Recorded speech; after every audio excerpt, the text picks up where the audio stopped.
जेसी उपाध्याय जी, देवी अहिल्या विश्वविद्यालय के senior professor, मैं हेमंत लोटवाल जी से निवेदन करूंगा कि वे उपाध्याय जी को लेकर आए और साथ ही आज के हमारे अतिथि एस.एल. बरे जी को भी मंच पर लाएं और साथ ही संगोष्ठी के संयोजक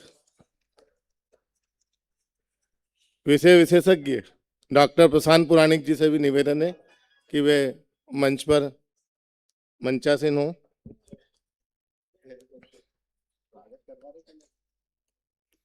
मैं आज के हमारे अतिथियों के स्वागत हेतु मैं मुकेश साहा जी से निवेदन करूंगा कि वे हमारे हर्षवर्धन सिंह तोमर जी का स्वागत करें।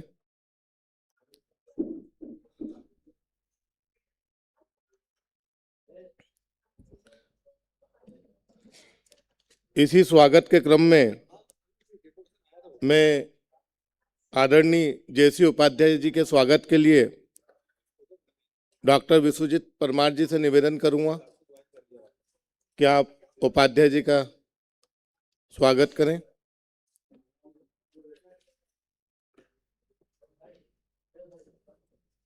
साथ ही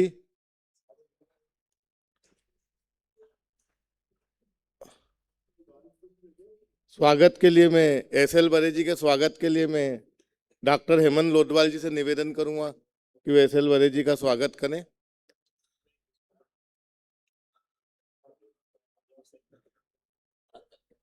और आप हर्षवर्धन जी का स्वागत कर रहे हैं मुकेश साहा जी।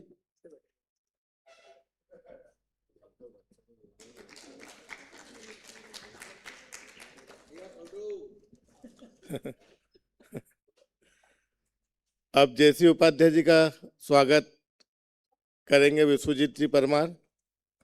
अभी मुकेश साहा जी स्वागत कर रहे हैं।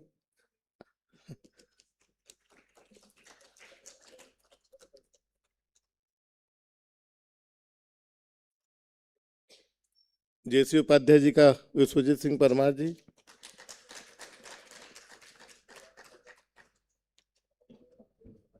और एस.एल. बरे जी के स्वागत के लिए मैं डॉक्टर हेमंत लोटवाल जी से निवेदन करूंगा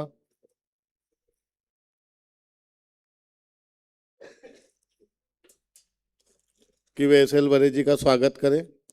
और मालवा प्रांत के अध्यक्ष हमारे तेज सिंह जी सेंधो के स्वागत के लिए मैं धुवेंद्र सिंह जोधा से निवेदन करूंगा मैं कि वे तेज सिंह जी सेंधो का स्वागत करें।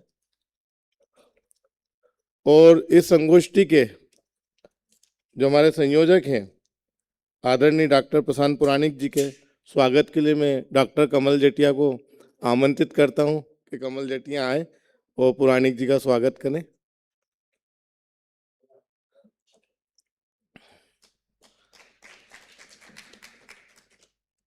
सेंधव जी की कई पुस्तकें प्रकाशित हुई हैं जिसमें सबसे लोकप्रिय है देवास जिले का इतिहास, और वो आज भी लेखन कार्य उनका निरंतर जारी है।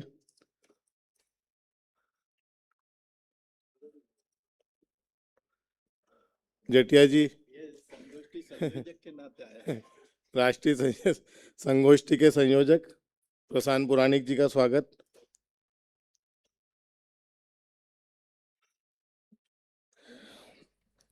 आज के शोध पत्र वाचन में मेरे पास 13 नाम है, कुल संख्या 13 है। और शोधार्थियों से निवेदन है कि वो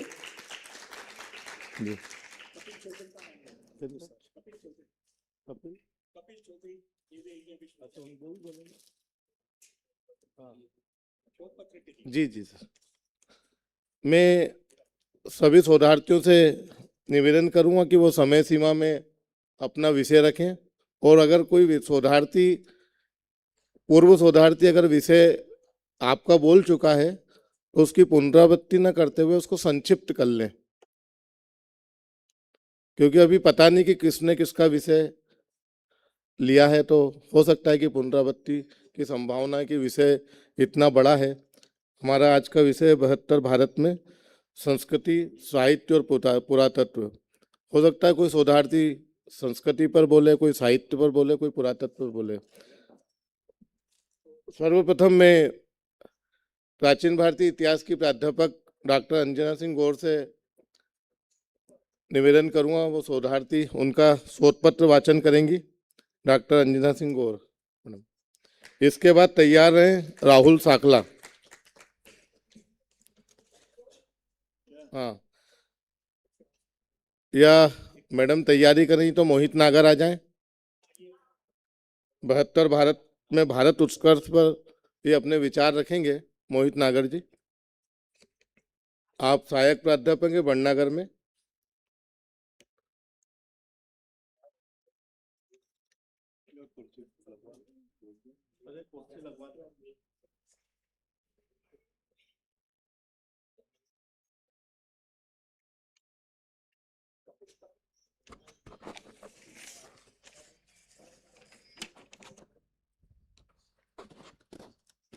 हेलो।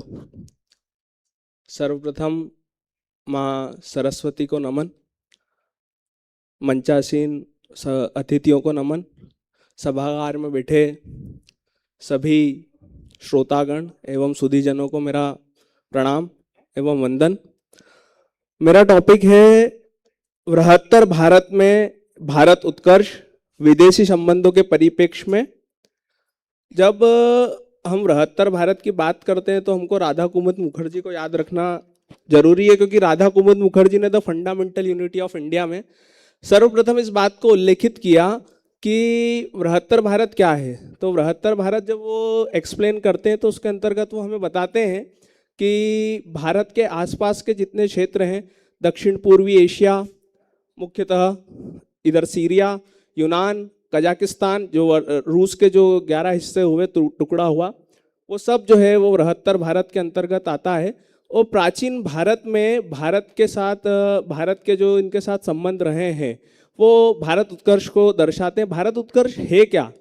क्या सिर्फ और सिर्फ सैन्य उपलब्धियां भारत उत्कर्ष के अंतर्गत काउंट होगी, या फिर हमारी सामाजिक, हमारी सांस्कृतिक प्रचार प्रसार ये उसके अंतर्गत काउंट होगा? ये हमको देखना होगा। मेरा जो मुख्य इस विदेशी संबंधों के परिप्रेक्ष्य में रखने का कारण यह है कि मैं इस संगोष्ठी के माध्यम से, इतिहास समागम के माध्यम से, विक्रमोत्सव के माध्यम से, शोध पत्र के माध्यम से सभागार के समक्ष एक प्रश्न जो है वो छोड़ के जाना चाहता हूँ, या जो मुझे बार बार वो करता है कि भारत जो है वो पेसिफिस्ट है, कभी भारत ने किसी के ऊपर आक्रमण नहीं किया। ये कुछ बात, किसी हद तक ये बात पूर्णतः सत्य है, पर एट द सेम टाइम हमको ये समझना पड़ेगा कि फॉरवर्ड पॉलिसी भारत की जो है वो सबसे महत्वपूर्ण थी, और उसका सबसे बेहतरीन उदाहरण चंद्रगुप्त मौर्य का है।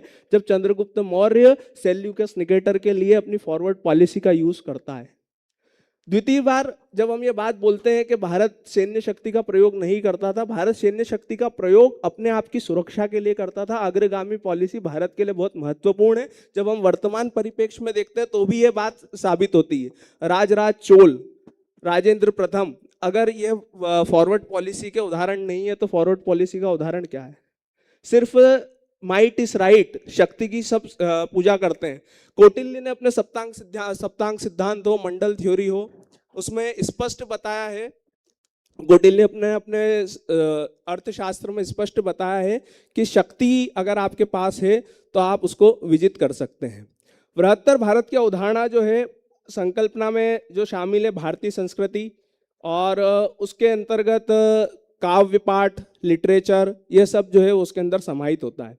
प्राचीन भारत की विदेश नीति पर जब हम बात करते हैं तो मौर्य काल में मैंने आपको बताया कि जिस तरीके से हमारे ऊपर ये बोला जाता है कि हम अग्रगामी पॉलिसी का प्रयोग नहीं करते थे, उसमें मैंने बताया मौर्य काल में चंद्रगुप्त मौर्य हो या बाद में अशोक हो, उन्होंने पूर्वोत्तर भारत से जितने आक्रमण हुआ उनको रोकने के लिए अग्रगामी पॉलिसी का प्रयोग किया। गुप्त काल में हम समुद्रगुप्त की जितनी नीतियां देखते हैं, समुद्रगुप्त की नीतियां भी अग्रगामी पॉलिसी से प्रभावित हमको दिखती है। दक्षिण पूर्व एशिया में भारतीय प्रभाव, दक्षिण पूर्व एशिया को भारतीय संस्कृति का दूसरा घर कहा जाता है। ये बातें मैं इसलिए रिपीट नहीं करूंगा क्योंकि दोनों पिछले 2 दिनों में ये बातें बहुत सारी हो चुकी है, भले ही वो थाईलैंड के परिप्रेक्ष्य में हो, श्याम के परिप्रेक्ष्य में हो, इंडोनेशिया के परिप्रेक्ष्य में हो, ये बातें हो चुकी है, इन्हें रिपीट नहीं करूंगा। मध्य एशिया और चीन से संबंध, चीन से हमारे शुरू से कैसे संबंध रहे हैं, ये सब ओल्ड 4 जो महत्वपूर्ण सिविलाइजेशन है उनमें से एक रही है। रिसेंट में कई आर्टिकल पब्लिश हुए जहाँ पे हमारा सांस्कृतिक प्रभाव देखने को मिलता है कि वहाँ पर शिव पूजा होती थी। ये सबसे महत्वपूर्ण एक फैक्ट है कि चीन में भी शिव पूजा होती थी। और दूसरी बात, जब हम 19th सेंचुरी के परिप्रेक्ष्य में कहते हैं कि जितने भी विजय केशव गोखले जो वहाँ पे एम्बेसडर रहे हैं, उन्होंने एक बात को इंगित किया है कि चीन के मत प्रति, भारत के प्रति जो वैमनस्यता है उसका कारण है ब्रिटिश काल इंडिया में चीन के अंतर्गत 10 जिलों को अगर कोई कंट्रोल करता था तो भारतीय पुलिस और भारतीय सेना, क्योंकि ब्रिटिश इंडिया के अंतर्गत भारतीय जवान ही होते थे, भारतीय जवान जो है चीन के 10 शहरों को कंट्रोल करते थे। वो वैमनस्यता 5 फिंगर पॉलिसी जो है, पाम और 5 फिंगर पॉलिसी चाइना के परिप्रेक्ष्य में हम जानते हैं। व्हाट इज 5 फिंगर पॉलिसी, जिसके अंतर्गत वो तिब्बत को काउंट करता है, अरुणाचल प्रदेश को काउंट करता है, वो सब इसके अंतर्गत है। फिर अगर जब हम सांस्कृतिक प्रसार की बात करते हैं तो बौद्ध भिक्षु हमारे यहाँ पे परमार्थ जो उज्जैन के थे, जो चीन में गए और वहाँ पे उन्होंने बौद्ध धर्म का प्रचार प्रसार किया।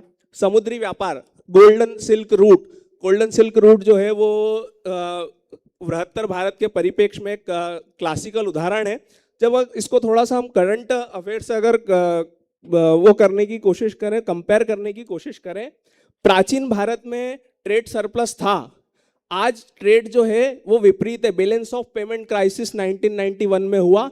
उसके बाद आज भी अगर हम देखें, जब जी चाइना और इंडिया के बीच में कॉन्फ्लिक्ट होता है तो ट्रेड वॉल्यूम सबसे ज़्यादा महत्वपूर्ण रोल निभाते हैं।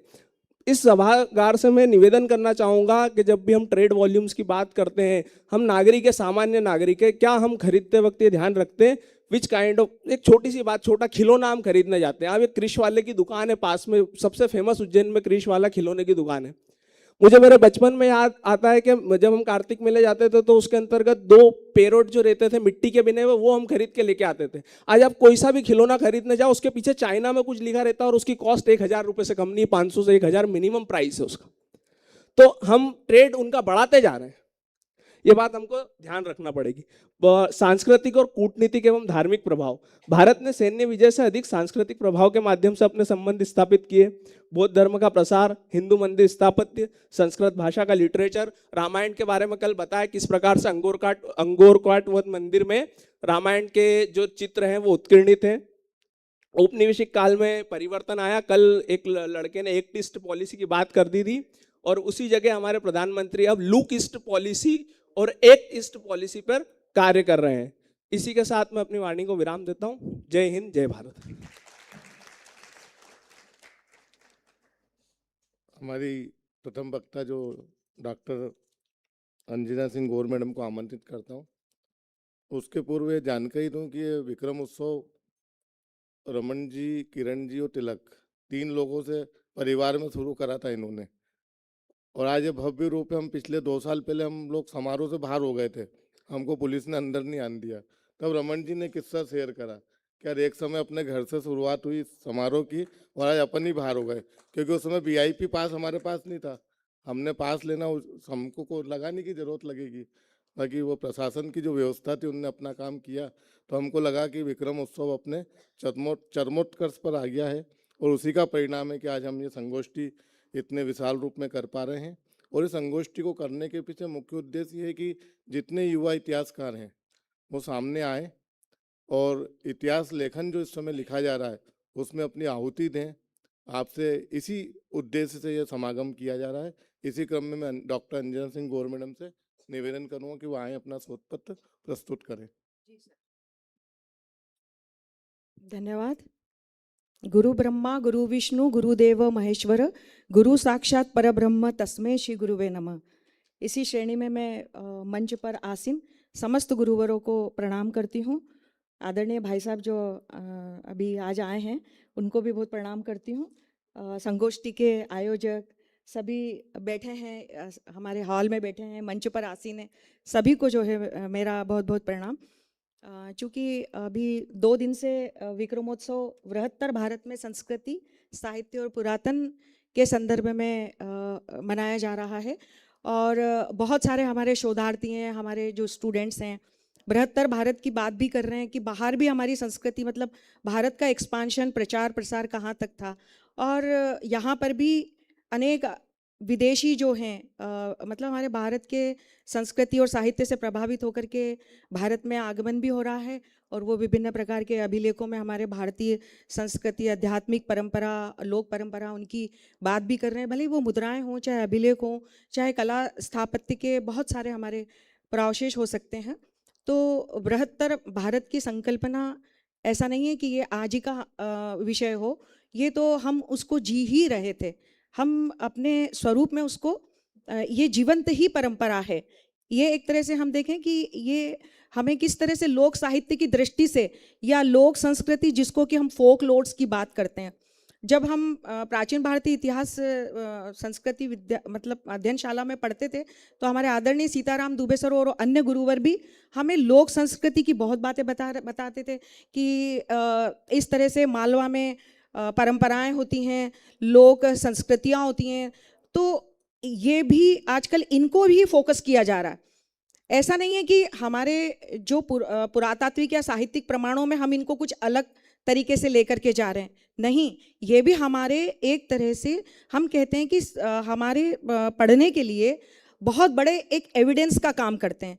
तो आज का मेरा विषय थोड़ा सा अटपटा लगेगा सुनने में, लेकिन हाँ, विक्रमादित्य के मैं कालीन तो नहीं कहूँगी, लेकिन विक्रमादित्य के कहीं ना कहीं उन परंपराओं को ले करके चलता है। मैं मालवी लोक संस्कृति की बात करती हूँ। मैं बहुत प्राचीन उज्जैन में जा करके लोगों के साथ में रहती भी हूँ, जीती भी हूँ। उनके साथ में रहने और जीने से और गाने से और उनकी परंपराओं और रीति रिवाजों को पता करने से, मतलब उनके साथ में रहते हैं तो पता लगता है, और हमको बहुत सारी ऐसी छोटी मोटी संस्कृतियों के बारे में पता चलता है। तो आज उसी मालवी संस्कृति की लोक परंपरा में मैं विक्रम और बेताल को आप लोगों के बीच में लेके आई हूँ।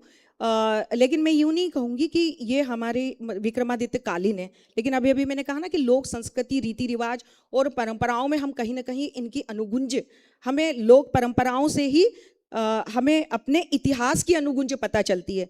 एक समय मैं विक्रांत भैरव पर काम कर रही थी, तो वहाँ जाते वक्त मैं इधर ही जा रही थी, तो मुझे रमन भाई साहब दिखे। तो रमन भाई साहब ने मुझे कहा कि तुम उधर तक जा रही हो अंजना, तो एक काम और करना, एक ऐसा स्थल बताया कि वहाँ पर जाओगी तो तुम्हें आज्ञावीर बेताल का एक मंदिर प्राचीन मिलेगा। तो ये नहीं कहती हूँ मैं कि विक्रमादित्य कालीन है, लेकिन आज भी वहाँ राजमल के बाग में लोग विक्रम आज्ञावीर वेताल की बातचीत करते हैं।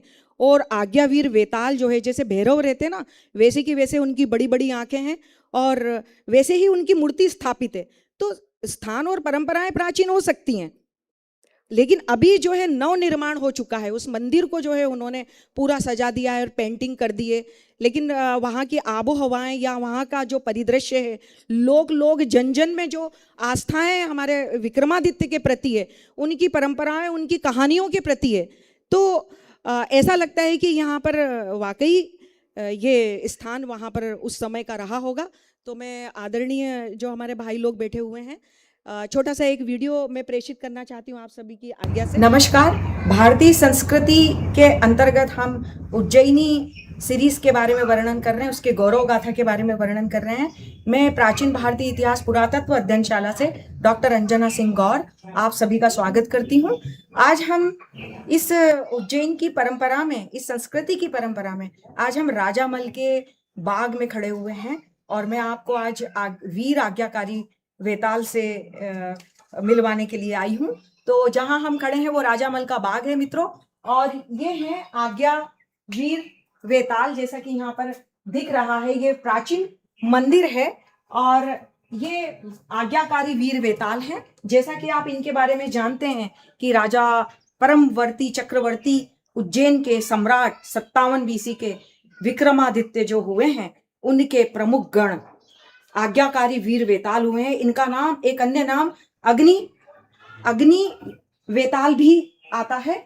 और मित्रों, अग्नि वेताल के नाम से भी इनका नाम आता है। क्यों अग्नि के नाम से? क्योंकि विक्रमादित्य जो है इनको रोहणगिरी के पर्वत से जीत करके लेकर के आए थे, और बहुत दोनों की बहुत अच्छी एक प्रश्नोत्तरी होती है। हर प्रश्न का जवाब जो है विक्रमादित्य दे देते हैं, और हर जैसे ही उनका वो जवाब देते हैं और वेताल ये बोल करके उड़ जाते हैं कि तू बोला और मैं उड़ा, मैं चला।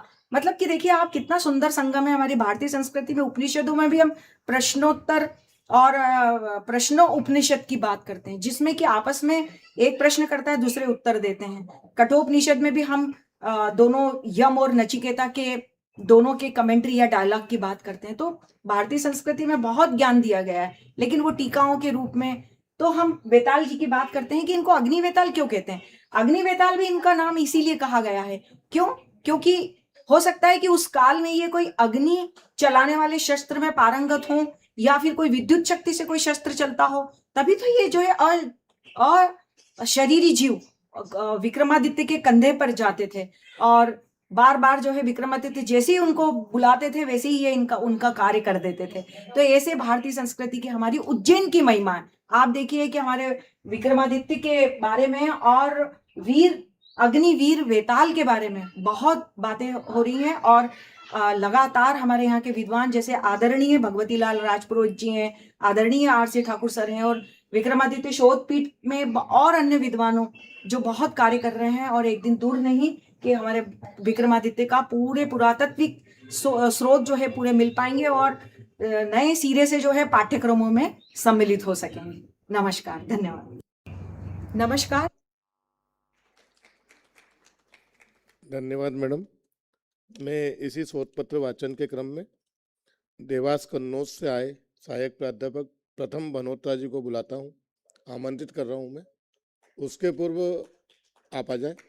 हमारा जो ये इतिहास समागम है, ये हमने विक्रमादित्य के नवरत्नों पर भी किया है। हम डॉक्टर रमन सोलंकी जी, पुराणिक जी आ जाइए, के साथ हमने कायथा में बरामीर का किया है, तो बरामीर को के प्रसंग पर वहाँ हमने समागम किया।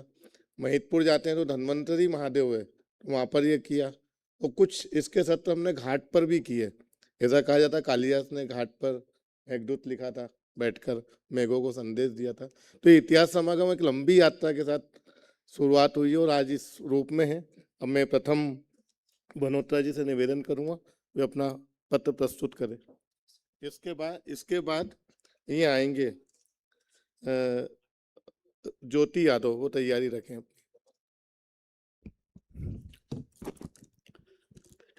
सर्वप्रथम नमस्कार। मैं प्रथम बनोत्रा, सहायक प्राध्यापक महाविद्यालय, शासकीय महाविद्यालय कन्नौज से।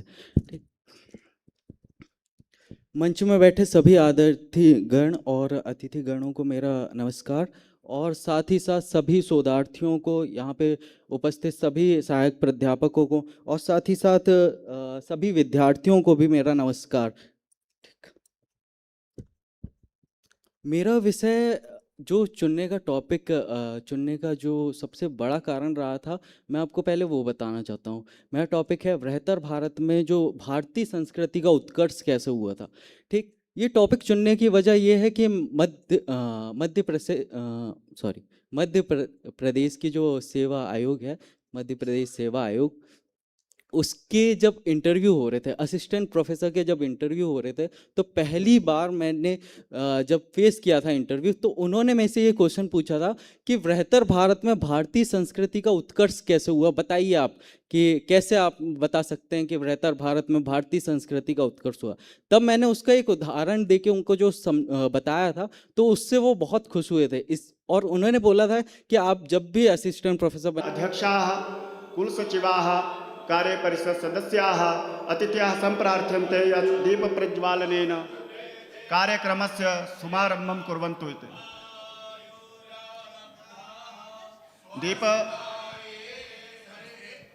दीपप्रज्वालनेन कार्यक्रमस्य शुभारम्भं कुर्वन्तु इति अहं प्रार्थयामि। वैदिकमङ्गलाचरणाय अकारयामि वेद विभागीय प्राध्यापकाः डॉक्टर अंकित शांडिल्य महोदयाः, डॉक्टर पतंजलि पांडे महोदयाः।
अन्ते अतिथ्यः सम्प्रार्थन्ते यत् पुष्पार्चनेन मातुः सरस्वत्याः अर्चनं कुर्वन्तु।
मुख्यातिथिरूपेण सम्प्राप्ताः गुरुचरणाः निवेद्यन्ते यत् स्वस्थानं मञ्चोपरि अलङ्कुर्वन्तु इति अध्यक्षवर्याः तथा च विशिष्टातिथिमहोदयाः कुलसचिवाः पङ्कज रावल महोदयाः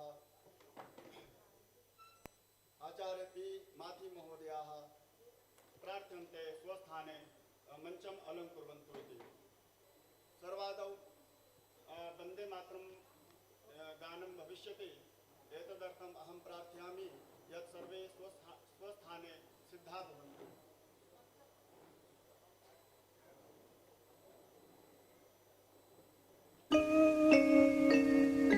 वन्दे मातरम् वन्दे मातरम् सुजलां सुफलां मलयज शीतलां शस्य श्यामलां मातरम्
विश्वविद्यालयस्य परंपरा अनुसृत्य कुलगान भविष्यति स्वस्थाने सिद्धा भवन्तु।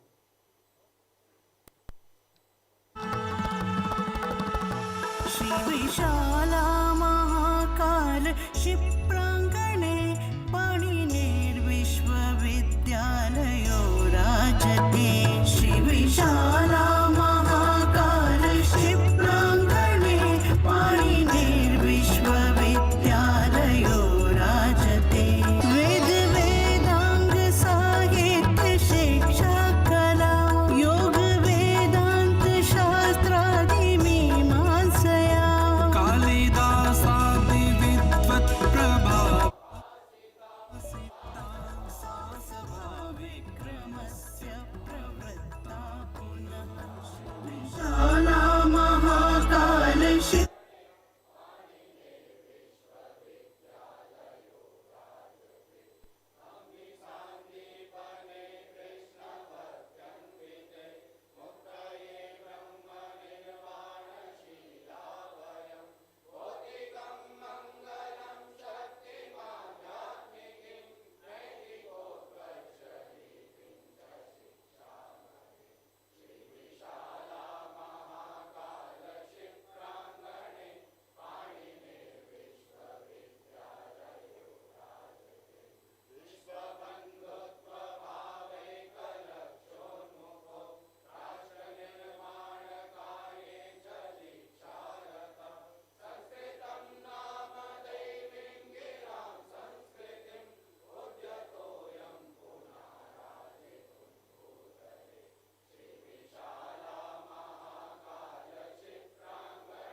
धन्यवादाः।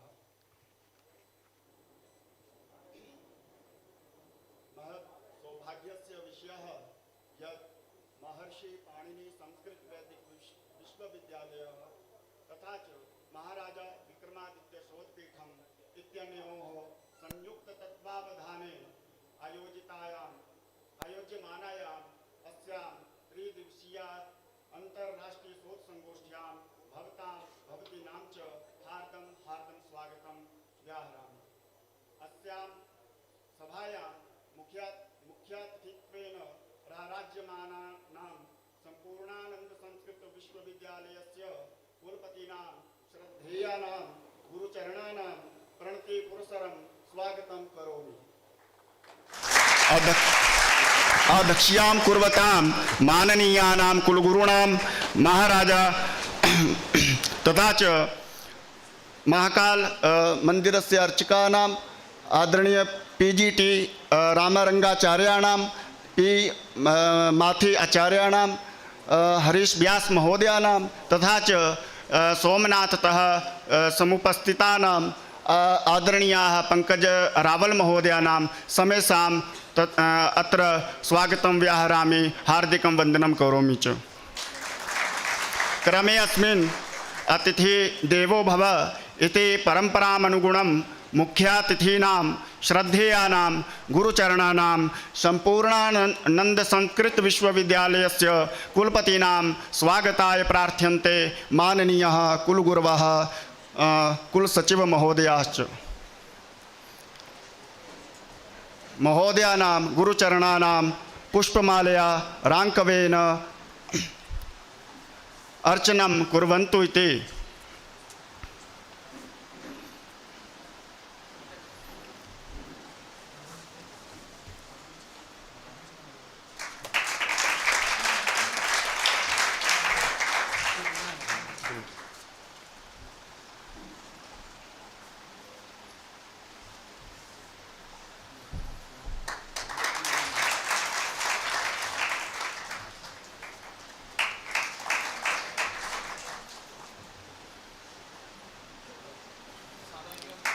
आदरणीयाः गुरुचरणाः ज्योतिषशास्त्रस्य प्रतिष्ठिताचार्याः तथा च ज्योतिषशास्त्रस्य मूर्धन्यविद्वांसः इदानीम् अस्मत्सु मध्ये विराजमानाः सन्ति डॉक्टर PGT रङ्गराम अनुजाचार्य महोदयः मंदिर संस्कृति पाठ्यक्रमस्य सदस्याः पुनः निवेद्यन्ते माननीय कुलगुरवः कुलसचिवाः च महोदयानां स्वागतं कुर्वन्तु। पुष्पमालया राङ्कवेन च महोदयानां स्वागतं कुर्वन्तु इत्यहं प्रार्थयामि।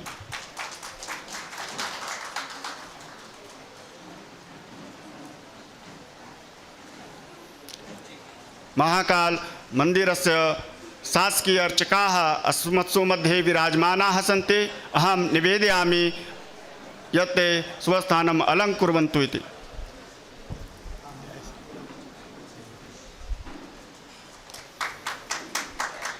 आदरणीय रामारंग अनुजाचार्य मंदिर संस्कृति पाठ्यक्रम के समिति के पाठ्यक्रम निर्माण समिति के सदस्य भी हैं। उनका हम इस संगोष्ठी में हार्दिक स्वागत करते हैं, वंदन करते हैं।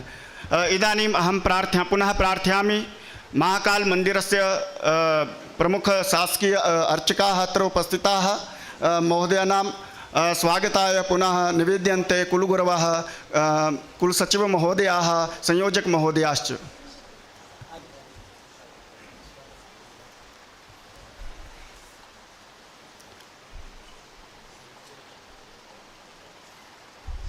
भगवतः महाकाल कृपया महोदयानाम् उपस्थितिः अत्र अस्माभिः सौभाग्येन सम्प्राप्ताः। इदानीं स्वागतवेलायां महोदयानां स्वागतं कुर्वन्ति अस्माकं कुलसचिव महोदय। महाकाल मंदिर के प्रमुख अर्चक हमारे बीच समुपस्थित महाकाल मंदिर के प्रतिनिधिभूत हमारे पूजनीय आचार्य परम पूज्य घनश्याम जी का हम हार्दिक स्वागत करते हैं।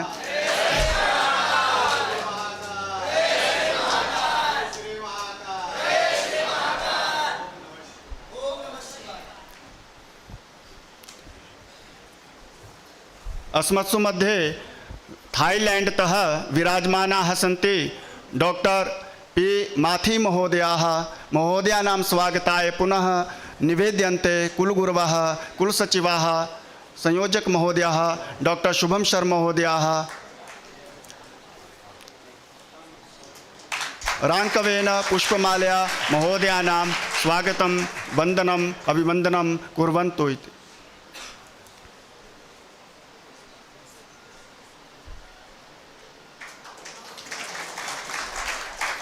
सोमनाथ संस्कृत विश्वविद्यालयस्य पुराण विभागस्य आचार्याः आदरणीय डॉक्टर पंकज रावल महोदयाः अत्र उपस्थिताः महोदयानां स्वागताय पुनः निवेदयामि माननीय कुलगुरून्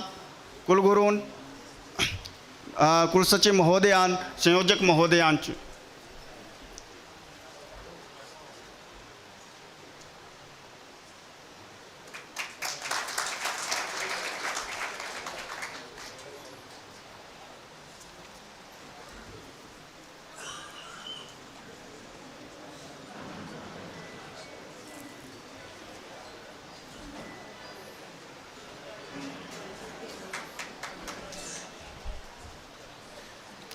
डॉक्टर पंकज रावल जी मंदिर संस्कृति पाठ्यक्रम के निर्माण के समिति सदस्य भी हैं। उनका हम इस भूमिका में भी उनका हार्दिक स्वागत करते हैं। इदानीं कार्यक्रमस्य अध्यक्षाणां विश्वविद्यालयस्य अभिभावकानां गुरुचरणानां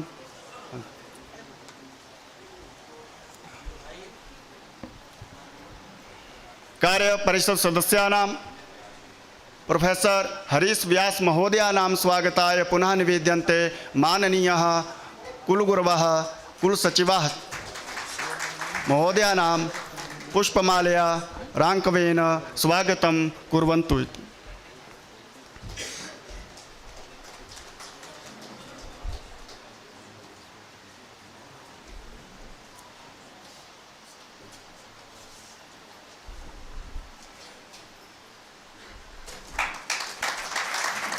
इदानीं कार्यक्रमस्य अध्यक्षाणां विश्वविद्यालयस्य अभिभावकानां गुरुचरणानां प्रोफेसर शिवशंकर वर्याणां स्वागताय निवेद्यन्ते कुलसचिव महोदयाः, विभाग समन्वयक महोदयाः, आदरणीय तुलसीदास परोहा महाभागाः, संयोजक महोदया च। जी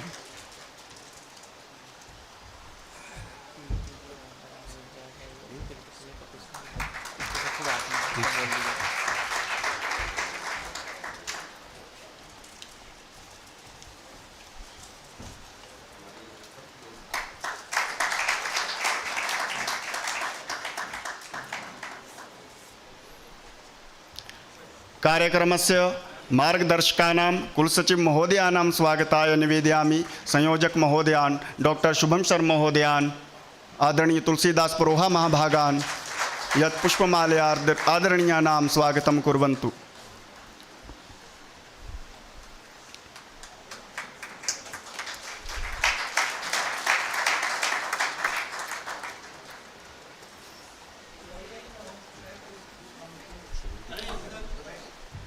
संयोजक महोदयानां स्वागताय अहं निवेदयामि ज्योतिष विभागाध्यक्षाणाम् अध्यक्षान् डॉक्टर उपेंद्र महाभागान् यत् पुष्पमालया संयोजक महोदयानां डॉक्टर शुभम शर्मा महोदयानां स्वागतं कुर्वन्तु इति। इदानीं क्रमः अस्ति स्वागतभाषणस्य, अतः मान्यानां महानुभावानां वाक्पुष्पैः स्वागताय सादरं प्रार्थयामि ज्योतिष विभागाध्यक्षान् डॉक्टर उपेंद्र भार्गव महोदयान् वाक्पुष्पैः अतिथीनाम् अर्चनं कुर्वन्तु इति।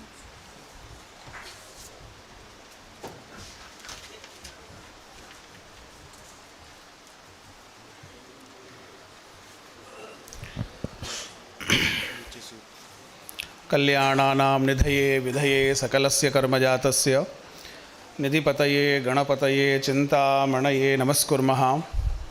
शारदा शारदाम्भोज वदना वदनाम्बुजे सर्वदा सर्वदास्माकं सन्निधिं क्रियात्। अद्य अस्य महर्षिपाणिनि संस्कृतवैदिकविश्वविद्यालयस्य प्राङ्गणे वास्तुशास्त्रविभागेन विक्रमोत्सवम् उपलक्ष्य सम्राट् विक्रमादित्यशोधपीठपक्षतः प्रवर्तमानेऽस्मिन् अन्ताराष्ट्रीयसङ्गमे समुपस्थितानां भवतां समेषां हार्दं स्वागतं व्याहरामि। विशेषेण अद्य अस्माकं कार्यक्रममिदम् उररीकृत्य अस्मन्मध्ये विराजन्ते कार्यक्रमेऽस्मिन् मुख्यातिथिरूपेण सम्पूर्णानन्द संस्कृत विश्वविद्यालयस्य माननीयाः कुलपतिवर्याः आचार्याः प्रोफेसर बिहारीलाल शर्मा महाभागाः, तेषामहं विशेषेण हार्दम् अभिनन्दनं स्वागतं च बिभर्मि। श्रीमताम् अत्र विश्वविद्यालय परिसरे समागमनमिदं प्राथम्येन विद्यते इति अस्माकं हर्षप्रकर्षस्य विषयः। यदस्मिन् महनीये कार्यक्रमे श्रीमताम् अत्र समागमः सञ्जातः इति भवतां हार्दं पौनः पुण्येन स्वागतं बिभर्मि। विशेषेण अन्ताराष्ट्रीयसङ्गोष्ठी इति धिया अन्ताराष्ट्रीयातिथिरूपेण अस्माकं मध्ये विराजते थाईलैण्ड् राष्ट्रस्य श्री पी माथी महोदयः। माथी महोदयस्य अपि अहम् अत्र कार्यक्रमेऽस्मिन् हार्दं स्वागतं व्याहरामि। सारस्वत समारोहेऽस्मिन् सारस्वतातिथि इति भूमिकां निर्वहन्तः भगवतः श्रीमन्महाकालस्य प्रतिनिधिवर्याः आदरणीयाः श्रीमन्तः घनश्यामशर्मवर्याः, तेषामपि अहम् अत्र परिसरेऽस्मिन् कार्यक्रमेऽस्मिन् हार्दं स्वागतं व्याहरामि। भगवतः महाकालस्य नगर्याम् अस्यां श्री सोमनाथस्य प्रातिनिधित्वं निर्वहन्ति सोमनाथ संस्कृत विश्वविद्यालय वेरावलतः समागताः श्रीमन्तः पंकज रावल महोदयाः, तेषामपि अहमत्र हार्दं स्वागतं व्याहरामि। विशेषेण भगवतः वेङ्कटेशस्य प्रतिनिधिरूपेण वेङ्कटेशनगरीतः तिरुपतितः अस्माकं मध्ये समागताः श्री PTG रङ्गरामानुजाचार्यवर्याः तेषामपि अहमत्र हार्दं स्वागतं व्याहरामि। श्रीमन्तः मन्दिरसंस्कृतिः इत्यस्य विद्वांसः विद्यन्ते। अस्माकं विश्वविद्यालयस्यास्य सञ्चालनपरिषत् इति कार्यपरिषदः सदस्याः विज्ञानविषयस्य आचार्याः प्रोफेसर् हरीश व्यासवर्याः अस्माकं मध्ये विराजन्ते। तेषामपि अहमत्र हार्दं कार्तज्ञं बिभर्मि। अस्य विश्वविद्यालयस्य अस्माकं मार्गदर्शकाः प्रशासनिक अधिकारीरूपेण अत्र कार्यं कुर्वन्ति। कुलसचिवाः श्रीमन्तः दिलीप सोनी महोदयाः अत्र अस्माकं मध्ये विराजन्ते। तेषामपि अहमत्र हार्दं स्वागतं व्याहरामि। अस्याः सभायाः अध्यक्षाः अस्य विश्वविद्यालयस्य कुलगुरवः इति पदमलङ्कुर्वाणाः अस्माकं समेषामपि संरक्षकाः आदरणीयाः आचार्याः शिवशङ्करमिश्रमहाभागाः अस्य कार्यक्रमस्य अध्यक्षरूपेण अस्मन् मध्ये विराजन्ते। श्रीमतामपि अहमत्र हार्दं स्वागतं व्याहरामि।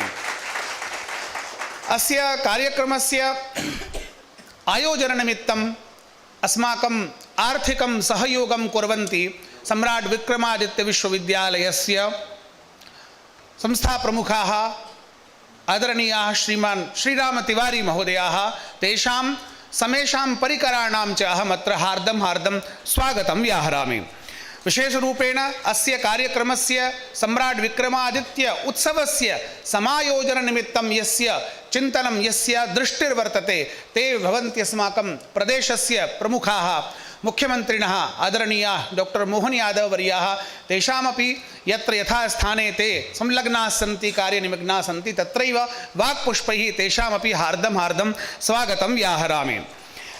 अस्य कार्यक्रमस्य सञ्चालनं सूत्रं परस्परं द्वयोः संस्थयोः मध्ये कथं कार्यक्रमस्य स्वरूपं भविष्यति इति निर्वहन्तः ज्योतिर्विज्ञान वास्तुशास्त्र विभागस्य विभागाध्यक्षाः डॉक्टर शुभम शर्मा महाभागाः।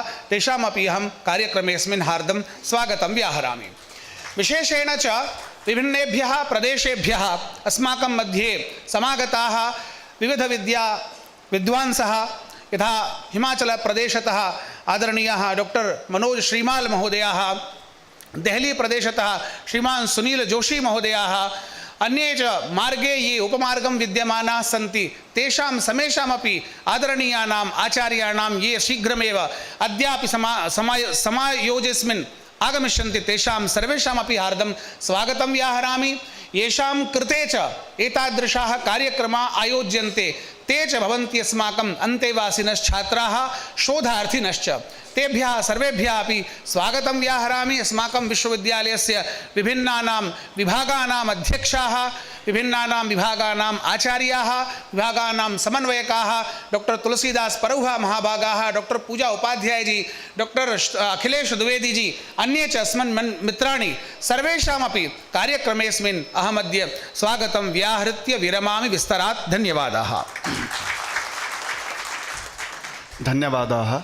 इदानीं कार्यक्रमस्य प्रास्ताविकं प्रस्तौतुं अहं प्रार्थयामि संयोजक महोदयान् डॉक्टर शुभम शर्मा महोदयान्। भूत भावन भगवान महाकाल भगवती हरसिद्धि के चरणों में नमन, भगवान पाणिनि के चरणों में नमन। और जैसा हमारा विषय है मंदिर संस्कृति को लेकर के, और हमारे मध्य आदरणीय सर जो वाराणसी से पधारे हैं, आदरणीय शर्मा सर, आपके माध्यम से स्वयं विश्वनाथ हमारे मध्य हैं, हमें आशीर्वाद दे रहे हैं। आदरणीय पुजारी जी के माध्यम से महाकाल का मैं मानता हूँ प्रत्यक्ष आगमन इस हमारी भूमि में, इस परिसर में हुआ। तिरुपति जी भगवान भी, हमारे तिरुपति बालाजी भी आदरणीय रंगा सर के साथ हैं। आदरणीय रावल जी सोमनाथ जी को लेकर के आए हैं, और थाईलैंड में भी बहुत से मंदिर हैं, तो वहाँ से भी आदरणीय माथी जी हमारे मध्य हैं। और हमारे परिवार के मुखिया माननीय कुलगुरु जी, सर का भी संबंध कहीं ना कहीं मंदिर संस्कृति से रहा है और अनेक जगहों पर रहा है। साथ में जब हम मंदिर संस्कृति की चर्चा करते हैं उसमें पर्यावरण भी जुड़ जाता है। पर्यावरण के लिए काम करने वाले हमारे माननीय कार्य परिषद सदस्य आदरणीय हरीश व्यास जी भी हमारे मध्य उपस्थित हैं। तो प्रकृति भी मंदिर स्वरूप में विद्यमान है और मंदिर में अलंकरण की आवश्यकता भी होती है। तो हमारे आदरणीय कुल सचिव जी, तो अलंकरण से उनका एक जो वंशानुगत संबंध है, तो एक पूरी मंदिर संस्कृति, पूरी परंपरा हमें यहाँ दिखाई दे रही है। हमारे गुरुजन भी, अन्य आचार्यगण भी जो पधारे हुए हैं, हिमाचल से हैं, वाराणसी से हैं और अन्य स्थानों से हैं। और उज्जैनी की जो मंदिर संस्कृति परंपरा है उसमें अर्चक भी हैं, उसमें जो सेवादार भी हैं, उसमें अन्य जो भंडारी, खजांची इत्यादि जो पद रहते हैं, कहीं ना कहीं मालाकार हैं, कोई ना कोई सेवा देने वाले लोग इस परिसर में विद्यमान है। तो हम पर ऐसी भगवान की असीम कृपा है। और जिन महाराज की नगरी में हम हैं, आदरणीय जो महनीय सम्राट विक्रमादित्य, उनके नाम से जो एक विक्रमोत्सव चल रहा है और उनका ऐसा अनुग्रह हम पे बरसा कि महाराजा विक्रमादित्य शोधपीठ की ओर से विगत वर्ष भी हमें 3 अंतर्राष्ट्रीय संगोष्ठियां प्राप्त हुई थी विक्रमोत्सव के अंतर्गत, और 2 अंतर्राष्ट्रीय संगोष्ठियां 3-3 दिवस की। पहले छोटी थी, इस वर्ष वो बड़ी हैं और उसमें माननीय कुलगुरु जी का विशेष योगदान है। हमने एक थोड़ी कंजूसी करी थी, 2 दिन करी, सर ने कहा नहीं पूरी होने चाहिए, और आदरणीय तिवारी सर ने उसको स्वीकार भी कर लिया सहर्ष, और संपूर्ण समिति ने स्वीकार किया, और एक यह आयोजन हम लोगों के मध्य देखा जा रहा है। हम मंदिर संस्कृति की चर्चा करते हैं। एक जो परंपरा देवालय से विकसित हुई, देवकुल, देव प्रासाद इत्यादि शब्द चल रहे थे, और फिर एक समय ऐसा आया कि मंदिर शब्द वो देवालय के अर्थ में रूढ़ हो गया। पूरे भारत में जहाँ भी हम मंदिर बोलते हैं तो हम देवालय समझ लेते हैं, जबकि हम गोस्वामी तुलसीदास जी के समय तक भी देखते हैं तो मंदिर शब्द जो दूसरा अर्थ उसका है भवन अर्थ, उस अर्थ में भी प्रचलन में था, लेकिन आज तो केवल देवालय के अर्थ में ही है। तो जैसे जैसे यह शब्द आगे बढ़ा है, इसके साथ साथ एक पूरी मंदिर की संस्कृति आगे बढ़ी है। और उसके साथ साथ कि जब मंदिर होंगे तो अलंकारों की आवश्यकता होगी, तो मालाकार, स्वर्णकार और वस्त्रकार, ये सब आसपास। फिर इसके साथ साथ आगे जब भक्त दर्शन के लिए जाएंगे तो वो एक यात्रा का स्वरूप हो गया, मंदिर पहुंच गए तो वो उत्सव का स्वरूप हो गया, और तीर्थ यात्रा, उसके साथ फिर मेला लगने लगे, और जो कुंभ इत्यादि पर्व हैं, फिर प्रबंधन की आवश्यकता हुई तो मठ की आवश्यकता आई। बहुत सारे हमारे मंदिर हैं जो मठ से जुड़े हुए हैं। यहाँ तक कि जो आज हम न्यास की बात करते हैं, लोक न्यास की बात करते हैं, तो जो अर्थशास्त्र कौटिल्य का, वहाँ पर भी आया है कि जो देव प्रासाद, देवकुल हैं, उनका और जो बालक हैं उनकी संपत्ति का संरक्षण और परिवर्धन ग्राम वृद्ध करें, तो कहीं ना कहीं वो लोक न्यास की एक अवधारणा अर्थशास्त्र में थी, तो उस समय विद्यमान रही होगी, और वही हमारी संस्कृति आज हमारे साथ हम देख रहे हैं। और जब हम वास्तुशास्त्र के ग्रंथ देखते हैं और उसमें शास्त्रशाला की चर्चा आती है, विद्याशाला की चर्चा आती है, जब इन सबको देखते हैं तो कहीं ना कहीं हमें फिर वो भी ध्यान आता है कि कैसे हमारे जो पुरखे हैं वो मंदिर की दालान में पढ़े हैं, वहाँ पर स्कूल लग रहे थे, और फिर विद्याशाला में गुरुपीठ होना चाहिए। ऐसी जो बात आई तो वो क्यों होना चाहिए, शास्त्रशाला में गुरुपीठ क्यों होना चाहिए, कि भाई पुस्तकालय में अगर कोई गुरु नहीं रहेंगे तो वो शास्त्र का, उसका ग्रंथ का अर्थ बताने वाला कौन होगा। तो वो एक हमारी पुरानी परंपरा थी। फिर एक संघर्ष का काल आया, मूर्ति भंजकों का शासन, और मंदिर तोड़े जाने लगे, या तोड़ने से बचाना था तो छोड़े जाने लगे। पूरी आप मथुरा ब्रजमंडल की परंपरा देखें तो कितने ही मंदिर वो ऐसे वहाँ से बाहर हुए कि केवल मंदिर रह गया, भगवान वहाँ से निकले हैं। और आज भी राजस्थान में हम श्रीनाथ जी को देखते हैं, हम गोविंद जी उनको देखते हैं, आज भी वो ब्रजमंडल से बाहर ही हो गए हैं। तो वो एक समय भी देखा, लेकिन जब जब हमारे शासकों को, हमारे समाज को लगा कि हम उठ खड़े हो सकते हैं, तो जीर्णोद्धार के प्रयास हुए हैं। सम्राट विक्रमादित्य भी उसमें एक नाम है, राजा भोज उसमें एक नाम है, और माता अहिल्याबाई होलकर वो भी हमारी ही इसी मालवा की। साथ ही साथ सिंधिया महाराज के समय में भी बहुत कुछ कार्य हुआ है। तो इस प्रकार से एक मंदिर संस्कृति ने दोनों समय देखे कि कहाँ उसको संघर्ष करना पड़ा, और एक ऐसा भी दौर आया कि वो उन्नति को प्राप्त हो रही है, पुनरुत्थान हो रहा है, और हमारे सामने कुछ हमारे प्रतीक चिन्ह फिर से एक उभार उनमें देखने में आया। और उसमें राम मंदिर एक उदाहरण है, उसमें पहले तो बाबा सोमनाथ और भी अन्य धीरे धीरे हो रहे हैं, भगवान की जैसी कृपा होती जा रही है, हो रहा है। लेकिन बस एक थोड़ी सी न्यूनता लगती थी कि जब हम मंदिर संस्कृति का सिलेबस की बात कर रहे थे तो आदरणीय रावल सर, आदरणीय पीटी जी, रंग रामानुजाचार्य जी, हम प्रेम से रंगा सर बोलते हैं, हम लोग जब कर रहे थे तो एक ही दिक्कत थी कि इतना बड़ा पाठ्यक्रम अगर यूजी पीजी दोनों का करना है तो उस पर उस प्रकार से ग्रंथ मिलना, फिर मंदिर संस्कृति की जो छोटी छोटी चीजें हैं, जो व्यवहार की चीजें हम जानते हैं, समझते हैं, करते हैं, लेकिन लिखी नहीं है कहीं। तो कहीं ना कहीं उस विचार को लेकर के आया कि हम सब बैठें, समाज में से इन चीज़ों को निकाल कर लाएं। हमने छात्रों से भी सर निवेदन यही किया था कि आप ग्रंथों पर मत रहिए, आप समाज से कुछ ला सकते हैं तो वो लेकर के आइए, आप लोगों का साक्षात करिए, किसी भी विधि से करिए। तो इस प्रकार एक छोटा सा हमारा प्रयास है, और बाबा महाकाली की कृपा रहेगी, बाबा विश्वनाथ की, तिरुपति बालाजी की, सोमनाथ जी की कृपा रहेगी, तो निश्चय ही हमारा यह जो सारस्वत यज्ञ है वो सफल होगा। इन्हीं शब्दों के साथ बहुत बहुत धन्यवाद। धन्यवाद महोदय। हमारे बीच मार्गदर्शक के रूप में उपस्थित हैं विश्वविद्यालय के आदरणीय कुलसचिव महोदय। मैं आग्रह करूंगा कि मार्गदर्शन के रूप में वे 2 शब्द हमें कहें।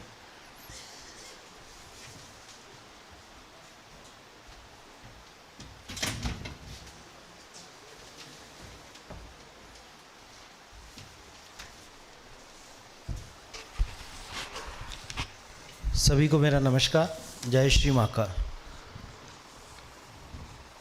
महर्षि पाणिनि संस्कृत एवं वैदिक विश्वविद्यालय तथा विक्रमादित्य शोधपीठ के संयुक्त तत्वाधान में आयोजित इस विक्रमोत्सव 2026 के अंतर्गत इस अंतर्राष्ट्रीय संगोष्ठी में पधारे हमारे मंचासीन मुख्य अतिथि महोदय, कुलपति संपूर्णानंद संस्कृत विश्वविद्यालय के श्री बिहारी लाल जी शर्मा जी का मैं स्वागत करता हूं, अभिनंदन करता हूं। हमें बड़ी खुशी हुई कि आज हमारे सर के प्रयासों से आप इस पहली बार इस विश्वविद्यालय में आए और इस विश्वविद्यालय को गौरवान्वित किया। मैं आपका आभारी हूं। साथ ही इस कार्यक्रम में मंचासीन आज के हमारे विशिष्ट अतिथि महोदय श्री पी पाथी महोदय जो थाईलैंड से पधारे हैं, मैं उनका भी स्वागत करता हूं। हमारे तिरुपति संस्कृत विश्वविद्यालय से पधारे रंगा रामानुजाचार्य जी का भी मैं स्वागत करता हूं, अभिनंदन करता हूं। हमारे विश्वविद्यालय के कार्य परिषद के सदस्य और मेरे सहयोगी डॉक्टर हरीश व्यास जी का भी मैं स्वागत करता हूं, अभिनंदन करता हूं। हमारे अतिथि महाकाल मंदिर समिति के श्री घनश्याम शर्मा जी जो प्रमुख शासकीय अर्चक हैं, मैं आपका भी हार्दिक स्वागत करता हूं, वंदन करता हूं। तथा वेरावल सोमनाथ संस्कृत विश्वविद्यालय वेरावल से पधारे श्री पंकज रावल जी का भी मैं स्वागत करता हूं, अभिनंदन करता हूं। साथ ही इस अंतर्राष्ट्रीय संगोष्ठी में पधारे इस देश विदेश से जो हमारे विद्वान हैं, इस संगोष्ठी में भाग लेने आए प्रतिभागी हैं, मैं उन सभी का हमारे इस विश्वविद्यालय में हार्दिक स्वागत करता हूं, वंदन करता हूं और अभिनंदन करता हूं। साथ ही इस त्रिदिवसीय संगोष्ठी में जो मंथन होगा, उससे जो अमृत निकलेगा, उसका लाभ सभी को मिलेगा, ऐसी मुझे आशा ही नहीं पूर्ण विश्वास है, और बाबा महाकाल की कृपा से ये संगोष्ठी सफल होगी। धन्यवाद। धन्यवाद सर। हमारे बीच माननीय कार्य परिषद सदस्य प्रोफेसर हरीश व्यास महोदय उपस्थित हैं। साथ ही माफ़ी चाहूँगा कि कार्यक्रम की अध्यक्षता कर रहे हमारे विश्वविद्यालय के कुलगुरु माननीय प्रोफेसर शिवशंकर मिश्र जी का भी मैं हार्दिक स्वागत करता हूं, अभिनंदन करता हूं। त्रुटिवश मैं भूल गया, उसके लिए माफ़ी चाहता हूं। साथ ही इस कार्यक्रम के संयोजक जिन्होंने काफ़ी मेहनत से इस पूरी व्यवस्था को अंजाम दिया और लगे रहे और आज इस स्वरूप में दिख रही है, ऐसे शुभम शर्मा जी का भी मैं हार्दिक स्वागत करता हूँ, अभिनंदन करता हूँ। साथ ही इस पूरी कार्यशाला में जितने भी हमारे सहयोगी लगे रहे हैं, मैं उन्हीं का सबका स्वागत करता हूँ, अभिनंदन करता हूँ। धन्यवाद। धन्यवाद सर। मैं आग्रह करूंगा माननीय कार्य परिषद सदस्य प्रोफेसर हरीश व्यास महोदय जी से कि वह 2 शब्दों से हमारा मार्गदर्शन करें।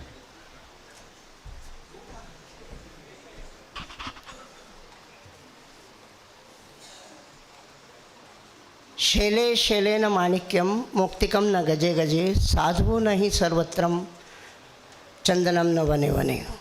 ऐसे विभूषित हमारे सभी कुलगुरुगण और हमारे पुजारीगण जो मंच पे सभी विराजित हैं, मैं उनका सादर स्वागत करता हूँ। इस विश्वविद्यालय की ओर से वंदन करता हूँ, अभिनंदन करता हूँ। साथ ही यहाँ पर उपस्थित सभी शिक्षक गणों और सभी छात्र छात्राओं का भी मैं धन्यवाद अदा करता हूँ कि आप लोगों ने जो मेहनत की है और जो यहाँ पे इस एक अंतर्राष्ट्रीय संगोष्ठी को एक अंजाम यहाँ पे दिया जा रहा है, वो अपने आप में अद्भुत है। शब्द बहुत अच्छे हैं क्योंकि एक शायद मुझे अच्छा लगता है ये बता करके भी कि जब 2016-17 में NEP 2020 जो लागू हुई थी, उसकी एक प्रस्तावना शुरू हुई थी और तब मध्य प्रदेश सरकार स्टेट गवर्नमेंट की तरफ से मैंने रिप्रेजेंट किया था बाहर कलकत्ता में, दिल्ली में। और तब ये एक बात सामने आई थी कि हम कहीं ना कहीं आज भी लॉर्ड मैकाले की शिक्षा पद्धति को ढो रहे हैं, विश्वविद्यालय हो, स्कूल हो या कॉलेज हो।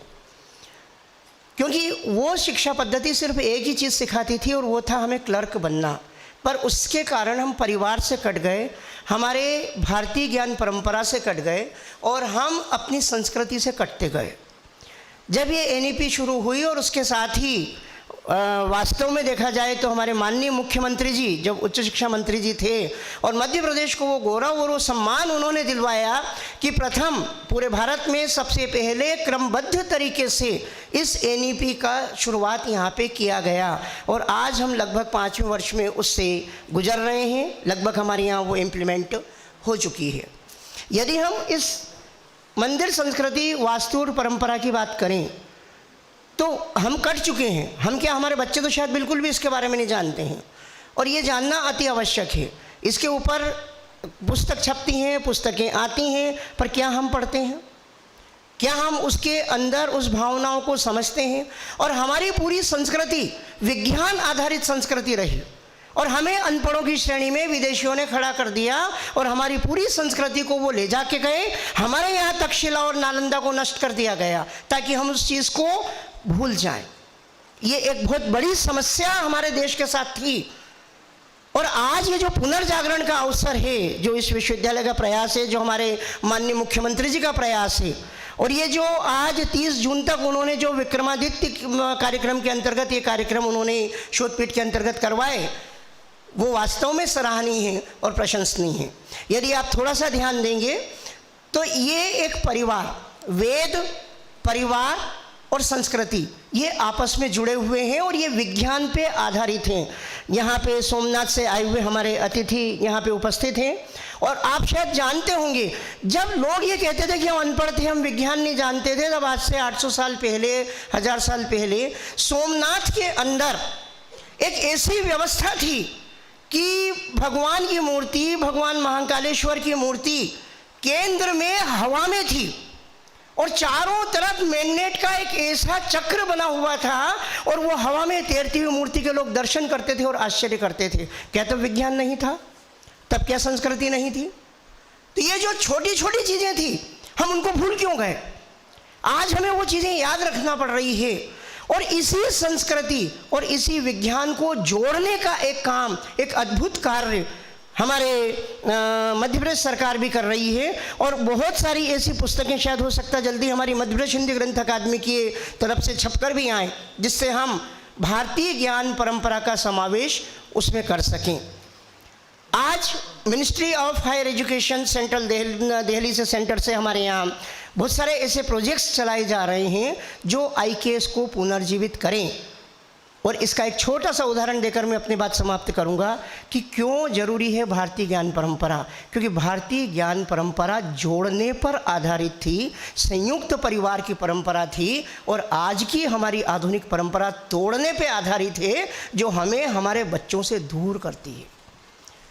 जब हमारे बच्चे विदेश में होते हैं और एक समाचार हमारे बीच में ये आता है कि उनके पिता, जिनके पास अथाह संपत्ति भी थी, 3 दिन तक वो अपने घर के अंदर मृत रहे, क्योंकि पड़ोसी को नहीं जानता और पता ही नहीं चलता कब किसकी मृत्यु हो रही, कब कौन बीमार है और कौन किससे जानता है।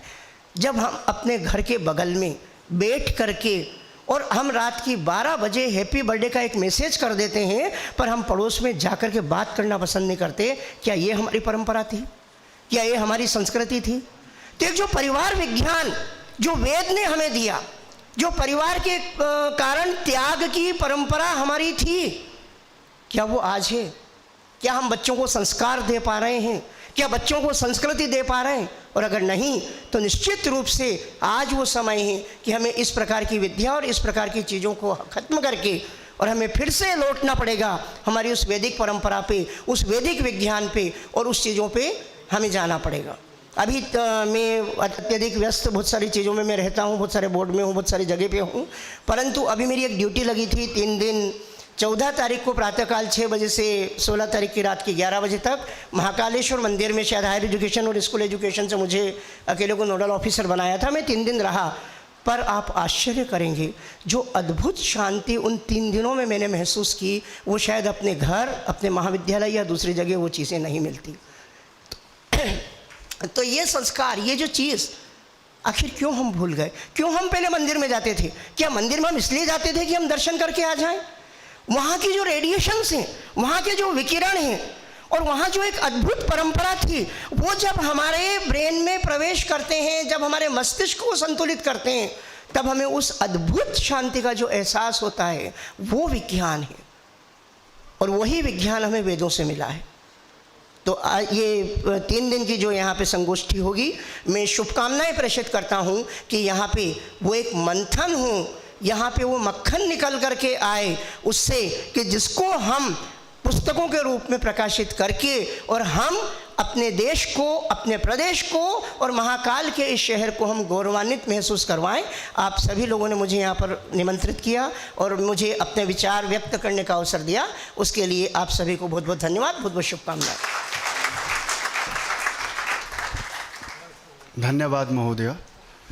इधर अब मैं आग्रह करूंगा महाकाल मंदिर के शासकीय पुजारी और महाकाल की कृपा प्रसाद हेतु जो यहाँ पे उपस्थित हैं, हम सब के लिए कृपा प्रसाद देने के लिए ऐसे आचार्य जी आदरणीय श्री घनश्याम शर्मा जी का मैं प्रणतिपूर्वक उनको आग्रह करूँगा कि वह आशीर्वाद रूप में हमें 2 वचन 2 शब्द कहें। गुरुजी ने हमें महाकाल के समय में से बीच में से समय दिया है। एक आरती से आए हैं, अगली आरती की तैयारी है, तो इसलिए हम समय अधिक नहीं ले सकते गुरुजी का। जी गुरुजी। जय श्री महाकाल। सद्गुरु भगवान की सदा जय हो। गुरु के गुरु महाकाल गुरु, विश्व गुरु, राष्ट्र गुरु, महाकाल गुरु। एक महाकालेश्वर ज्योतिर्लिंग मंदिर ये ऐसा है जब बाबा का त्रिकाल आरती पूजन विधि विधान से वेदोक्त शास्त्रोक्त से किया जाता है और महाशिवरात्रि के दिन बाबा का विशेष पूजन होता है।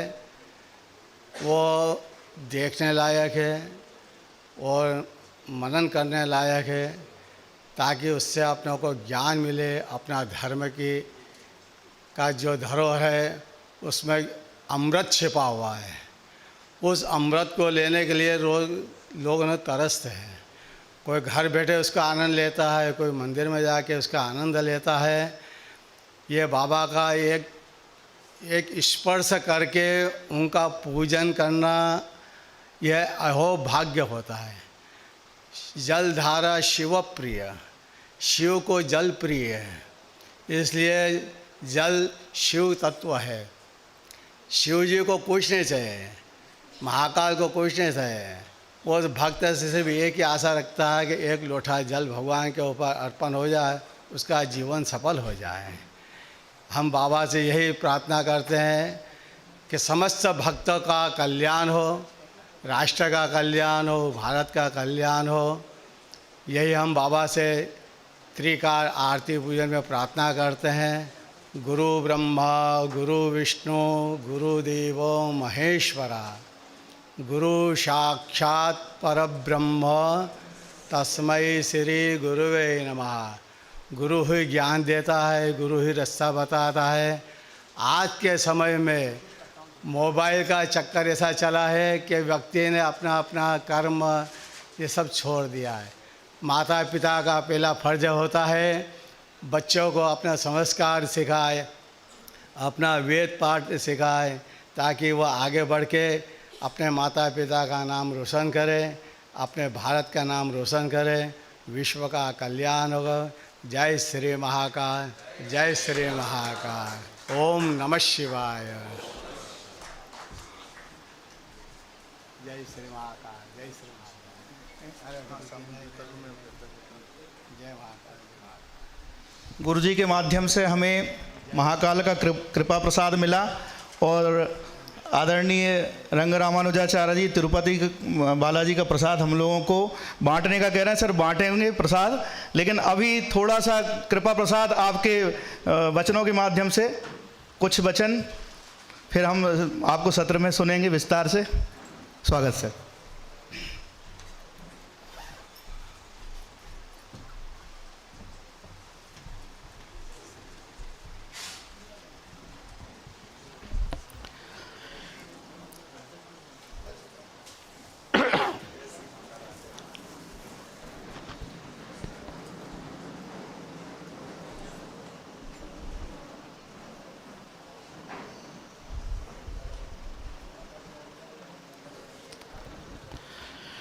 रक्षपक्षेण रक्षत् क्षतममरजनं लक्षवैलक्ष्यमाजौ लक्ष्मीमक्ष्मीयमाणां वलमदनभुज वज्रशिक्षानपेक्षे निक्षिप्रक्षिप्रमज्जक्षयति जगद्दक्षतां दिव्यहेतेः अक्षामाम् अक्षमां तत् क्षपयतु जगताम् अक्षजिल्लक्ष्यमक्ष्यम्।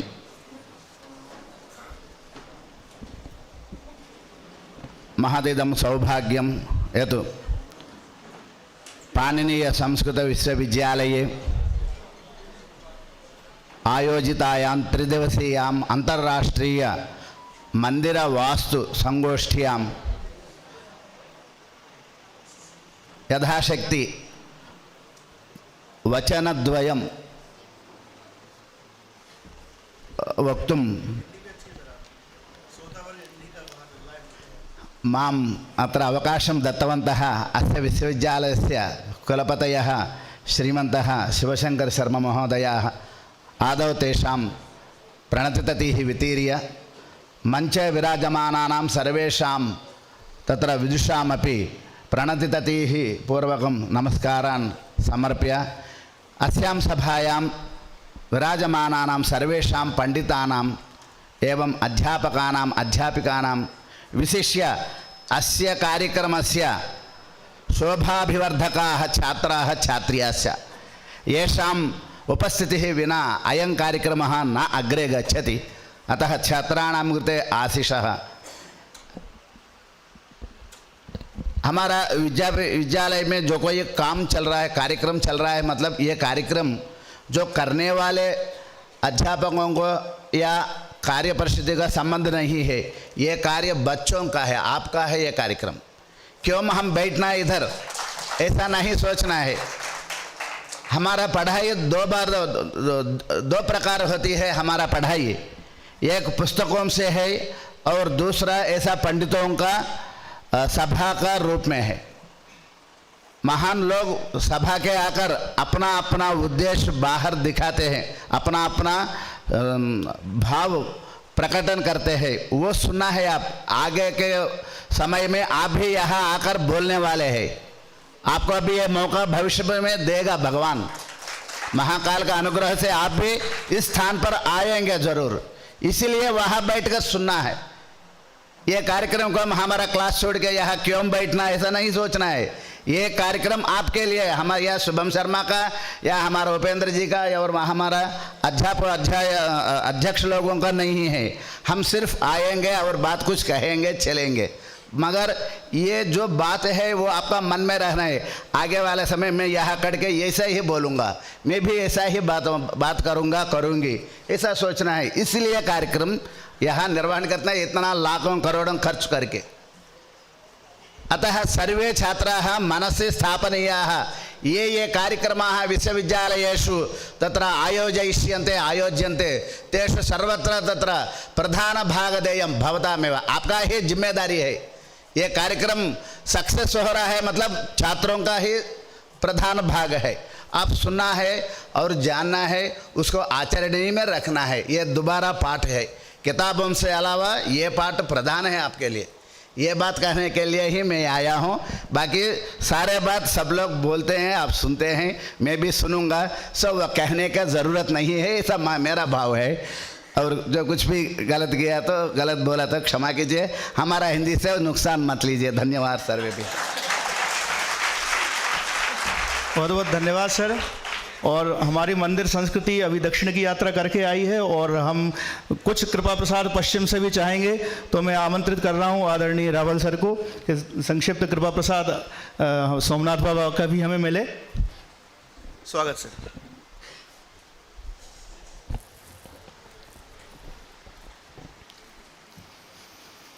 योऽन्तः प्रविश्य मम वाचमिमां प्रसुप्तां सञ्जीवयत्यखिलशक्तिधरस्वधाम्ना अन्यांश्च हस्तचरणश्रवणत्वगादीन् प्राणान्नमो भगवते पुरुषाय तुभ्यम्। अनन्याश्चिन्तयन्तो मां ये जनाः पर्युपासते तेषां नित्याभियुक्तानां योगक्षेमं वहाम्यहम्। सदाशिवसमारम्भां शङ्कराचार्यमध्यमाम् अस्मदाचार्यपर्यन्तां वन्दे गुरुपरम्पराम्। गुरुर्ब्रह्मा गुरुर्विष्णुः गुरुर्देवो महेश्वरः गुरुस्साक्षात् परं ब्रह्म तस्मै श्रीगुरवे नमः। परमश्रद्धेयाः परमपूज्याः अनवरतस्मरणीयाः प्रभासतीर्थस्य अधिष्ठातारः प्रथमज्योतिर्लिङ्गाः भगवन्तः श्रीसोमनाथचरणाः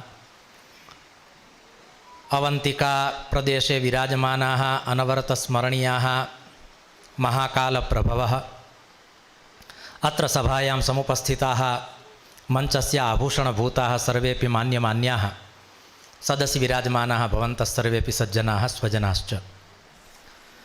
भगवतः पुराणपुरुषोत्तमस्य कृपाप्रसादेन एवं च डॉक्टर श्री शुभम शर्मा महोदयस्य अनुकम्पया अहमत्र समुपस्थितोऽस्मि इति एकं मदीयं सौभाग्यं वर्तते।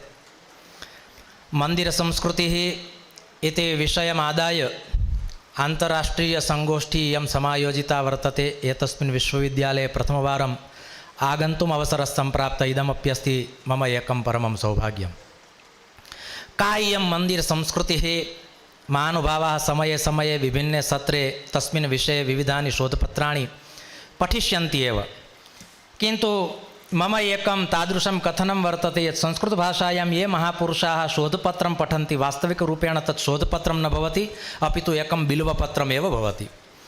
संस्कृतसमुपासकाः यत्किमपि वदन्ति भगवतः शङ्करस्य आराधना एव भवति। कारणं विद्याकामस्तु गिरिशमिति श्रीमद्भागवत महापुराणस्य वचनं, ज्ञानं महेश्वरादिच्छेत् इति मत्स्यपुराणस्य वचनं।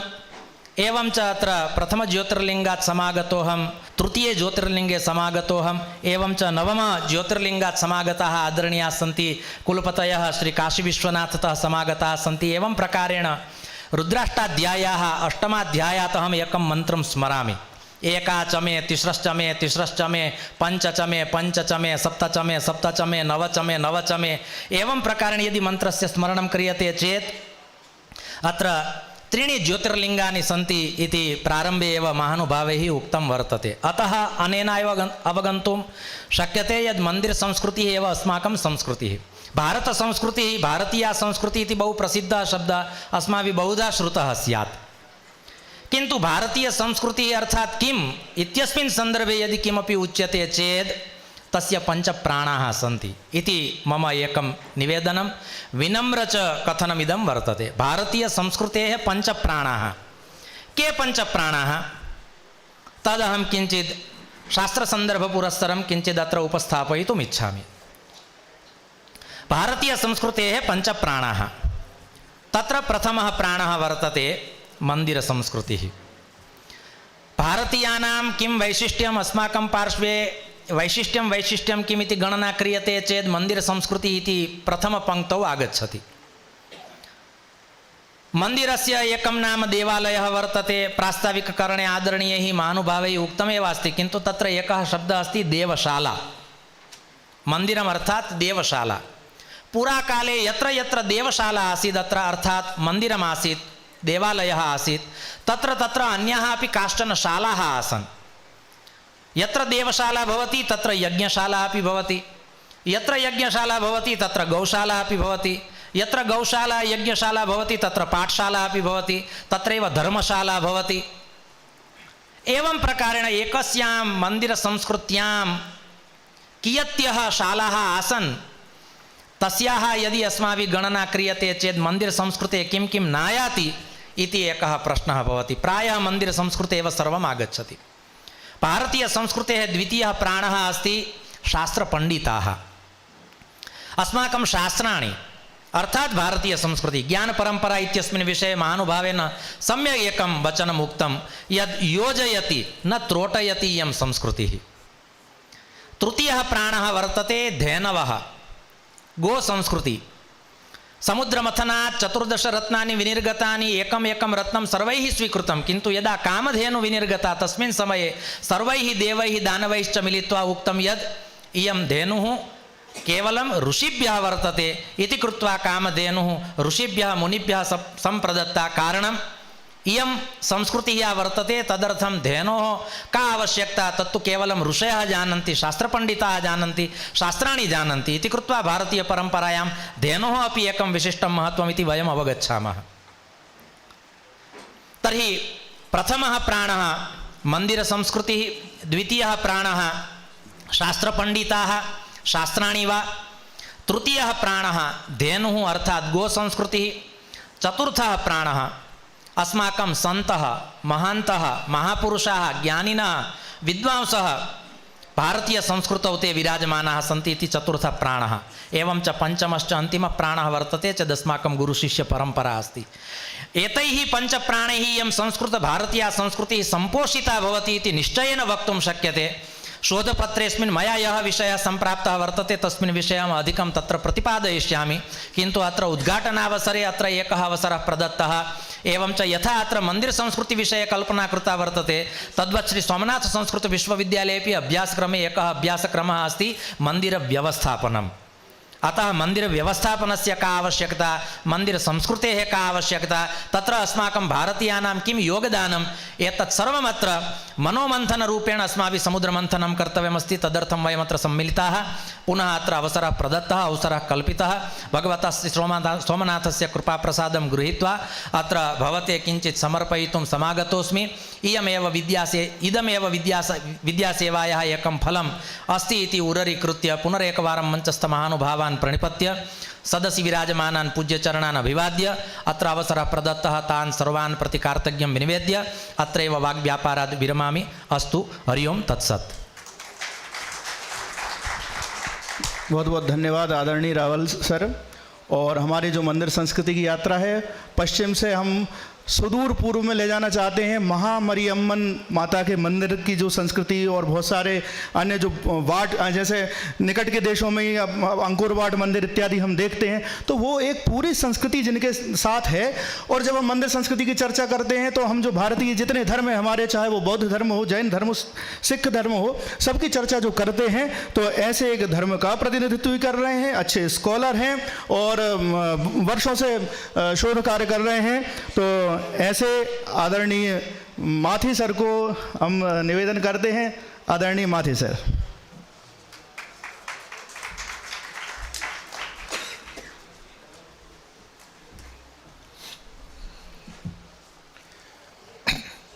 नमो तस्सा भगवतो अरहतो सम्मा संबुद्दस्सा นะโมตัสสะภะคะวะโตอะระหะโตสัมมาสัมพุทธัสสะนะโมตัสสะภะคะวะโตอะระหะโตสัมมาสัมพุทธัสสะโอมอวันติกยะนะมหามหาการะภูเยนะมหาวิทาทายะนะมหา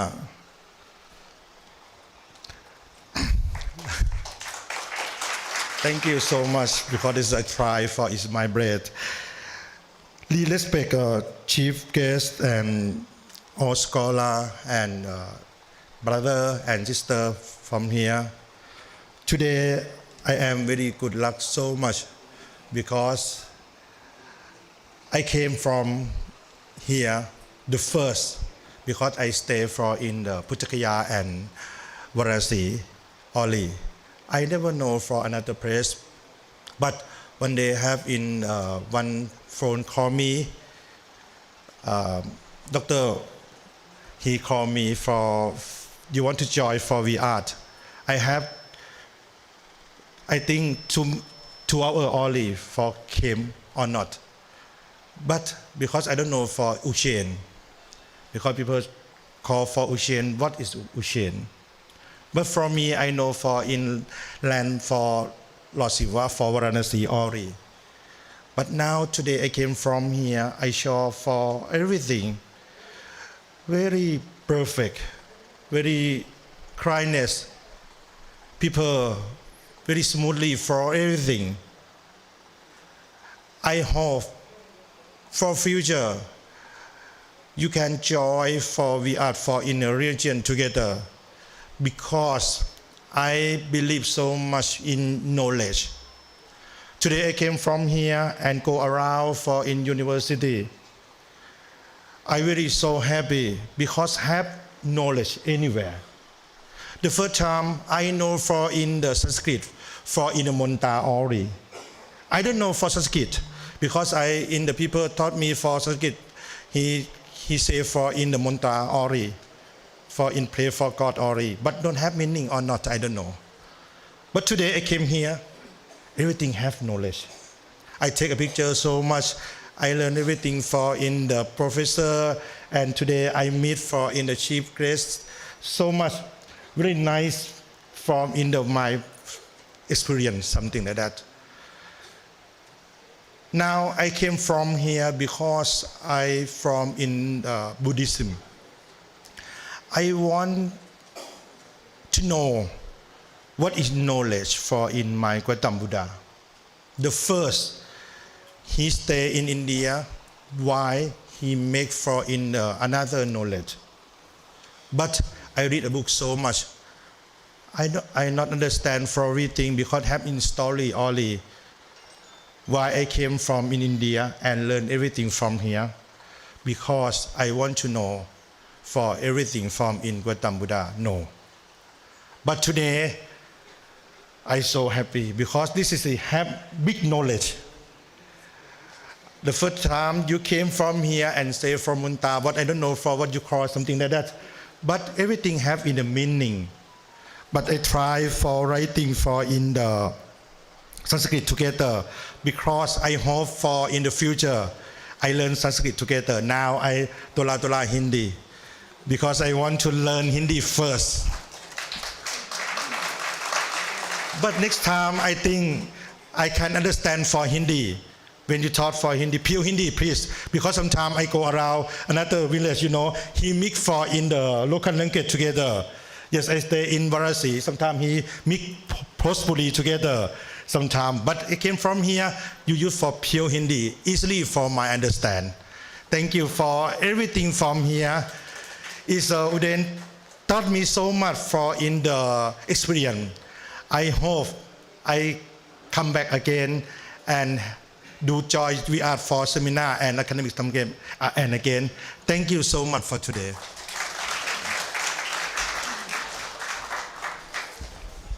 Thank you so much, sir. इदानीं महत् सौभाग्येन अस्माभिः मुख्यातिथिरूपेण सम्प्राप्ताः त्रिस्कन्धज्योतिषशास्त्रस्य मूर्धन्यविद्वांसः श्रद्धेयाः गुरुचरणाः सम्पूर्णानन्द संस्कृत विश्वविद्यालयस्य माननीयः माननीयाः कुलपतयः आदरणीयाः शर्मवर्याः महोदयानां सादरम् अहं प्रार्थ्यन्ते सादरं यत् स्वीयवचोभिः अस्मान् आप्लावयन्तु इति। आदरणीय गुरुचरणाः।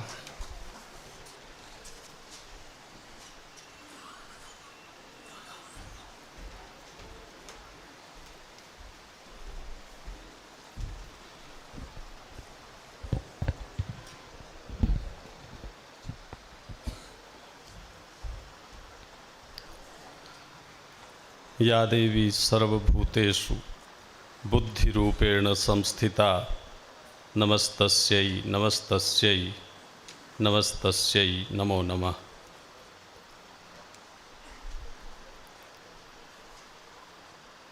अधिमंचम विराजमानाः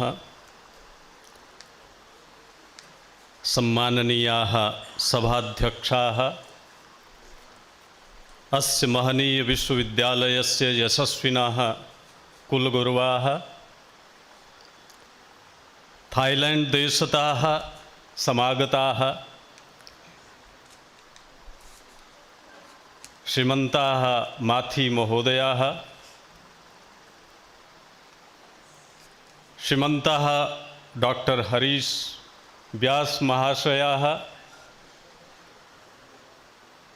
श्रीमन्तः रावल महोदयाः श्रीमन्तः रंगा महोदयाः अत्रत्याः यशस्विनः कुलसचिवाः श्रीमन्तः सोनिवर्याः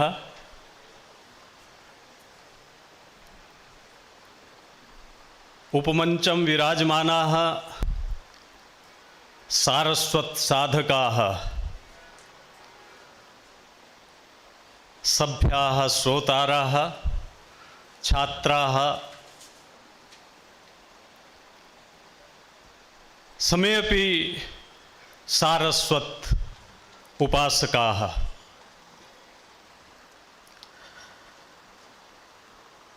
भवन्तः समेऽपि सौभाग्यशालिनाः यतोहि संस्कृतं नाम दैवी वाक् ये खलु संस्कृतं व्यवहरन्ति ये संस्कृतेन व्यवहरन्ति ये संस्कृतेन आचरन्ति ते सामान्याः न भवन्ति ते सौभाग्यशालिनाः भवन्ति यतोहि यथा मया कथितं संस्कृतं नाम दैवी वाक् इयं गिरा इयं वाक् दैवी वाक् अतो हेतोः ये संस्कृतेन व्यवहरन्ति ते अपि देवतुल्याः भवन्ति अतः समेऽपि देवाः मम वन्दनीयाः अभिनन्दनीयाः।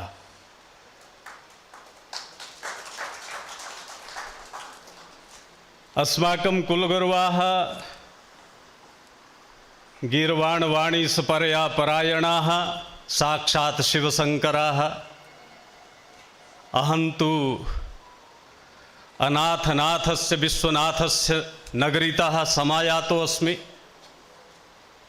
अत्र तु न केवलं कालः अपि तु महाकालः अपि अत्र राजार्जन्ते।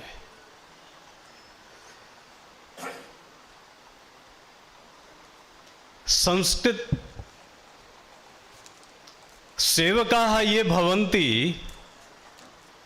ते वैशिष्ट्यं धारयन्ति यतोहि ते केवलं भाषाविदः इति न ते तु साक्षात् वैज्ञानिकाः भवन्ति। प्रत्येकम् अपि शब्दः संस्कृतस्य विज्ञानसमन्वितं चिन्तनं धारयति। यथा कश्चन यदा वदति हृदयः हृदयः तत्र विज्ञानम् अस्ति। महर्षिणा यास्केन अस्य निर्वचनं कुर्वता तत्र हरति ददाति याति इति हृदयं कस्य हरणं करोति, किम ददाति, कथम याति, कार्बन डाइऑक्साइड मिश्रित रक्तस्य आहरणं करोति, शुद्धिकरणार्थम ददाति, शुद्ध रक्तस्य संचरणम तत्र क्रियते, तर्हि हरति ददाति याति इति हृदयम्। एवं संस्कृतं नाम वैज्ञानिकी भाषा। अतः यदा वयं चिन्तयामः वास्तुविषयकं विषयम् अवलम्ब्य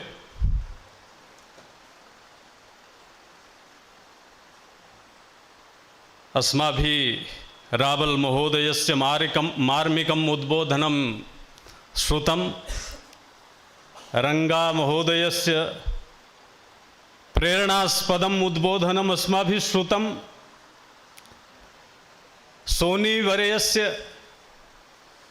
स्वागतवचनम् अस्माभिः श्रुतं, हरीश व्यास महोदयस्य प्रेरणास्पदम् ओजस्वितापूर्णं भाषणम् अस्माभिः श्रुतं। तत्र आत्मीयतायाः भावः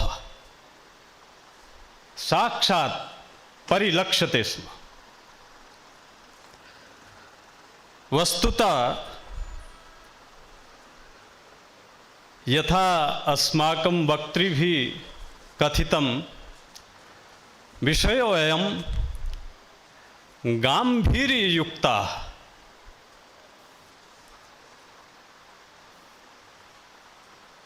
ज्योतिषं नाम दिव्य विद्यायाः संधारकाः विषयाः।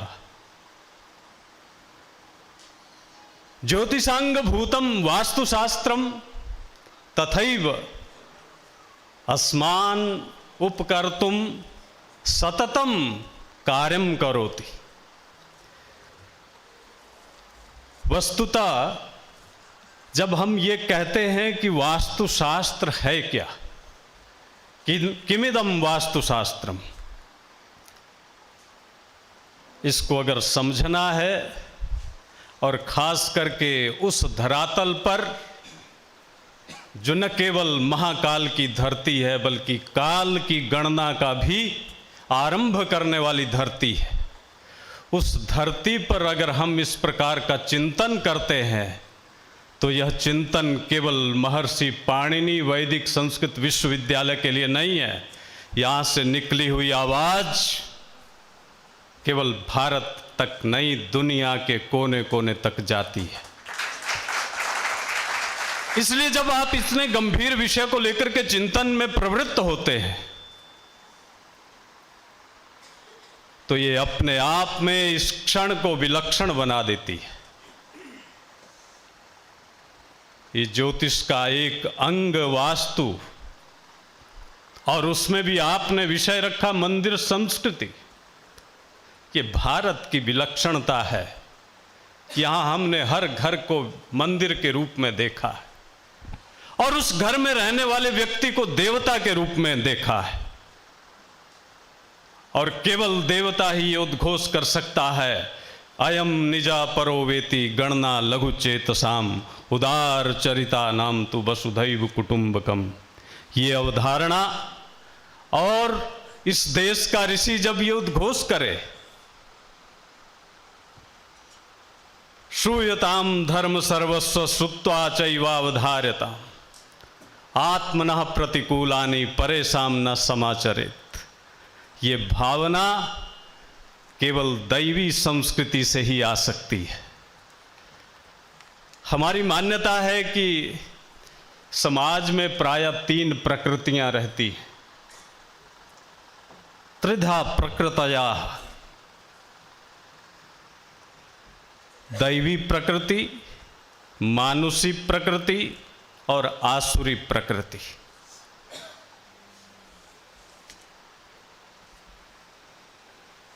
इसलिए जब हम मंदिर निर्माण करते हैं या घर का निर्माण की बात करते हैं तो वहां जब भूखंड का चयन करते हैं तो भूखंड पर 45 देवताओं का न्यास करते हैं।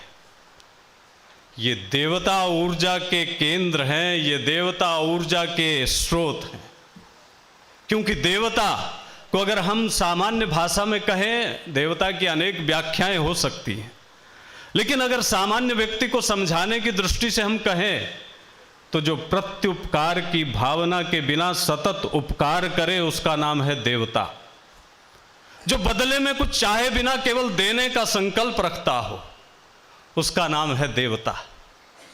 और जो प्रत्युपकार की भावना के साथ काम करे उसका नाम है मनुष्य। और जो तिरस्कार और अपकार के भाव से काम करे उसका नाम है राक्षस। देवता बदले में कुछ मिले इस भाव से हमें कुछ देते नहीं है। इसलिए हमारे यहाँ वैदिक संहिताओं में अनेक देवताओं के नाम उल्लिखित हैं। जो भी जिस रूप में हमारा उपकार कर रहा है, हमें कुछ दे रहा है, उसको हमने देवता कहा। वायु भी देवता है, जल भी देवता है, सूर्य भी देवता है, अग्नि भी देवता है। ये ऐसे देवता हैं कि आपसे चाहे बिना आपको देते हैं। सूर्य ये नहीं कहते कि आप हमें जल चढ़ाएंगे तभी हम आपको ऊष्मा, ऊर्जा और प्रकाश देंगे। अग्नि ये नहीं कहता कि आपने ईंधन नहीं डाला, लकड़ी नहीं डाली तो मैं आपको ताप नहीं दूंगा। अगर आपके पड़ोसी ने उसमें ईंधन डाला है तो आपको भी उतना ही ताप मिलेगा जितना उसको मिलेगा। ये प्रत्युपकार की भावना के बिना जो सतत उपकार करे उसका नाम देवता है। लेकिन मनुष्य अलग है। मनुष्य का सिद्धांत है प्रयोजनम अनुद्दिश्य मंदोपि न प्रवर्तते। मनुष्य प्रयोजन के बिना किंचन मात्र भी उसका प्रवर्तन नहीं होता। वो बदले में कुछ कैलकुलेट करता है, चाहता है, तब आपका कुछ भला करता है, तब किसी कार्य में प्रवृत्त होता है। लेकिन आसुरी प्रकृति इससे भी भिन्न है। वह पहले अपशब्द कहेगा, बुरा कहेगा, तब अपनी बात आरंभ करता है। इसलिए जो तिरस्कार और अपकार के भाव से काम करता है उसका नाम है असुर, राक्षस। लेकिन हम जब घर का निर्माण करने की सोचते हैं तो हम भूखंड चयन पर सबसे पहले केंद्रित करते हैं अपने आप को। भूखंड कैसा हो, उसका गुणधर्म कैसा हो, उसके मिट्टी के लक्षण कैसे हो, उस भूखंड का परीक्षण कैसे कैसे किया जा सकता है, उस भूखंड के चयन के लिए किस नगर को अधिमान दिया जा सकता है, उस भूखंड के चयन में किस दिशा को महत्व दिया जा सकता है। इन सारी बातों से पूर्व जब हम भूखंड का निर्धारण करते हैं तो उस पर देवताओं की परिकल्पना करते हैं। इन देवताओं की प्रकृति के अनुरूप इसी धरती पर राजा भोज हुए। उन्होंने 11वीं शताब्दी में सम्रांगण सूत्रधार लिखा और सम्रांगण सूत्रधार के सूत्रों में जब देवताओं की व्याख्या की तो वहां एक देवता निघंटु का अध्याय है। कौन देवता किस प्रकृति का है, किस प्रकार का वो फल देने वाला है, वो उस प्रकार से हम उसका व्यवहार करें।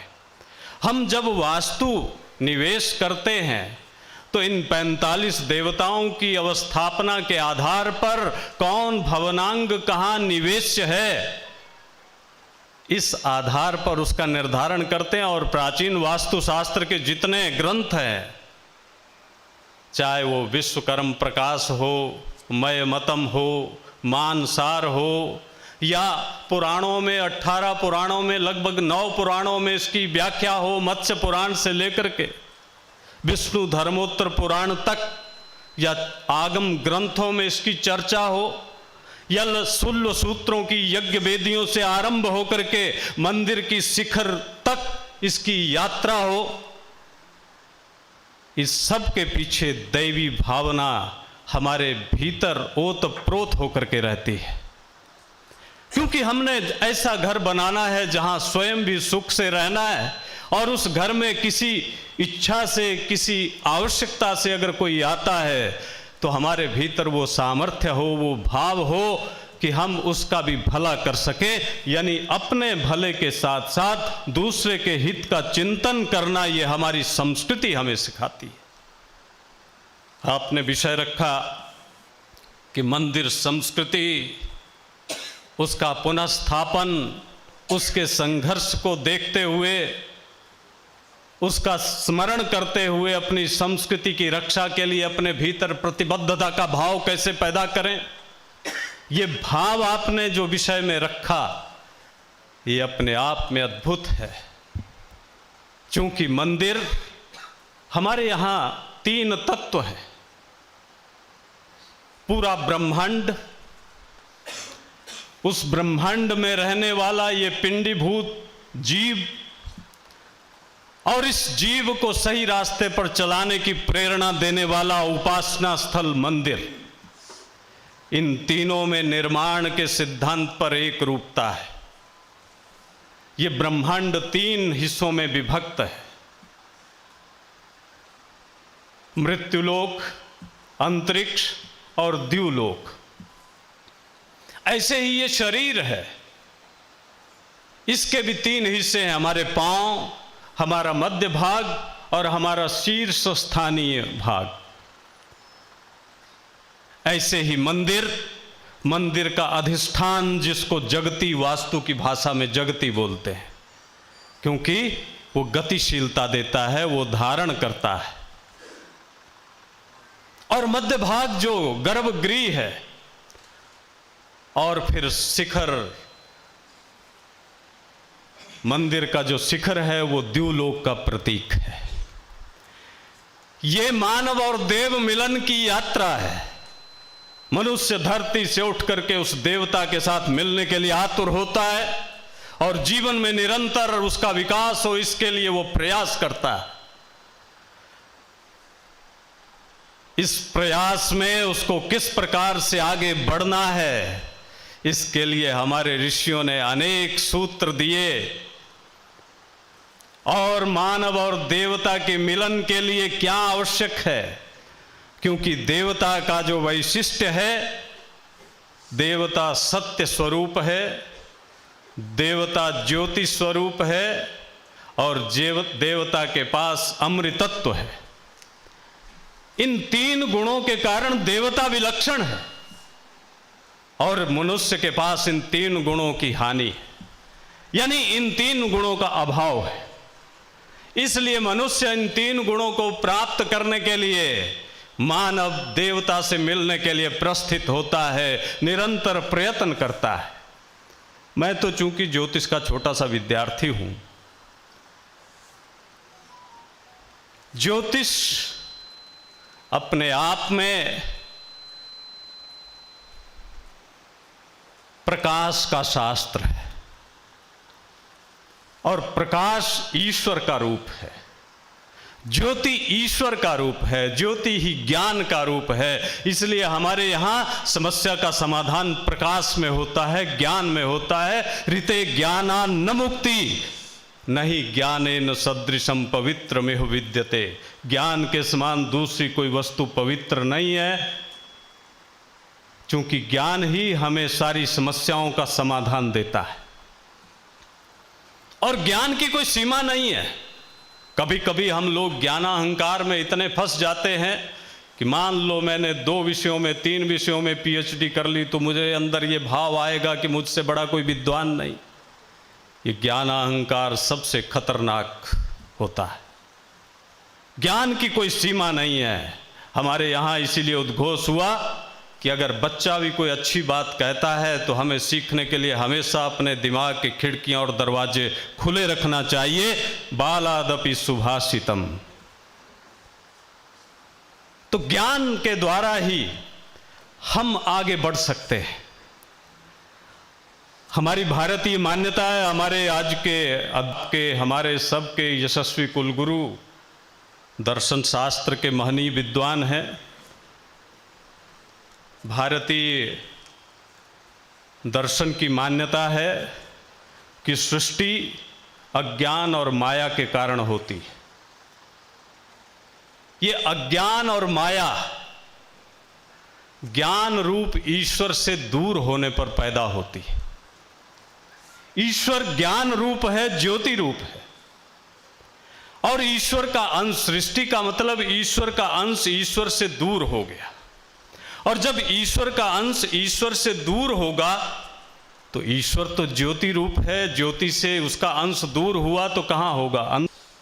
और जब अंधेरे में भटकता है तो फिर पुनः ये इच्छा होती है कि मैं इस अंधकार से पुनः उसी जहाँ से आया हूँ वहीं जाना है, उसी प्रकाश में जाना है। इसलिए हम मोक्ष की प्राप्ति के लिए, आत्यंतिक दुख निवृत्ति रूप निश्रेयस की प्राप्ति के लिए प्रयत्नशील होते हैं। आप देखिए कि जब ईश्वर का अंश ईश्वर से निकला तो वह अंधेरे में हुआ, अंधेरे में भटक रहा है, तो उसके मन में पुनः ये इच्छा हुई, ये भाव पैदा हुआ कि मुझे इस अंधेरे को तोड़ करके पुनः उस ईश्वर रूप ज्योति के पास जाना है।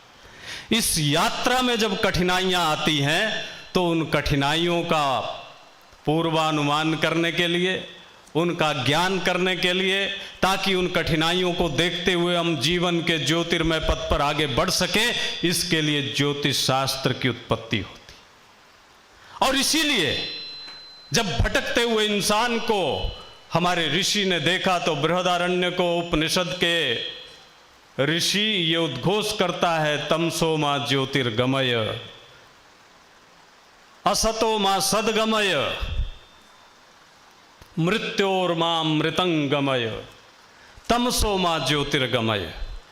मैं अज्ञान के अंधकार में भटक रहा हूँ, ईश्वर का अंश ईश्वर से अलग होकर के मृत्यु लोक में यहाँ के चुनौतियों के, यहाँ की आपत्तियों के, यहाँ की कठिनाइयों के थपेड़े खा रहा हूँ। मुझे पुनः उसी ईश्वर में जाना है। इस यात्रा में हमारी कठिनाइयाँ कम से कम हो, इसके लिए ज्योतिष यानी ये प्रकाश के शास्त्र का प्रणयन हुआ। और इसीलिए जब हम इस यात्रा में आगे बढ़ते हैं तो हमारे लिए, जैसे आज सरकार उद्घोष करती है रोटी कपड़ा और मकान, कि हमारे लिए क्या जरूरी है आगे बढ़ने के लिए? खाने के लिए भोजन मिले, पहनने के लिए वस्त्र मिले और रहने के लिए घर मिले। लेकिन घर कैसा हो? घर ऐसा हो जिस घर में जाते ही हमारी जो ऊर्जा है, हमारी जो क्षमताएं हैं, वो स्वतः स्फूर्त होने लग जाएं। आप देखते हैं बहुत बार कई घरों में आप जाते होंगे, आपको ऐसी अनुभूति होगी कि यहां से जितनी जल्दी हो निकल चलें। और कई जगह आप जाते हैं तो आपको लगेगा कि यहां कुछ देर और बैठें। ये आपकी अनुभूतियों की अनुकूलता और प्रतिकूलता, चूंकि यत पिंडे तत् ब्रह्मांडे, जो इस पिंड में है वही इस विराट ब्रह्मांड में है। इस पिंड के जो निर्माण के सिद्धांत हैं, उन सिद्धांतों पर इस विराट ब्रह्मांड की रचना हुई। ये पांच भौतिक पिंड है तो ये पांच भौतिक ब्रह्मांड है।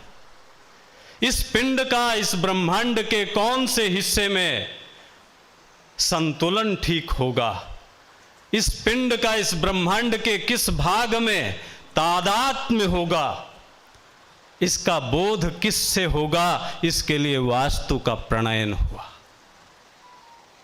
हम किस धरातल पर रहें जहां हम अपने सामर्थ्य का, अपनी शक्तियों का सदुपयोग कर सकें और हमारी लुप्त और सुषुप्त प्रतिभा का जागरण होकर के हम महनीय शक्ति से जुड़ करके अपने विकास के साथ साथ समाज के भी विकास को सुनिश्चित कर सकें, इसके लिए ये शास्त्र हमारा मार्गदर्शन करता है। इसलिए ये मार्गदर्शन सहज रूप में नहीं होता, ये इसलिए है क्योंकि हमने हर कला को देवता की विद्या से, देवता की शक्ति से अनुप्राणित किया। और जो कला दैवी शक्ति से अनुप्राणित होती है। जो दैवी शक्ति से अनुप्राणित न हो वह कला केवल शुष्क काष्ठ कला हो सकती है, और कला आसुरी संपदा है। इस आसुरी संपदा को अगर हम दैवी शक्ति से नियंत्रित नहीं करेंगे तो ठीक वैसा ही होता है जैसे एक हथियार हमारे सुरक्षा बल के पास होता है और एक हथियार आतंकवादी के पास होता है। आतंकवादी की शक्ति समाज के विनाश के लिए होती है और सुरक्षा बल की शक्ति समाज की रक्षा के लिए होती है। इसलिए जब दैवी शक्ति से नियंत्रित कला होगी तो वह आत्म कल्याण के साथ साथ समाज के कल्याण को सुनिश्चित करने वाली होती है। हमारे यहाँ प्रत्येक बात को धर्म से जोड़ करके इसलिए दिखाया गया, इसलिए रखा गया ताकि हमारी आस्था उस पर बनी रहे। हमने जब वास्तु की दृष्टि से घर बनना चाहिए और घर के महत्व को हमने बात की तो घर के लिए भी कहा कि इसके बनाने से हमें केवल सुख ही नहीं मिलेगा रहने का, इससे पुण्य भी मिलेगा। ये धर्म को जोड़ा। कोटि घ्नम तृणजे पुण्यम ऋणमय दस संगुणम ऐष्टिके शतकोटि घनम शैले फलम अनंत फलम गृहे। यानी कोई व्यक्ति अगर तिनकों का घास फूस का भी घर बनाता है तो उसका करोड़ गुना पुण्य फल है। लेकिन घर अपना होना चाहिए, क्योंकि आप जब किसी किराए के मकान में रहते हैं तो स्वाभिमान से नहीं रह पाते। आपको भय होता है कि मैं यहाँ कील लगाऊंगा तो ये कील दीवार पर नहीं लगेगी, ये मकान मालिक की छाती पर लगेगी, ऐसी पीड़ा उसको होगी। लेकिन आपका अपना घर होगा तो आप निसंकोच स्वाभाविक रूप से रहेंगे, और जब आदमी स्वाभाविक रहता है तभी वो स्वाभाविक शुभ या अशुभ कर पाता है। इसलिए घर अपना होना चाहिए। कोटि घ्नम तृणजे पुण्यम, अगर घास फूस का भी अपना घर है तो करोड़ गुना पुण्य फल। मृणमय दस संगुणम, और अगर कदाचित मिट्टी का बना लिया तो उससे 10 गुना और ज़्यादा पुण्य, और अगर ईंटों का बना लिया तो 100 गुना और पुण्य, और कदाचित मार्बल, कंक्रीट और बहुत सारे ऐसे आधुनिक तत्वों से सुसज्जित और मजबूत घर बना लिया तो अनंत पुण्य। अब देखिए, अगर वैज्ञानिक दृष्टि से देखेंगे तो उत्तरोत्तर गुरुत्व शक्ति इस घर में अधिक होगी। जो घास फूस का घर होगा उससे गुरुत्व किस में अधिक होगा? मिट्टी में। मिट्टी से अधिक ईंटों में, ईंटों से अधिक पत्थर में गुरुत्व होगा, और जितना अधिक गुरुत्व जिस घर में होगा वह घर उतना ही चिरस्थायी होगा, और जितना चिरस्थायी होगा घर का स्वामी उतने ही भय मुक्त वातावरण में रहेगा। और दूसरा हमने जोड़ा इसको धर्म से, कहा पर गेह कृता सर्वा श्रौत स्मार्त क्रिया शुभा निष्फलासु यतस्तासाम भूमि शाह फलमश्नुते।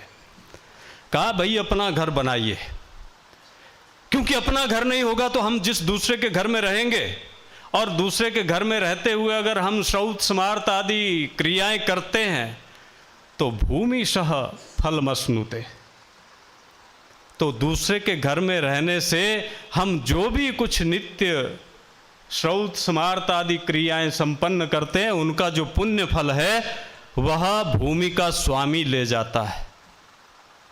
इसलिए भूमि का स्वामी स्वयं को बनाइए, और जब आप भूमि का स्वामी स्वयं बनते हैं तो आप में एक भाव और आता है कि भूमि, मैं इसका केवल स्वामी नहीं हूँ, ये भूमि मेरी माँ भी है। करते हैं, भूमि का उत्खनन करते हैं, भूमि के भीतर छिपे हुए रेयर अर्थ मटेरियल को निकालते हैं, और ये सोचे बिना कि आज के 40 साल बाद, 50 साल बाद, 100 साल बाद आने वाली पीढ़ियां क्या प्राप्त करेंगी। विकास होना चाहिए संधारणीय विकास, सस्टेनेबल डेवलपमेंट। क्या ये सस्टेनेबल डेवलपमेंट है? हम पानी का कितना दोहन कर रहे हैं। क्या हमने कभी सोचा कि आने वाली पीढ़ियां, आज के 40 साल बाद आप नदियों की स्थिति देखें, नदियां सूख जाएंगी, पानी कहां से आएगा? विकास वो होता है जो प्रकृति हितैषी हो, जो आज भी हमें सुख दे और आने वाली पीढ़ियों को भी सुखी रखने की गारंटी दे। लेकिन हमने पूरा जोर लगाया है धरती में जो कुछ है उसको निकाल लीजिए। उपजाऊ धरती है, वहां कॉलोनीज काट करके घर बना दीजिए। हम इस प्रकार से उसका भाव समझें। हम जब ये उद्घोष करते थे, भारत के ऋषि को पता था कि आने वाली पीढ़ियां ऐसी होंगी कि वो स्वार्थ केंद्रित होकर के जो कुछ है केवल मुझे मिले, और इस भाव से जो कुछ प्रकृति में है उसको एक दिन में लेने की कोशिश में सब कुछ धरती को खोखला कर देंगे और आने वाली पीढ़ियां फिर हमें श्राप देंगी। तो हमने ये भाव दिया, माता भूमि पुत्रो हम पृथिव्या, ये धरती मेरी माँ है, मैं इसका पुत्र हूँ।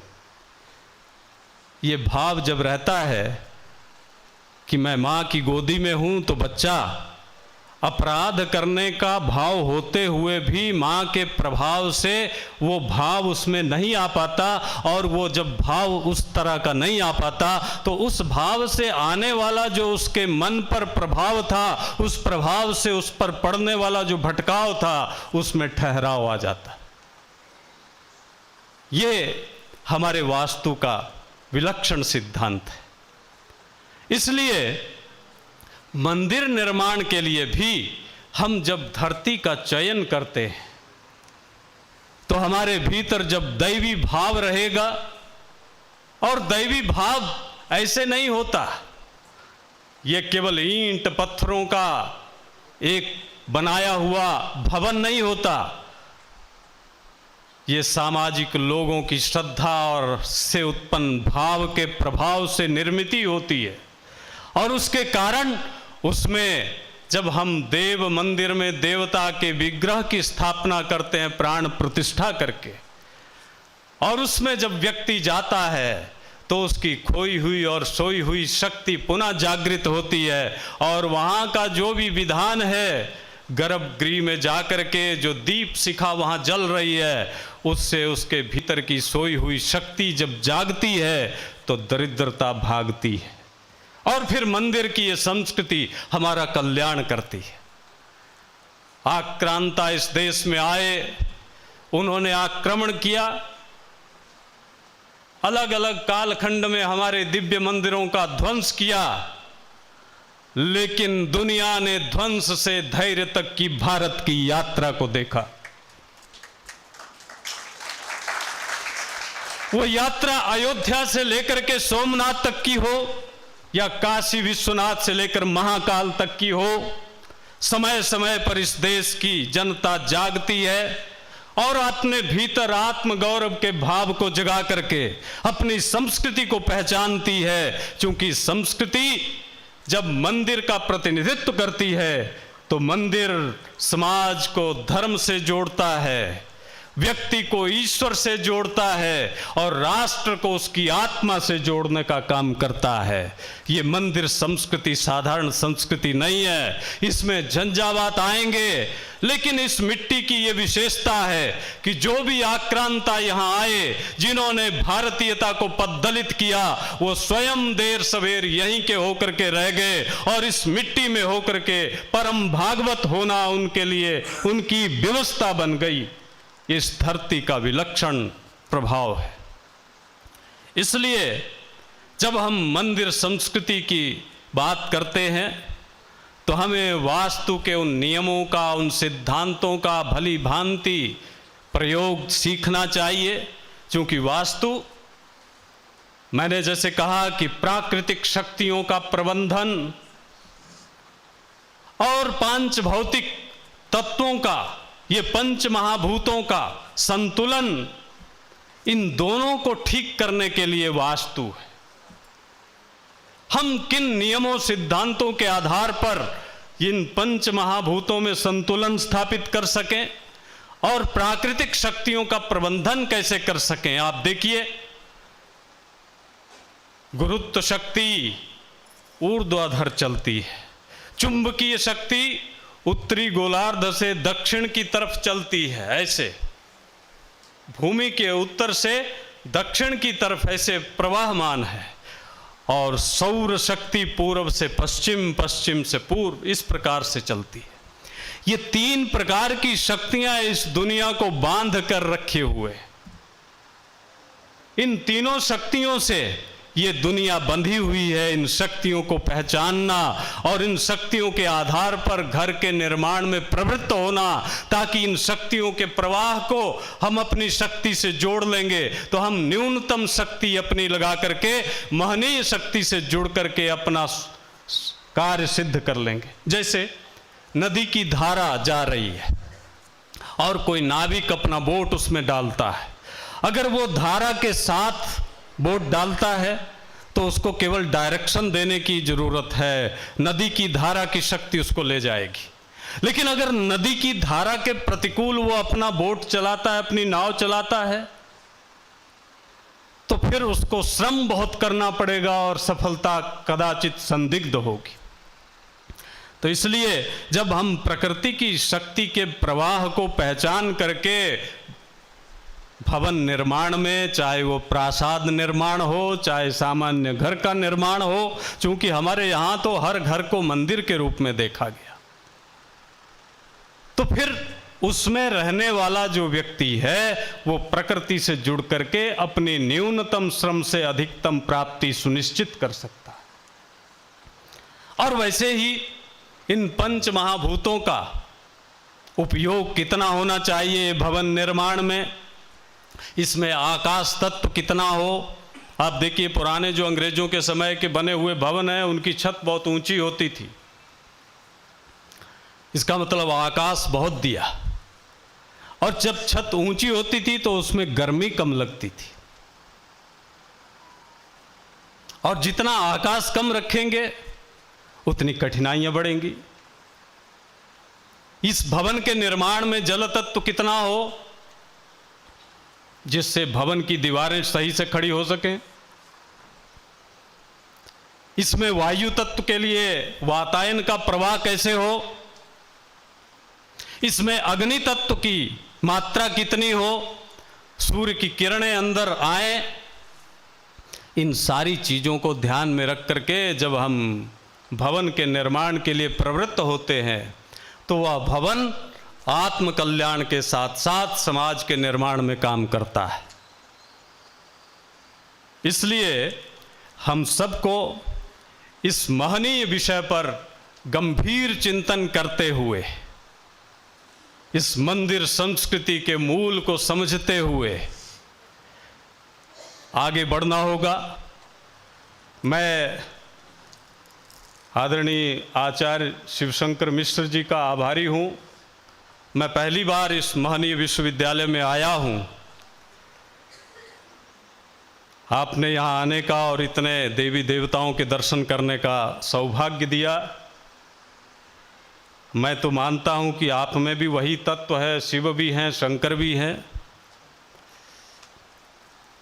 और मैं काशी विश्वनाथ को प्रणाम करके आया हूँ, महाकाल की धरती पर आया हूँ, तो ये मेरा भी सौभाग्य है। और ऐसे महनीय विषय पर आप ये अंतर्राष्ट्रीय संगोष्ठी का आयोजन कर रहे हैं, इसके लिए आपको बहुत बहुत बधाई। यह हमारी मंदिर संस्कृति है जिसने भारत, भारतीय और भारतीयता को हमेशा बना करके रखा है। इसीलिए लोग कहने पर विवश हुए, कुछ बात है कि हस्ती मिटती नहीं हमारी। वो बात यही है मंदिर संस्कृति। क्योंकि हमने हर व्यक्ति के भीतर ईश्वर को देखा और हर मंदिर में भटके हुए इंसान को रास्ता मिलते हुए देखा। ये हमारी संस्कृति की महनीय विशेषता है। इसलिए आपने ऐसे दिव्य विषय को चुना और इस पर 3 दिन तक विमर्श होगा।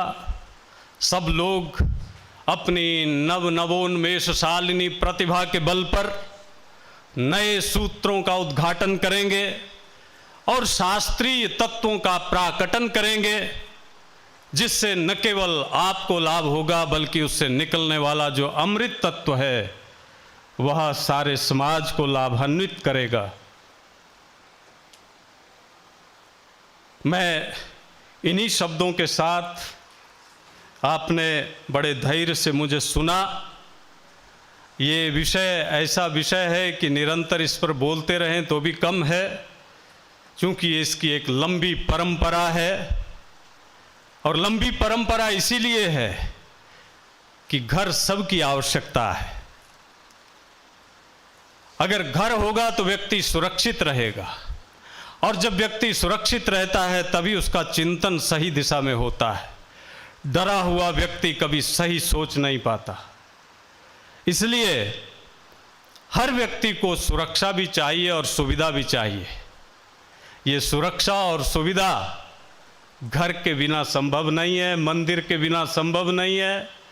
जब हम टूटे हुए होते हैं, थके हुए होते हैं, डरे हुए होते हैं, तो देवता की शरण में जाते हैं कि हम अंधकार के प्रभाव से व्यग्र मन है, हमारे भीतर अज्ञान है, जिसके कारण हम तनावग्रस्त हैं।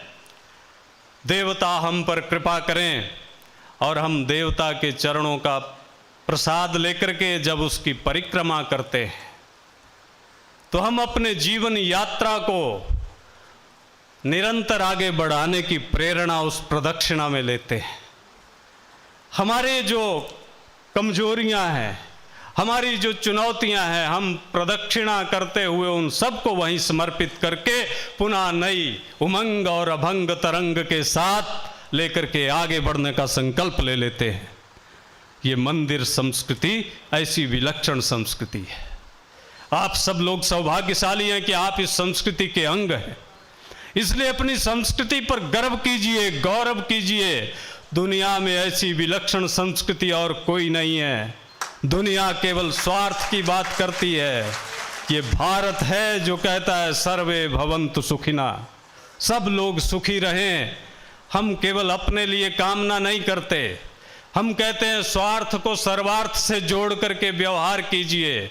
और जब व्यक्ति स्वार्थ को सर्वार्थ से जोड़ करके व्यवहार करता है, सबका भला जब होगा तो स्वयं उसी में सन्निहित होकर के अपना भला स्वयं हो जाएगा। इस भाव को जागृत करना है और इस भाव के प्रभाव से जो मानवता के मन में भटकाव आ रहा है उसको हम सब मिलकर के दूर कर सकते हैं।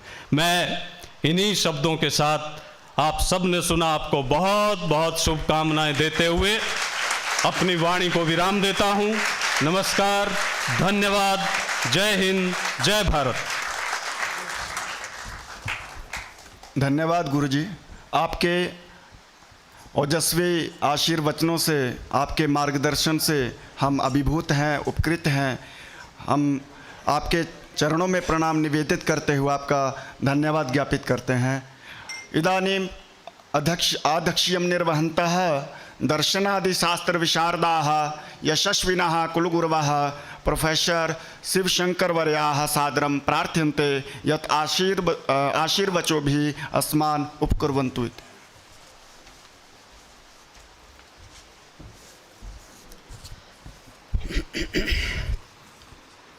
ओम नमः श्रीमत्परमहंसास्वादित चरणकमलचिन्मकरन्दाय भक्तजनमानसनिवासाय श्रीरामचन्द्राय नमोस्तु रामाय सलक्ष्मणाय देव्यै च तस्यै जनकात्मजायै नमोस्तु रुद्रेन्द्रयमानिलेभ्यो नमोस्तु चन्द्रार्कमरुद्गणेभ्यः रामं रामानुजं सीतां भरतं भरतानुजं सुग्रीवं वायुसूनुं च प्रणमामि पुनः पुनः। सर्वेभ्यः सादरं नमस्काराः। महर्षि पाणिनि संस्कृत एवं वैदिक विश्वविद्यालयस्य अथ च विक्रमोत्सव इति अनयोः संस्थानयोः संयुक्ततत्त्वावधाने आयोजिते अस्मिन् त्रिदिवसीये अन्ताराष्ट्रीय सेमिनार् मध्ये भवतां समेषां हृदयेन स्वागतं करोमि। अत्र अस्मिन् उद्घाटनसत्रे मञ्चं विभूषयन्तः येषां सद्यः भवद्भिः सर्वैः अत्यन्तम् ओजस्वी उद्बोधनं श्रुतम् अत्यन्तं प्रथितस्य सुप्रथितस्य अत्यन्तं प्राचीनतमस्य विश्वविद्यालयस्य यस्य विश्वविद्यालयस्य कीर्तिः समग्रे भारते समग्रे भूतले विराजते। भवान् अत्र वा भवतु, अत्र इत्युक्ते महर्षि पाणिनि विश्वविद्यालये वा भवतु, लाल बहादुर शास्त्री विश्वविद्यालये वा भवतु, केंद्रीय संस्कृत विश्वविद्यालये वा भवतु, सोमनाथे वा भवतु, जगन्नाथे वा भवतु, सर्वत्र कश्चन स्नातकः सम्पूर्णानन्द संस्कृत विश्वविद्यालयस्य अवश्यं प्राप्यते। एतादृशी महिमा अस्ति तस्य विश्वविद्यालयस्य। एवं भूतस्य अत्यन्तं सुप्रतिष्ठितस्य विश्वविद्यालयस्य आचार्याः कुलगुरवः अस्माकं सर्वेषाम् आदरणीयाः प्रोफेसर् बिहारीलाल सर्वमहाभागाः ये मुख्यातिथिरूपेण अत्र विराजन्ते। एवमेव मञ्चम् अलङ्कुर्वन्तः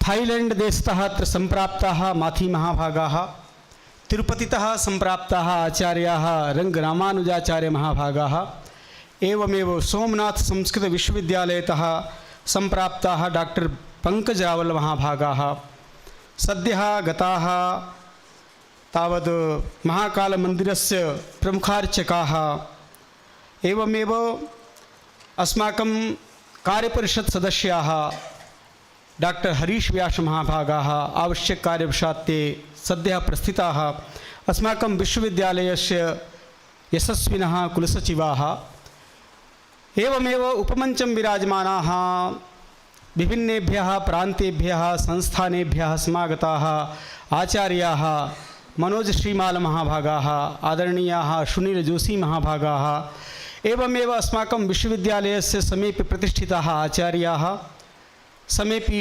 शोधकछात्राः, एवमेव संस्कृतानुरागिणः। महानयं खलु विषयः मंदिर संस्कृतिः वास्तु व्यवस्थापन संघर्षं पुनरुत्थानम्। अनेके विषयाः अस्मिन् विषये सन्निहिताः। केवलम् एकमेव विषयं स्वीकृत्य यदि वयं चिन्तयामः किं नाम मन्दिरम्, मन्दिरमिति किं, तदा महर्षिणा पाणिनिना मंदिर शब्द साधक धातुः प्रतिपादितः मदिं स्वप्ने स्तुतौ च, यस्य अर्थः भवति मन्द्यते स्तूयते यत्र तन्मन्दिरम्, मन्दते मोदन्ते यत्र लोकाः तन्मन्दिरम्। अर्थात मंदिरं नाम किं, यत्र जनाः भगवतः पुरुषोत्तमस्य परमेश्वरस्य स्तुतिमाचरन्ति तन्मन्दिरम्। सहैव यत्र जनाः आनन्दम् अनुभवन्ति तन्मन्दिरम्। वस्तुतः किं भवति, मन्दिरे जनाः गत्वा तावत् दुःखं त्यजन्ति आनन्दं प्राप्नुवन्ति, तदेव मन्दिरम् अस्ति। अतएव उच्यते मन्दिरस्य विभिन्नाः भेदाः अपि। क्वचिदुच्यते ज्ञानमन्दिरम्, आनन्दमन्दिरम्, शान्तिमन्दिरं, बोधमन्दिरं, ध्यानमन्दिरं, मन्दिराणाम् अनेके पर्यायभूताः शब्दाः अस्माकं शास्त्रेषु प्राप्यन्ते। वस्तुतः मन्दिरे किं भवति, मन्दिरसंस्कृतिः यदि तावद् स्पष्टतया विचिन्त्यते चेत् मन्दिरसंस्कृतिर्नाम भारतसंस्कृतिः, भारतीयसंस्कृतिः।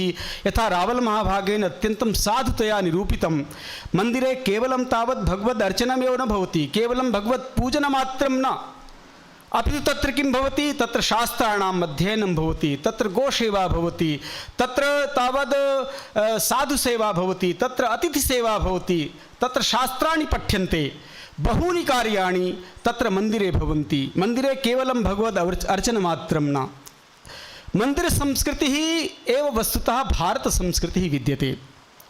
वस्तुतः भवन्तः चिन्तयन्तु एकवारं मन्दिरविषये, मन्दिरस्य वास्तुविषये यदा चिन्तयन्ति तदा भवन्तः स्वयमेव चिन्तयन्तु एकम् एकं मन्दिरं स्वीकृत्य तस्य कीदृशं स्वरूपम् अस्ति। जगन्नाथमन्दिरं वा गच्छतु, तस्य समग्रं शिखरं विलोकयन्तु, कियद् अद्भुतं प्रतीयते एव न यदि केनचित् मानवेन निर्मितमिदं। दक्षिणे यदि भवन्तः गच्छन्ति, दक्षिणे चिन्तयन्तु, तादृशं मन्दिरस्य भव्यं भव्यं प्रासादं, विलोक्य मनसि भावः उदयति केनचित् मानवेन निर्मितम् इदं मन्दिरं कथं भवितुं शक्यते।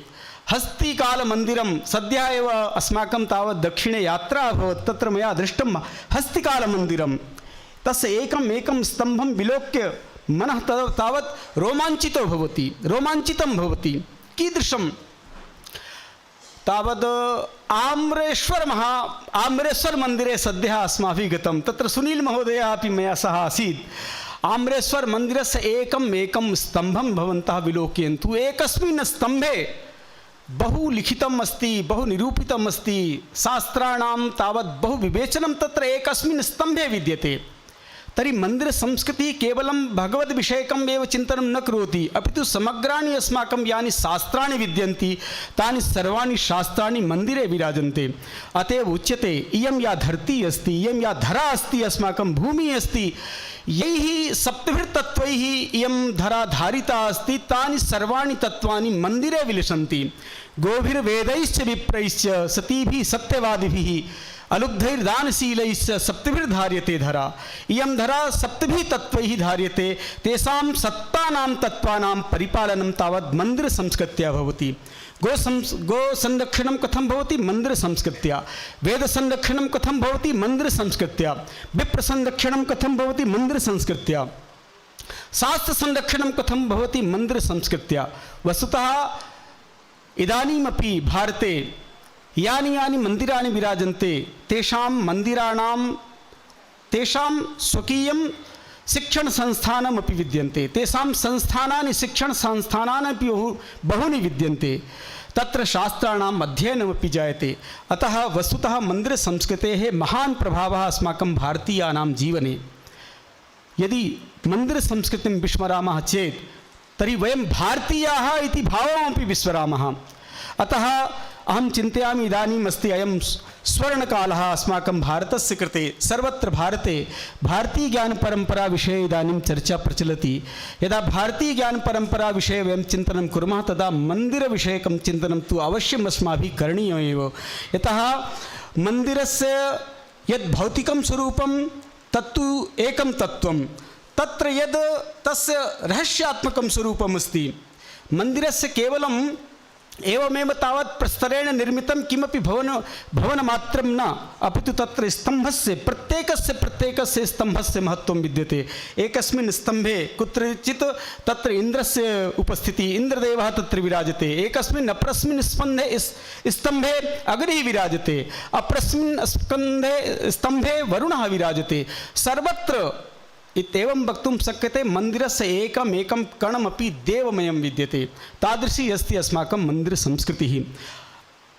परञ्च अत्र अयं विषयः महान् विद्यते। एतस्मिन् विषये तावद् एकस्यां सङ्गोष्ठ्याम् अत्र न्यायः कर्तुं न शक्यते। यतः यदि मन्दिरविषयकमेव केवलं विवेचनं क्रियते तदपि बहु विषयः। तत्रापि यदि वास्तुविषयकं चिन्तनं क्रियते कथं तावत् मन्दिरस्य निर्माणं, मन्दिराणामपि तत्र महान् भेदः अस्ति। यथा आचार्येण शर्महाभागेन कुलपतिमहोदयेन यथा उक्तं, यथा पर्णमयं मन्दिरं, ततोऽग्रे तावद् मृडमयं मन्दिरं, ततोऽग्रे गच्छते चेत् प्रस्तरमयं मन्दिरं, ततः तावद् अग्रे तावद् लौहमयं मन्दिरं, ताम्रमयं मन्दिरं, रजतमयं मन्दिरं, स्वर्णमयं मन्दिरं, रत्नमयं मन्दिरं। मन्दिरस्य एवम् इतिहासः तत्र शास्त्रेषु प्राप्यते। स्वर्णमन्दिरमपि दृश्यते एव। समेषां मन्दिराणां तावद् उत्तमता उत्कृष्टता विद्यते। मृण्मन्दिरापेक्षया प्रस्तरमन्दिरस्य वैशिष्ट्यम् अधिकमस्ति। मृण्मन्दिरापेक्षया दारुमन्दिरमपि अस्ति। तावत् दारुमन्दिरमपि भवति। मृण्मन्दिरस्य अपेक्षया दारुमन्दिरस्य अधिकं महत्त्वं, दारुमन्दिरापेक्षया प्रस्तरमन्दिरस्य अधिकं माहात्म्यं, ततोपेक्षया लौहमन्दिरस्य अधिकं माहात्म्यम्। एवं कश्चन क्रमः विद्यते।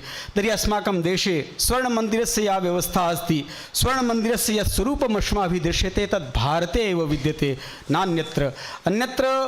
अन्यत्रापि भारतीयाः यत्र वसन्ति तत्रापि ते मन्दिरनिर्माणं कुर्वन्ति, परञ्च भारते तु सर्वत्र नगरे नगरे ग्रामे ग्रामे बहूनि मन्दिराणि विराजन्ते। यत्र 10 जनाः अपि 10 गृहाणि अपि विद्यन्ते तत्रापि एकं मन्दिरं भारतीयाः निर्मान्ति, एकम् अवश्यं मन्दिरं निर्मान्ति। एषा अस्ति अस्माकं भारतीयानां संस्कृतिः। यदा वयं मन्दिरं गच्छामः तदा अस्माकं जीवने सत्यतायाः आधानं, यदा वयं मन्दिरं गच्छामः तदा अस्माकं जीवने देवाराधनस्य भावना जागर्ति, यदा वयं मन्दिरं गच्छामः तदा अतिथीनां सेवा भावना उदेति, यदा वयं मन्दिरं गच्छामः तदा किं भवति, अस्माकं तावद् यानि खलु शास्त्राणि विरचितानि तत्र यानि यानि तत्त्वानि निहितानि सन्ति तेषां वयं श्रवणं कुर्मः, श्रवणानन्तरं तेषां वयं जीवने परिपालनं कुर्मः। अस्माकं भारतीयानां कृते एकस्तावद् निर्देशः अस्ति, यः कश्चन वस्तुतः भारतीयः भवति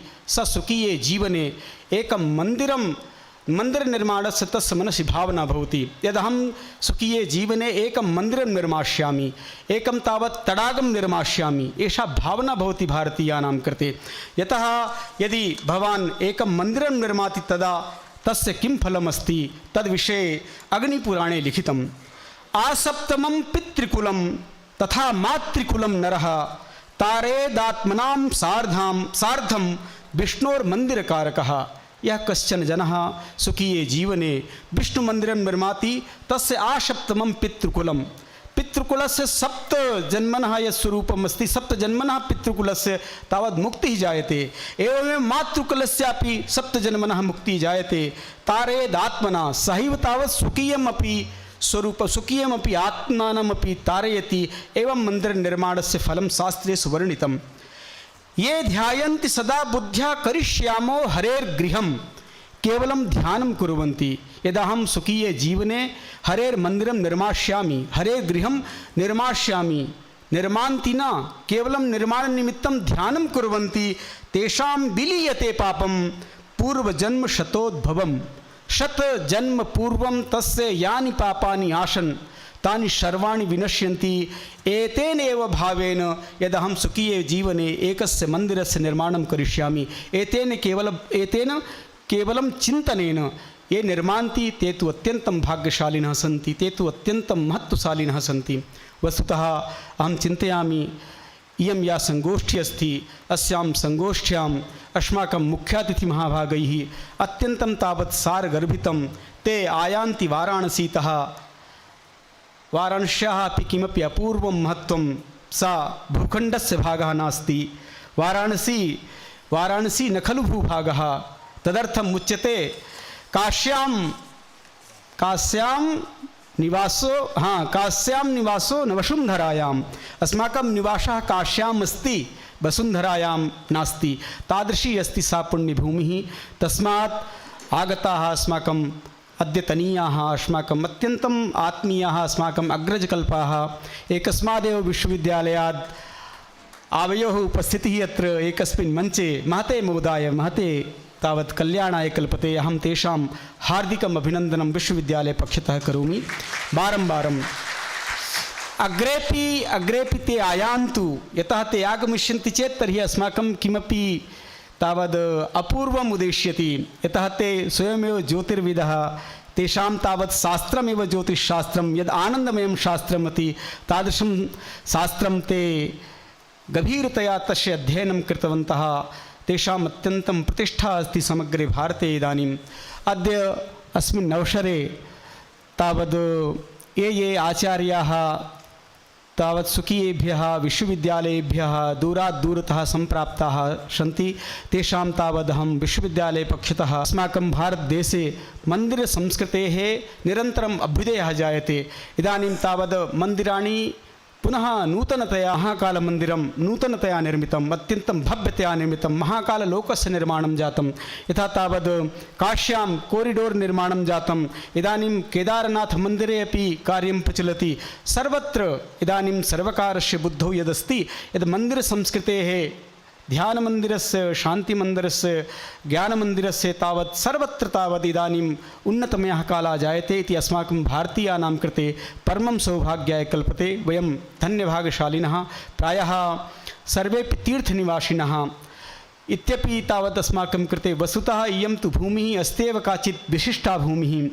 गायन्ति देवाः किल गीतकानि धन्यासुते भारत भूमि भागे स्वर्गापवर्गास्पदमानि देवभूमिः अस्ति अत्र येषां जन्म भवति ते सत्यम् अवश्यं ते अत्यन्तं भाग्यशालिनः भवन्ति। वयमपि भाग्यशालिनः। वेदान्तं पठामः, वयं तावत् व्याकरणं पठामः, ऋषिचिन्तनं वयं पठामः। अन्ये ये किमपि यत्किमपि पठन्ति ते पठन्तु नाम, परञ्च अस्माकं तावत् भाग्यं वयं ऋषिचिन्तनं पठामः, वयं वेदव्यासं पठामः, वाल्मीकिं पठामः, पराशरं पठामः, गौतमं पठामः, कपिलं पठामः, पतञ्जलिं पठामः इति कृत्वा वयम् अमृतस्य पुत्राः इति अस्माकं समेषां परमं भाग्यमस्ति। अत्र पुनरेकवारं समागतानां समेषाम् अतिथीनां हार्दिकं स्वागतम् अभिनन्दनं च कृत्वा अत्रैव विरमामि। धन्यवादः। धन्यवादाः। सादरं प्रणतिपूर्वकं कार्तज्ञं बिभर्मि। इदानीं विभाग समन्वयक महोदयान् आदरणीयान् चिंतामणिं गणेशं कालीं महाकालेश्वरं शोधपीठं महर्षि पाणिनि संस्कृत वैदिक विश्वविद्यालयः इत्याभ्यां संस्थानाभ्यां समायोजितायां दिवसत्रयव्यापिन्यां शौर्यसंगोष्ठ्याम्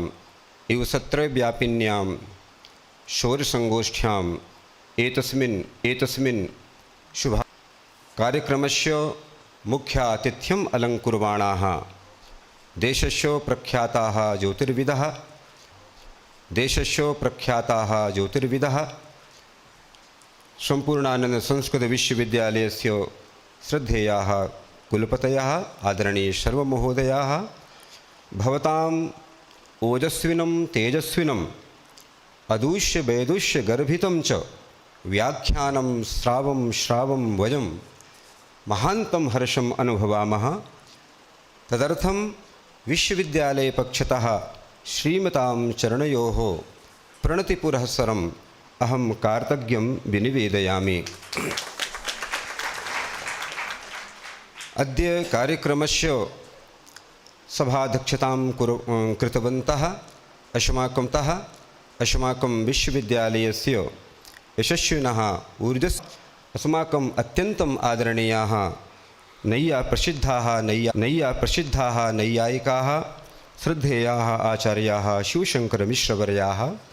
आचार्याणामपि उद्बोधनं मन्दिरं केवलं पूजास्थानं न भवति, सः विद्यते अस्माकं भारतीयज्ञानपरम्परायाः उद्भवस्थानं। तत्रैव अस्माकं ज्ञानसम्पत् उत्पन्ना प्रसृता च। तादृशं विशिष्टं व्याख्यानम् आचार्यैः प्रदत्तम्। अपक्षतः प्रणतिं समर्पं तेषां प्रति आधमर्ण्यं स्वीकरोमि।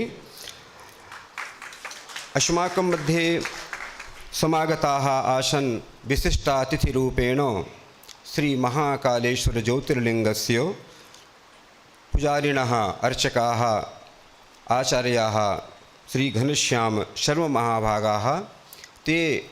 तेषाम् उपस्थिता एव नित्यं महाकालस्य समर्चनं जायते। अतः ते साक्षात् महाकालस्य प्रतिनिधिभूताः अत्र समागताः। आशीर्वादं च तैः अत्र प्रदत्तः। तदर्थं तेषामपि चरणयोः अहं प्रणतिं समर्प्य आधमर्ण्यं स्वीकरोमि। साक्षात् श्री सोमनाथप्रदेशतः सोमनाथभगवतः प्रतिनिधिभूताः अधिमञ्चं राजन्ते श्री सोमनाथ संस्कृत विश्वविद्यालयस्य पुराणविभागे अध्यापनरताः आचार्याः श्री पंकजरावल महोदयाः। यैः मन्दिरसंस्कृतेः के पञ्चप्राणाः तत्र विचारं कृत्वा तैः पञ्चप्राणाः अत्र प्रदर्शिताः। वस्तुतः अहमपि तेषां मतं तत्र स्वीकरोमि। मन्दिरसंस्कृतौ यानि प्राणभूतानि तत्त्वानि सन्ति, वस्तुतः तानि एव भवन्ति। येषां चर्चां रावलमहोदयाः कृतवन्तः।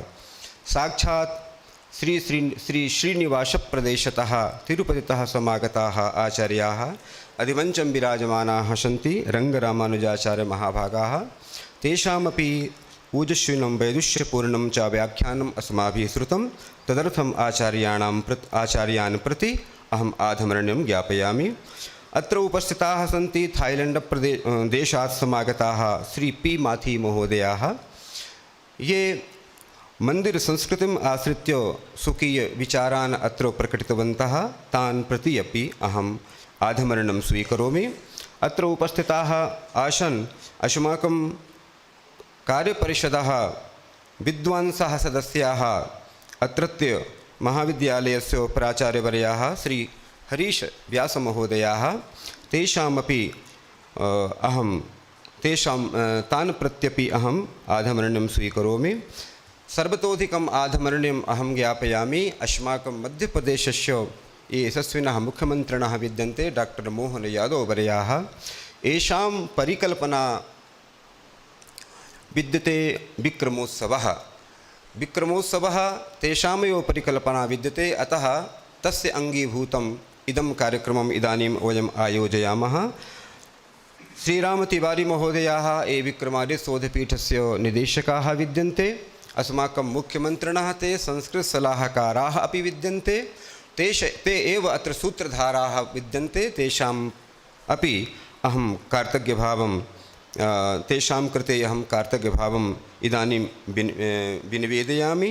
अत्र उपस्थिताः सन्ति अस्माकं विश्वविद्यालयस्य अत्यन्तम् आदरणीयाः कुलसचिववर्याः डॉक्टर दिलीप सोनी महाशयाः, तान् प्रत्यपि अहं कार्तज्ञभावं विनिवेद्य एतस्याः संगोष्ठ्याः ये संयोजकाः अस्माकं विश्वविद्यालयस्य अत्यन्तं कर्मनिष्ठाः योग्याः ज्योतिर्विदः डॉक्टर शुभम शर्मा महोदयाः विद्यन्ते।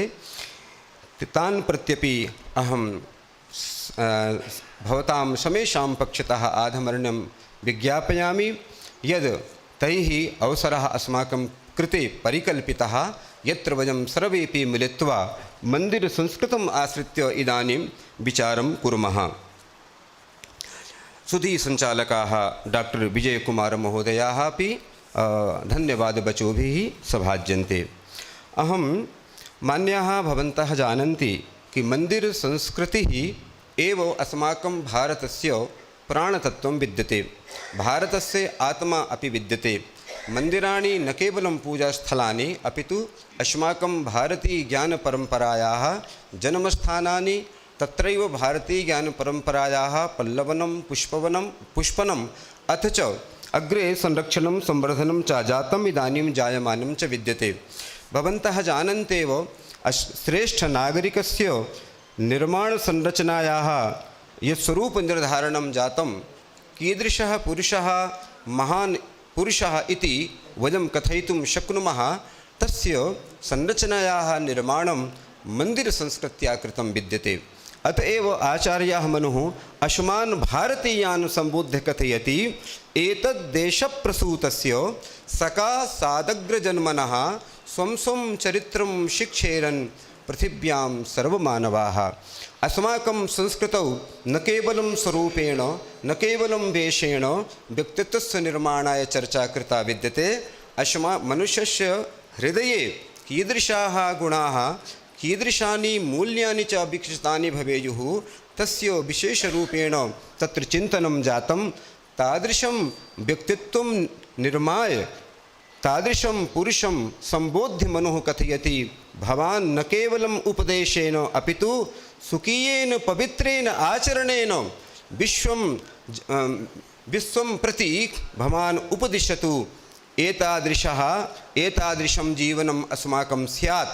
न केवलं मानवजीवनम् आत्मनः कृते भगवता प्रदत्तं विद्यते, परस्मै मानवजीवनस्य कथम् उपयोगः कर्तुं शक्यते इत्यस्य उपदेशं भवान् विश्वं प्रति गत्वा कथयतु। अतएव तादृश्याः मन्दिरसंस्कृतेः यानि विविधानि अङ्गानि विद्यन्ते, तानि अङ्गानि आश्रित्य अत्र समागताः विद्वांसः विचारं करिष्यन्ति। अन्ते यद् प्रतिवेदनम् अस्माभिः लभ्यते तदनुसारम् अस्माभिः कार्यम् अपि करिष्यते। अहं पद्यद्वयेन आचार्याणां पद्यपुष्पेण अहं आधमर्ण्यं विज्ञाप्य इदानीम् अहं स्वकीयां वाणीं विरमामि। अवंतिकायां शुचिपुण्यभूम्यां श्रीवास्तुविद्यां समुपासनायै समागतानां भवतां समेषां कार्तज्ञपुष्पैरभिनन्दयामः। मंचे स्थितानां विदुषां समेषां विद्याविभाभासितमानसानां पादेषु पुष्पाञ्जलिमर्पयन्तो धन्या वयं चाद्य विभावयामः। अन्ते भरतवाक्यं भवतां सम्मानाय समर्प्य अहं वाणीं विरमामि। गंगावारितरंगरंगमहिमा यावज्जनैर्गीयतां यावच्छ्री कविकालिदास कवितालास्यं भुवि भ्राजतां यावन्मोक्षपुरी विराजत अहो श्री श्री विशाला तथा तावद्भान्तु यशोबितान् महिताः नित्यं भवन्तो बुधाः। धन्यवादः। धन्यवाद ज्ञापयितुम् आचार्येभ्यो नेके धन्यवादाः। इदानीं शान्ति मन्त्रम्।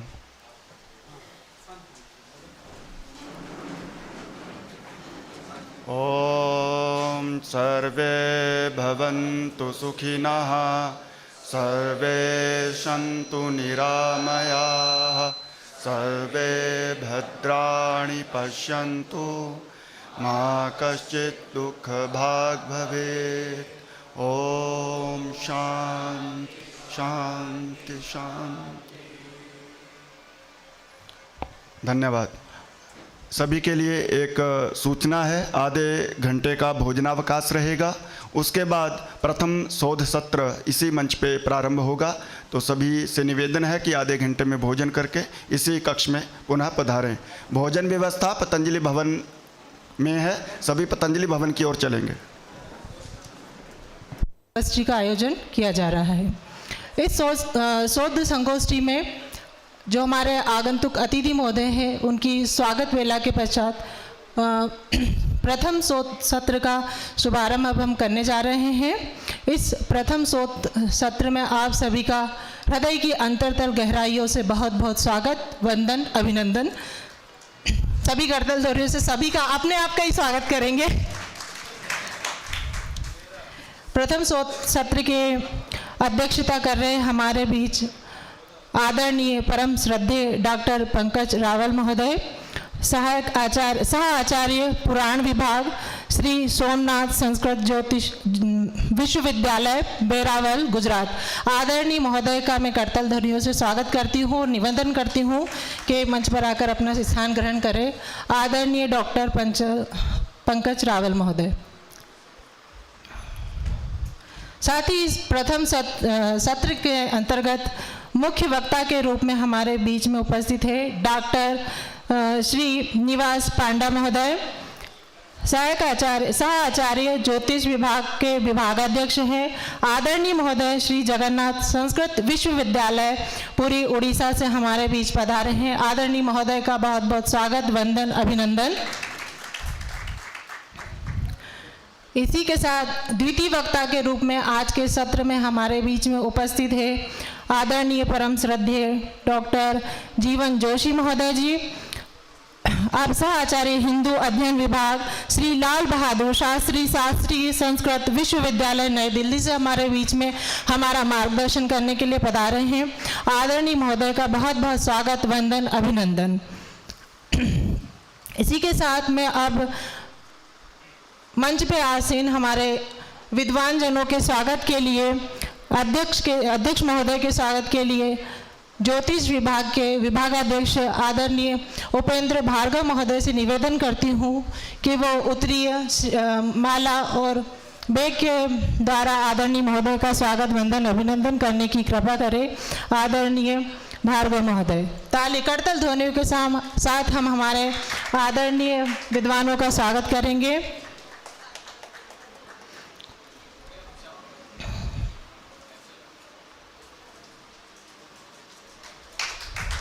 बहुत बहुत स्वागत, वंदन, अभिनंदन। इसी के साथ में हमारे अध्यक्ष महोदय के स्वागत के लिए भी आदरणीय महोदय से निवेदन करती हूँ कि वे उनका हार फूल माला उत्तरी वस्त्र एवं बैग के द्वारा स्वागत करने की कृपा करें। आदरणीय डॉक्टर पंकज रावल महोदय का स्वागत करतल ध्वनियों से करते हैं। बहुत बहुत स्वागत, वंदन, अभिनंदन। डॉक्टर जीवन जोशी महोदय जो कि श्री लाल बहादुर शास्त्री विश्वविद्यालय से हमारे बीच में उपस्थित हुए, उनका भी हम बहुत बहुत स्वागत, वंदन, अभिनंदन करते हैं उत्तरी वस्त्र, माला एवं बैग के माध्यम से। आदरणीय डॉक्टर जीवन जोशी महोदय, आप सभी का बहुत बहुत स्वागत, वंदन, अभिनंदन।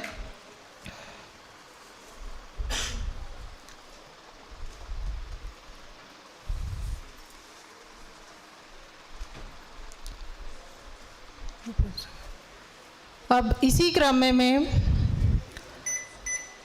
ज्योतिष विभाग के प्राध्यापक आदरणीय डॉक्टर रूपेश कुमार मिश्र महोदय को आमंत्रित करती हूं, जो हमारा अतिथि परिचय प्रदान करेंगे। आदरणीय डॉक्टर रूपेश कुमार मिश्र महोदय।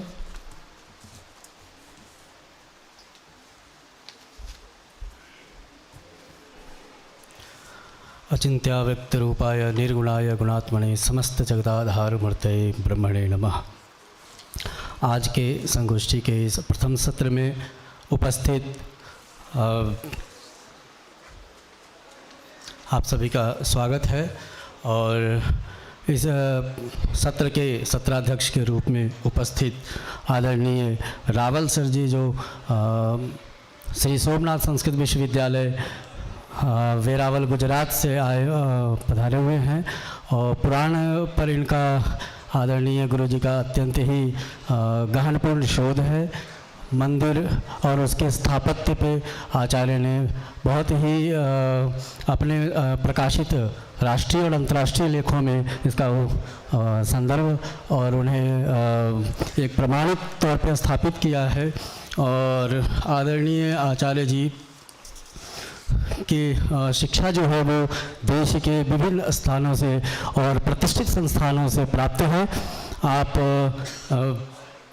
यूजीसी द्वारा आयोजित पुनश्चर्या पाठ्यक्रम में सहभागिता प्रदान की प्राप्त है।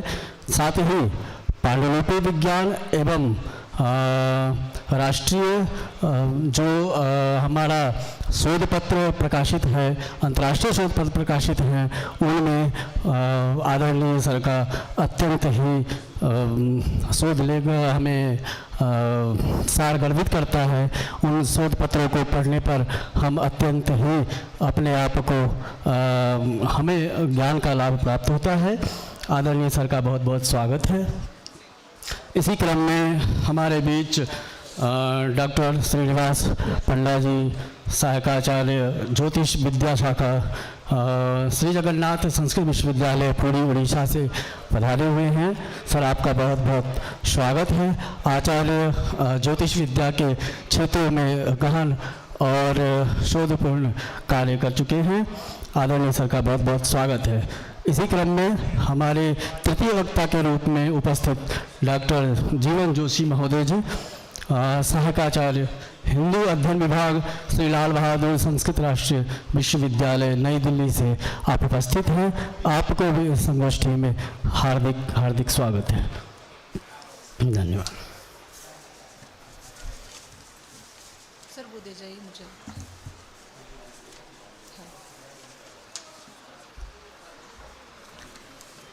धन्यवाद महोदय। अब इसी के साथ मैं हमारे आज के प्रथम सत्र के वक्ता आदरणीय डॉक्टर श्रीनिवास पंडा जी से निवेदन करती हूँ कि वो अपना बहुमूल्य मार्गदर्शक वक्तव्य हमें प्रदान करने की कृपा करें। आदरणीय doctor Srinivas Panda ji.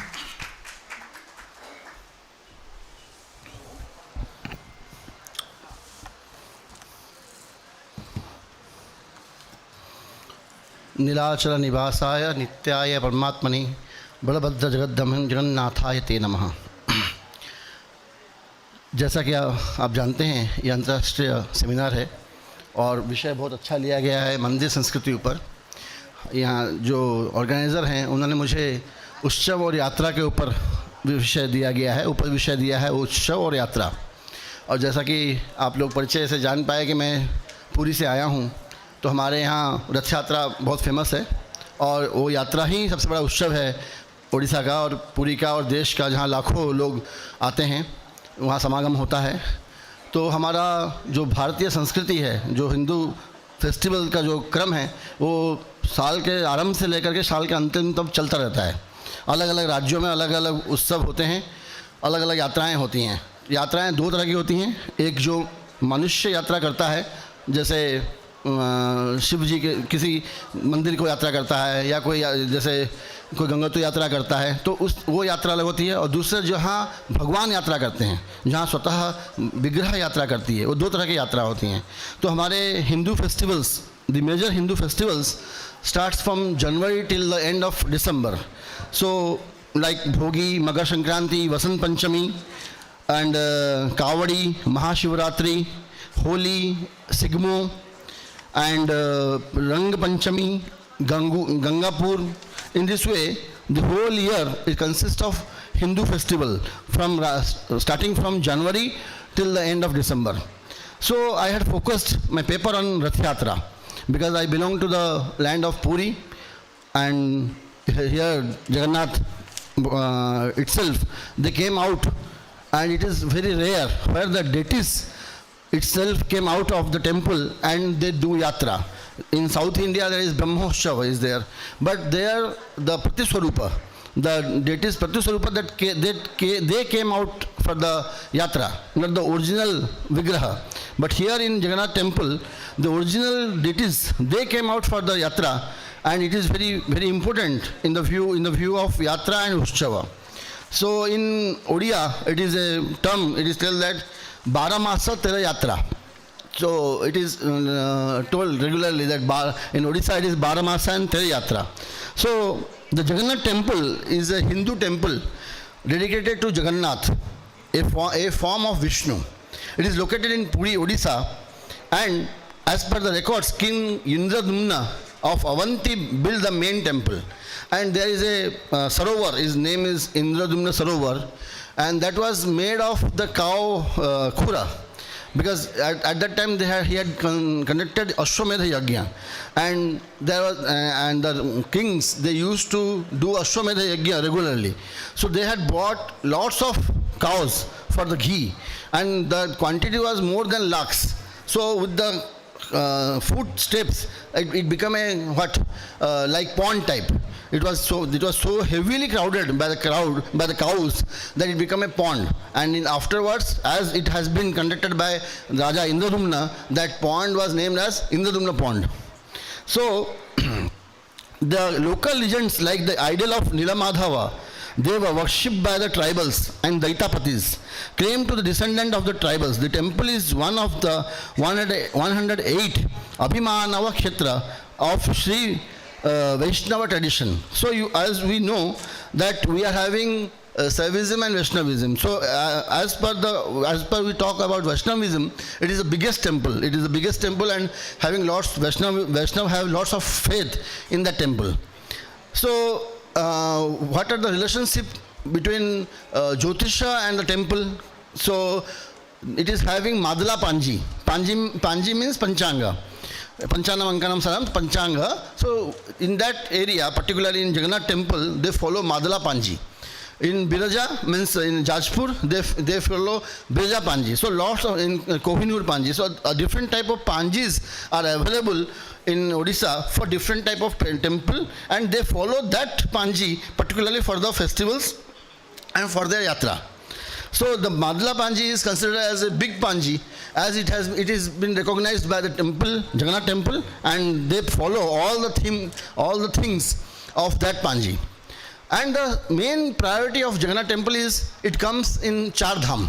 As we know, we are having Char Dham in India. So Jagannath, Puri, Rameshwaram, Dwarika and Badrinath. So it is a very big thing that Shaivism and Vaishnavism, it was having a long gap in the olden age. But today, the people who are visiting Char Dham, they are visiting both the things. They are visiting Saivism and they are counting Vaishnavism also. The temple is one of the 4 Vaishnava Hindu pilgrimage cities collectively known as Char Dham, the other being Rameshwaram, Badrinath and Dwarka. So it is having that much importance in today's world also, that we had visited Char Dham. So when we will consider for the festival of the temple, the list of festival observed in the Jagannath temple are many in quantity. But here I had followed only 12 festivals which has been organized in the temple. A large number of traditional festivals are observed by the devotees of the Jagannath temple. Out of these are numerous. Snana Yatra. Here Jagannath, Balabhadra and Subhadra with Sudarshan Chakra, they came out to the Snana Vedi, and there they took bath with the water. The Kalasha will be having 108 Kalasha. So on Purnima of the month of Jyeshtha, the gods are ceremonially bathed and decorated every year on the occasion of Snana Yatra. The first yatra which start in Jagannath temple is Snana Yatra. Then it will be followed by Rath Yatra. Then the deities will go to Anasara. Anasara means they will get fever because of the heavy bath, and they will go to the Anasara. And they remain in Anasara for 15 days. For the whole Krishna Paksha, 15 days, they live in Anasara. And after that, they come for Rath Yatra. So here come the importance and significance of Rath Yatra. Rath Yatra is most significant of all the festivals of Jagannath. As I told that there are 12 festivals which took place in Jagannath temple. Snana Yatra, Rath Yatra, or it is known as Sri Gundicha Yatra. Because the god Jagannath, they go to Gundicha temple, so it is known as Gundicha Yatra. And the returning is Bahuda Yatra. Then Sri Hari Sayana, then Uthapana Yatra, then Parshva Pratibandhana Yatra, then Dakshinayana Yatra, Parbana Yatra, Pusha Visheka Yatra, Uttarayana Yatra, Dola Yatra, Damanaksha Chaturdasha Yatra, Akshay Tritiya, it is the ending of Yatras. So, the Jagannath triad are usually worshipped in the sanctum of the temple. But once during the month of Ashada, this rainy season, usually comes in the month of June and July. Here also we are having a relationship with Jyotisha. Where as we know, Adhimasa, Malamasa, or we can tell as Purushottam Masa, in those Masa, the deities, the body, the Kalebar is the body, it becomes new. So new body comes to the Jagannath, and it is having a very long process where the wood they get the wood, which type of wood they will use, how the deity's prana will be transferred from one deity to another deity. So it is a very long process, but I will tell that what is the relationship with Jyotisha. As we know, this happens in Malamasa or Purushottam Masa. So it will come after 8 years, 12 years or 19 years. Like last Nabakalabar had been occurred in 2015. And on the day of Sunabhesa, Dr. APJ Abdul Kalam passed away in 2015. And next Nabakalabar will come on 2034. So it is having so much relationship with Jyotisha along with the Yatra. So it is following Panchanga along with the Adhimasa and Khyamasa. So in this way, Hera Panchami.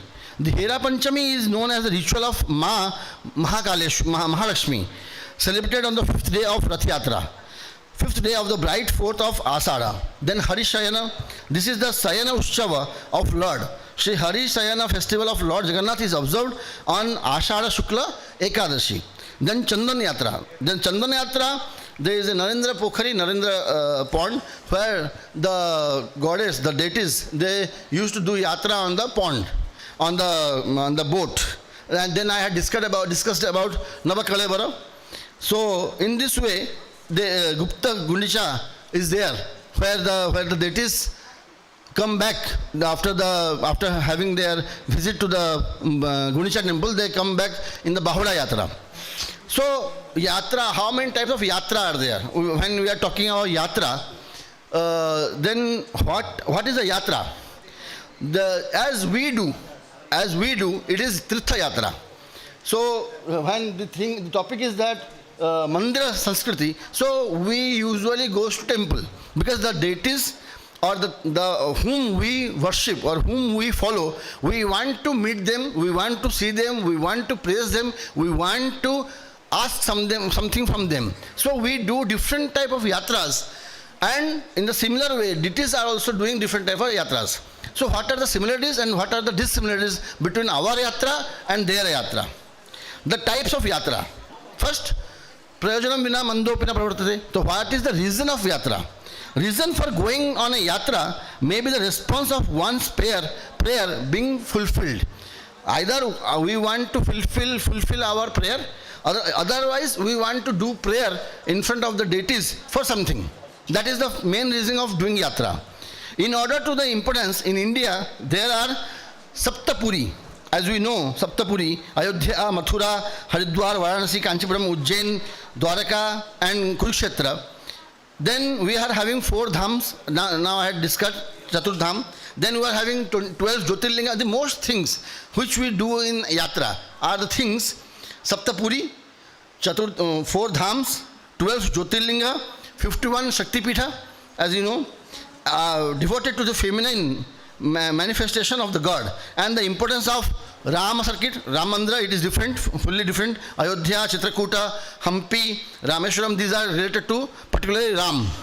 And Krishna as Braja, Kurukshetra, Dwaraka. So mostly we are following these temples, these area for our yatra.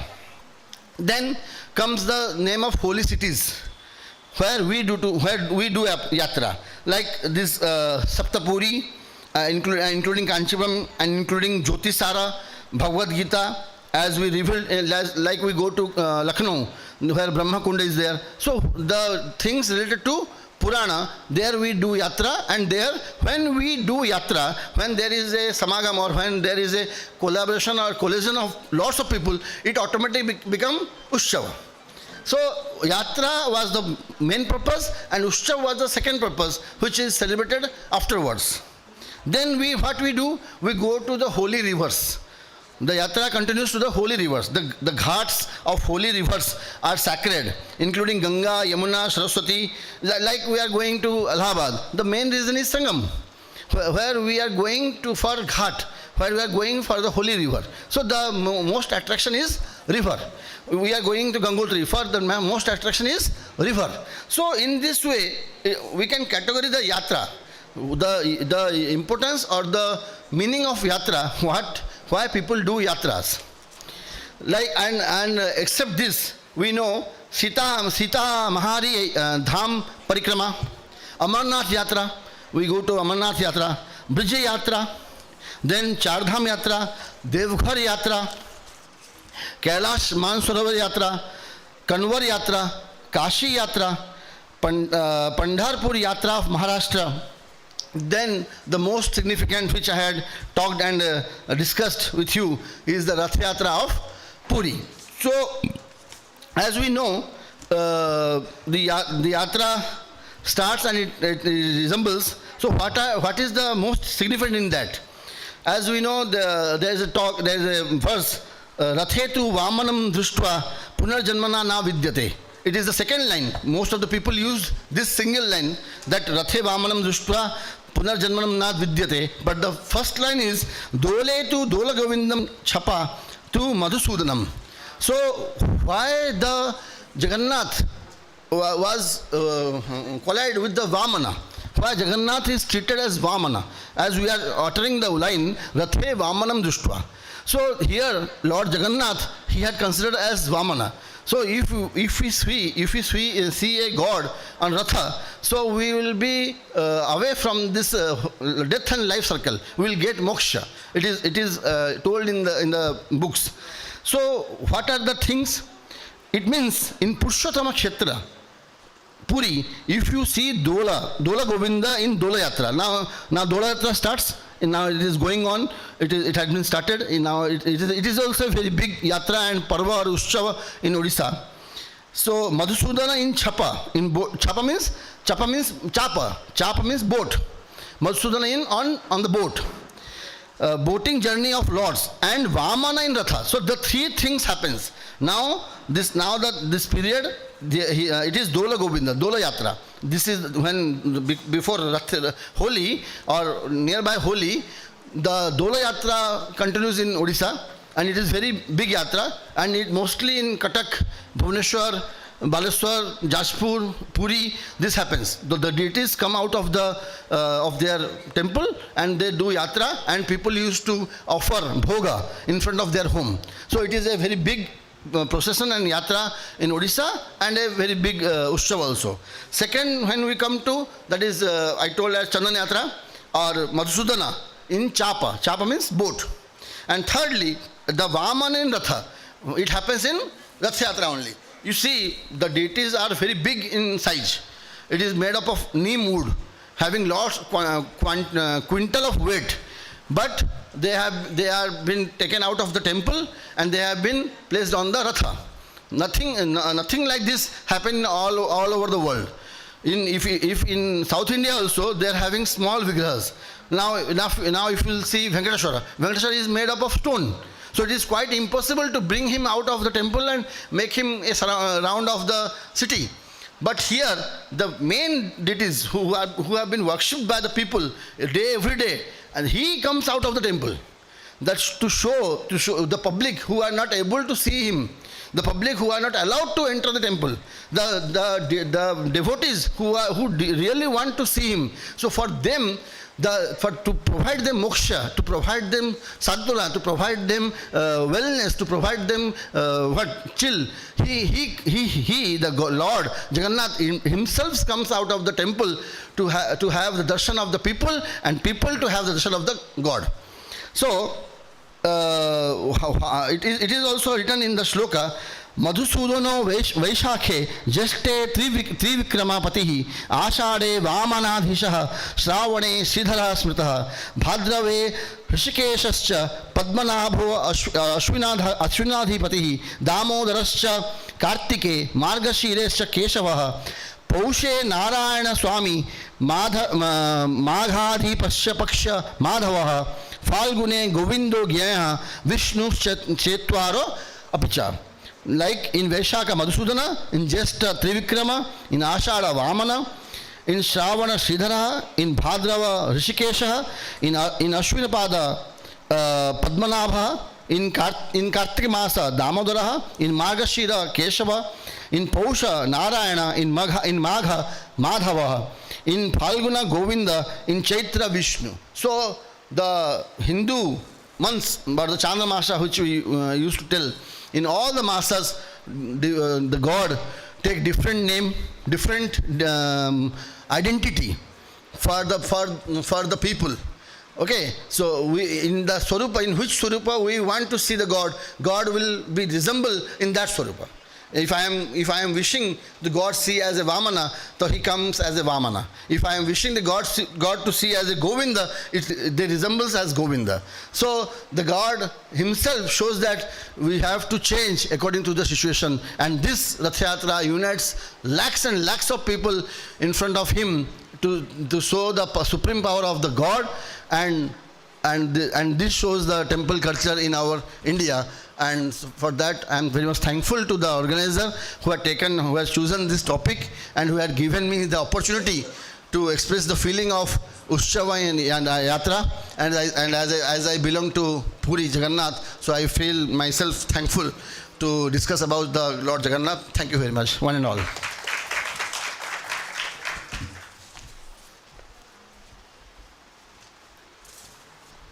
बहुत बहुत धन्यवाद महोदय, आपने बहुत ही अच्छा वक्तव्य अपना दिया पुरी के उत्सव और यात्रा के बारे में। यहाँ बैठे बैठे हमें पुरी की यात्रा आपने करवा दी, वरन पुरी की यात्रा के साथ ही साथ इन्होंने हमारे भारतीय हिंदू व्रत, तीज त्यौहार, उनके बारे में भी बहुत अच्छे से बताया, हमारा ज्ञान अर्जन किया। इसके लिए पुनः पुनः धन्यवाद आपका। अब दूसरे वक्ता को बुलाने के पहले मैं हमारे इसी क्रम में जो शोध वाचक है उनको आमंत्रित करना चाहूँगी। प्रथम शोध वाचन है, इसके पहले एक निवेदन है कि आप अपना शोध पत्र संक्षिप्त रूप में ही वाचन करें, क्योंकि द्वितीय सत्र भी हमें समय से प्रारंभ करना है। इसके लिए प्रथम वाचक है प्रियंका, महर्षि पाणिनि विश्वविद्यालय उज्जैन, उपस्थित है हमारे बीच में। हिमांशु नागदा, देवी अहिल्या विश्वविद्यालय इंदौर से हैं ये। हिमांशु नागदा नहीं, मोहित धड़कर महर्षि पाणिनि वैदिक विश्वविद्यालय उज्जैन के छात्र हैं। मोहित धड़कर, ये भी नहीं है।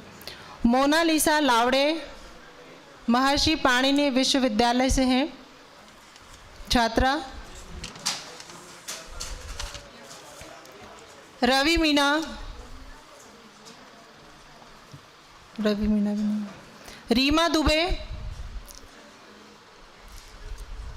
रीमा दुबे जी है हमारे बीच में, महर्षि पाणिनि विश्वविद्यालय की छात्रा हैं ये। इनका हम हार्दिक स्वागत, वंदन, अभिनंदन करते हैं। रीमा दुबे।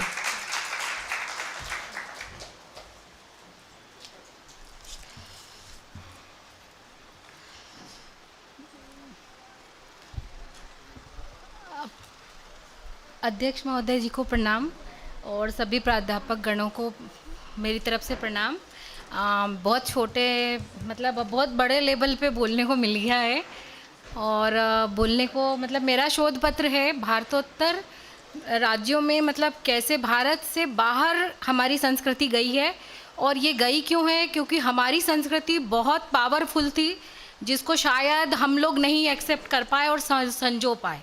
जिस तरह से हमको संजोना चाहिए हमने उसको संजोया नहीं, क्योंकि वो संस्कृति इतनी पावरफुल थी, इतनी स्ट्रॉन्ग थी कि बाहर के लोग आके उसको ले जाते थे, मगर हमने उसकी इज्जत नहीं की। और इस तरह से हमारे जो भारत के पास के क्षेत्र थे, जैसे कि ये उनको हांग राज्य कहा जाता था उस समय, प्राचीन समय में। अभी वो थाईलैंड, कंबोडिया, वियतनाम, लाओस इनके नामों से जाना जाता है। वहाँ पे आपको हिंदू और बौद्ध धर्म के मंदिरों का सम्मिलित रूप में देखने को मिलता है और बहुत बड़े बड़े मंदिर बने हुए हैं और कम से कम हिंदू शैली पर बने हुए और बौद्ध धर्म से रिलेटेड हज़ारों किस्म के मंदिर हैं। और इन एरिया को मतलब 1000 टेम्पल्स का नाम भी दिया जाता है। यहाँ पे खामेर शैली के मंदिर बने हुए हैं। बस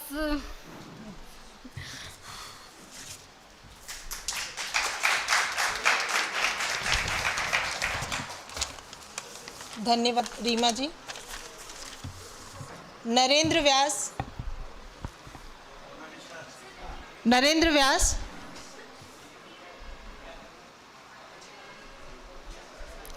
महर्षि पाणिनि वैदिक संस्कृत विश्वविद्यालय के छात्र हैं ये। आपका स्वागत, वंदन, अभिनंदन। नरेंद्र व्यास।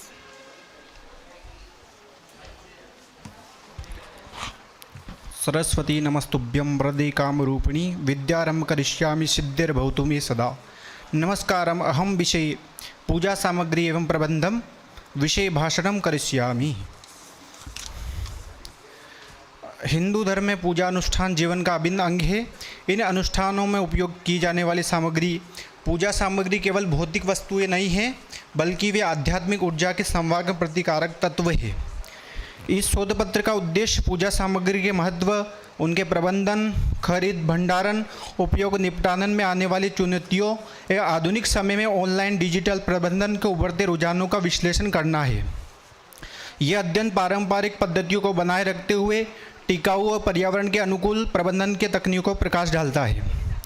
सनातन धर्म में पूजा को ईश्वर से जुड़ने का माध्यम माना गया है। वैदिक और पारंपरिक परंपराओं के अनुसार षोडोपचार 16 प्रकार से या पंचोपचार पूजा विशिष्ट वस्तु का उपयोग किया जाता है। ये सामग्री फल, फूल, जल, धूप, दीप, रोली, चंदन और नैवेद्य, ये सारी चीज़ें इसमें इंक्लूड है। पूजा सामग्री के प्रबंधन महत्व जैसे कि रैंडम नहीं होती, इसके पीछे गहरे आध्यात्मिक और औषधीय गुण हैं। जैसे अपन दीपक मान सकते हैं, अग्नि तत्व का प्रतीक माना जाता है जो कि अज्ञानता को दूर करता है। इसी प्रकार धूप और अगरबत्तियों के बारे में बताते हैं तो ये वातावरण को सुगंधित करती हैं और अपने आसपास के वातावरण को पॉजिटिव करती है। उसी प्रकार कलश क्या है, अपने ब्रह्मांड का एक प्रतीक माना जाता है, जिसमें कि हम आम के पत्ते वगैरह वगैरह चीज़ें लेते हैं। और गंगा जल को भी अपन एक तरह से मानसिक शुद्धि के लिए एवं अपने स्नान ध्यान के लिए करते हैं। चंदन हल्दी जो कि इसमें औषधि गुण आदि समाहित है। प्रसाद में अपन बहुत सारी चीज़ों का अपन घी नैवेद्य वगैरह इसमें सारी चीज़ें बताते हैं। पूजा सामग्री का वर्गीकरण उनकी उपयोगिता के आधार पर विभेद किया गया है। जैसे कि अपन कह सकते हैं कि सामग्री हर वस्तु का गहरा अर्थ है।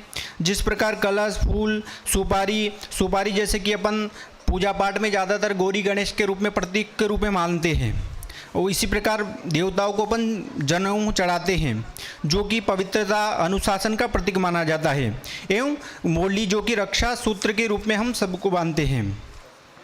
आधुनिक युग में चुनौतियों का प्रबंधन, शहरी और कड़म व्यस्त जीवन शैली के कारण लोग ऑनलाइन की पूजा सामग्री की ओर ज़्यादा बढ़ रहे हैं और समय की बचत करते हुए ऑनलाइन चीज़ों पर ज़्यादा इनका ध्यान एकत्रित हो रहा है।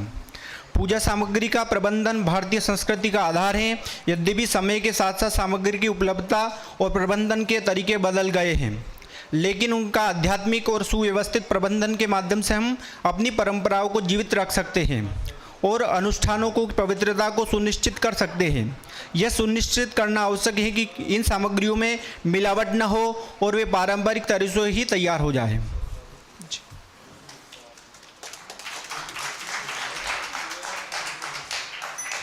धन्यवाद नरेंद्र जी, आपने बहुत अच्छा पूजन सामग्री की उपयोगिता और उसका प्रबंधन इस विषय पर अपना शोध पत्र प्रस्तुत किया।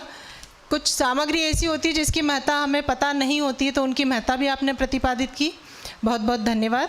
इसी के साथ में राजेंद्र शर्मा जो कि महर्षि पाणिनि विश्वविद्यालय के ही छात्र हैं, उनको आमंत्रित करती हूँ। राजेंद्र शर्मा जी।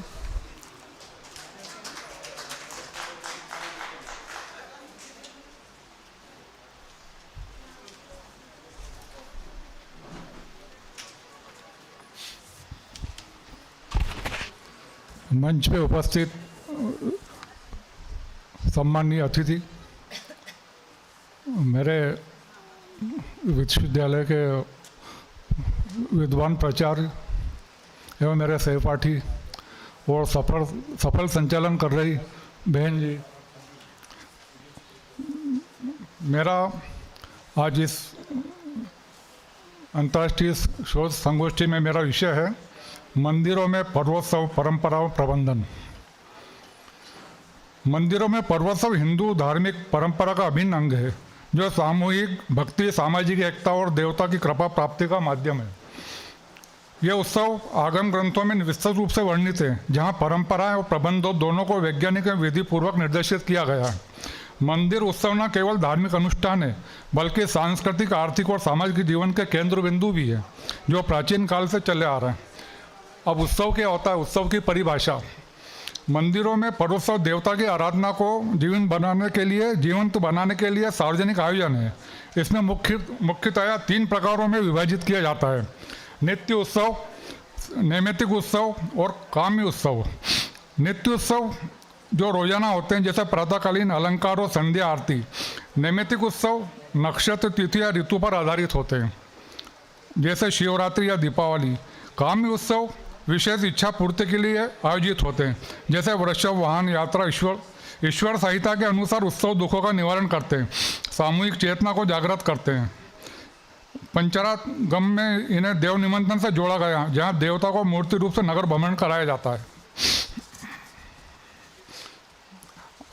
आगम ग्रंथों में उत्सवों का प्रमुख स्रोत, आगम ग्रंथ उत्सव का प्रमुख स्रोत है। ईश्वर संहिता में कहा गया है उत्सव सर्वदुः खगानाशम। उत्सव अर्थात उत्सव सभी दुखों का नाश करता है। परमेश्वर संहिता में उत्सव के 16 प्रकार बताए गए, जैसे चंद्रमौली उत्सव, पाशुपत आगम में शिव उत्सव में रथ यात्रा का विधान है। अब मैं 16 उत्सव का यहाँ उसका करूँगा, तो संचालिका महोदय का आदेश है कि बहुत शार्ट समय में आपको अपना शोध पर प्रस्तुत करना है, तो उनका आदेश का पालन करते हुए मैं उसको ज़्यादा आपको उसमें डिटेल में नहीं ले जाता हूँ। प्रमुख मंदिर उत्सवों के उदाहरण, जैसे तिरुपति बालाजी ब्रह्मोत्सव 9 दिन का यह उत्सव अश्विन मास में होता है। प्रथम दिन दीपोत्सव, अंतिम दिन चरणामत। लाखों भक्त दर्शन करते हैं। प्रबंधन में डिजिटल टिकटिंग उपयोगी साबित होती है। जगन्नाथपुरी यात्रा आषाढ़ शुक्ल द्वितीया को देवता रथ विराजमान गुंडीचा मंदिर तक भ्रमण स्कंद पुराण में वर्णित है। उज्जैन में महाकाल ब्रह्मोत्सव, सावन में चंद्रमौली यात्रा, जो सावन में यात्रा निकलती है भगवान महाकाल भगवान की, वाराणसी काशी विश्वनाथ गणेश चतुर्थी, गणेश विसर्जन यात्रा, प्रबंधन के सिद्धांत, उत्सव प्रबंधन आगों में विस्तृत है। भीड़ नियंत्रण के लिए मार्ग विभाजन, सुरक्षा बल तैनाती, धन व्यय, बजट अनुसार दान, राजकीय अनुदान, स्वयंसेवक प्रथा प्राचीन है। आधुनिक काल में सीसीटीवी, ड्रोन का उपयोग होता है। सामाजिक एवं आर्थिक प्रभाव, उत्सव जाति धर्म भेद मिटाते हैं। आर्थिक उन्नति से हस्तशिल्प पर्यटन बढ़ता है। उदाहरण स्वरूप तिरुपति उत्सव करोड़ों का राजस्व उत्पन्न करता है। सामाजिक एकता बढ़ती है। आधुनिक चुनौतियां समाधान, भीड़ प्रबंधन, प्रदूषण, व्यावसायीकरण चुनौतियां समाधान, डिजिटल एप्स, इको फ्रेंडली सामग्री, ग्रंथ अनुसार प्रामाणिकता, सरकार नीतियां बनाती है। वैज्ञानिक आधार, उत्सव तिथि अनुसार होते हैं जो चंद्र सौर कैलेंडर पर आधारित है। सामूहिक ऊर्जा सकारात्मक प्रभाव डालती है। ध्वनि तरंगे मन को शांत करती। मंदिर पर्वोत्सव में परंपरा जीवित रहती। मैंने जो शोध विषय बनाया, जो शोध विषय पे मैंने अपना शोध प्रस्तुत कर रहा हूँ, मैंने इनमें संदर्भ ग्रंथ ये रखे थे। ईश्वर संहिता, पुरुषोत्तम संहिता अध्याय 23/6, दीप्तागम, परमेश्वर संहिता, पंचरात्रागम, कामिकागम, किरणागम, विवेकानंद संहिता, स्कंद पुराण, भागवत पुराण, दशम स्कंद। मुझे यहाँ पर बोलने का जो मौका दिया गया उसके लिए मैं सभी का धन्यवाद देता हूँ। विशेष रूप से संचालिका महोदय जी, आपने मुझे इतना टाइम दिया, धन्यवाद।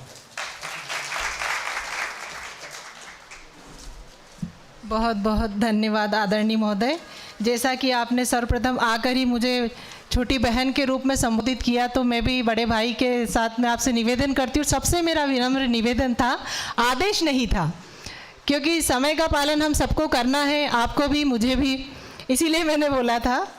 आपने बहुत अच्छा अपना शोध पत्र वाचन किया और मंदिरों में फागोत्सव के बारे में हमें जानकारी दी कि किस प्रकार से फागोत्सव के द्वारा देवताओं की आराधना की जाती है। हम तो उत्सव मनाते ही हैं, रंगों में और फूलों में खेलते ही हैं, लेकिन हम कैसे देवताओं को उस फाग के उत्सव में अपने साथ शामिल कर लेते हैं। बहुत बहुत धन्यवाद। इसी के साथ में अगले हमारे वक्ता को बुलाने से पहले शोधवाचक वक्ता को मैं मंच पर आसीन श्री जीवन जोशी जी, जो कि सह आचार्य हिंदू अध्ययन विभाग श्री लाल बहादुर शास्त्री राष्ट्रीय संस्कृत विश्वविद्यालय नई दिल्ली से हमारे बीच में पधारे हैं, मुख्य वक्ता है। इनका श्रवण हम करेंगे।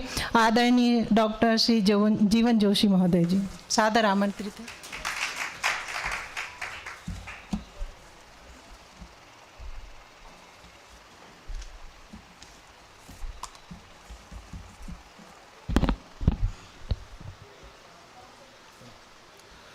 कंठे यस्य विराजते हि गरलं गंगाजलं मस्तके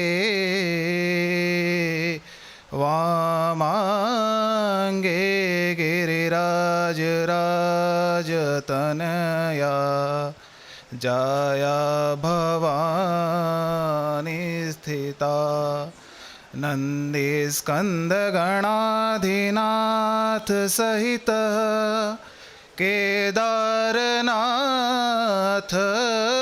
प्रभु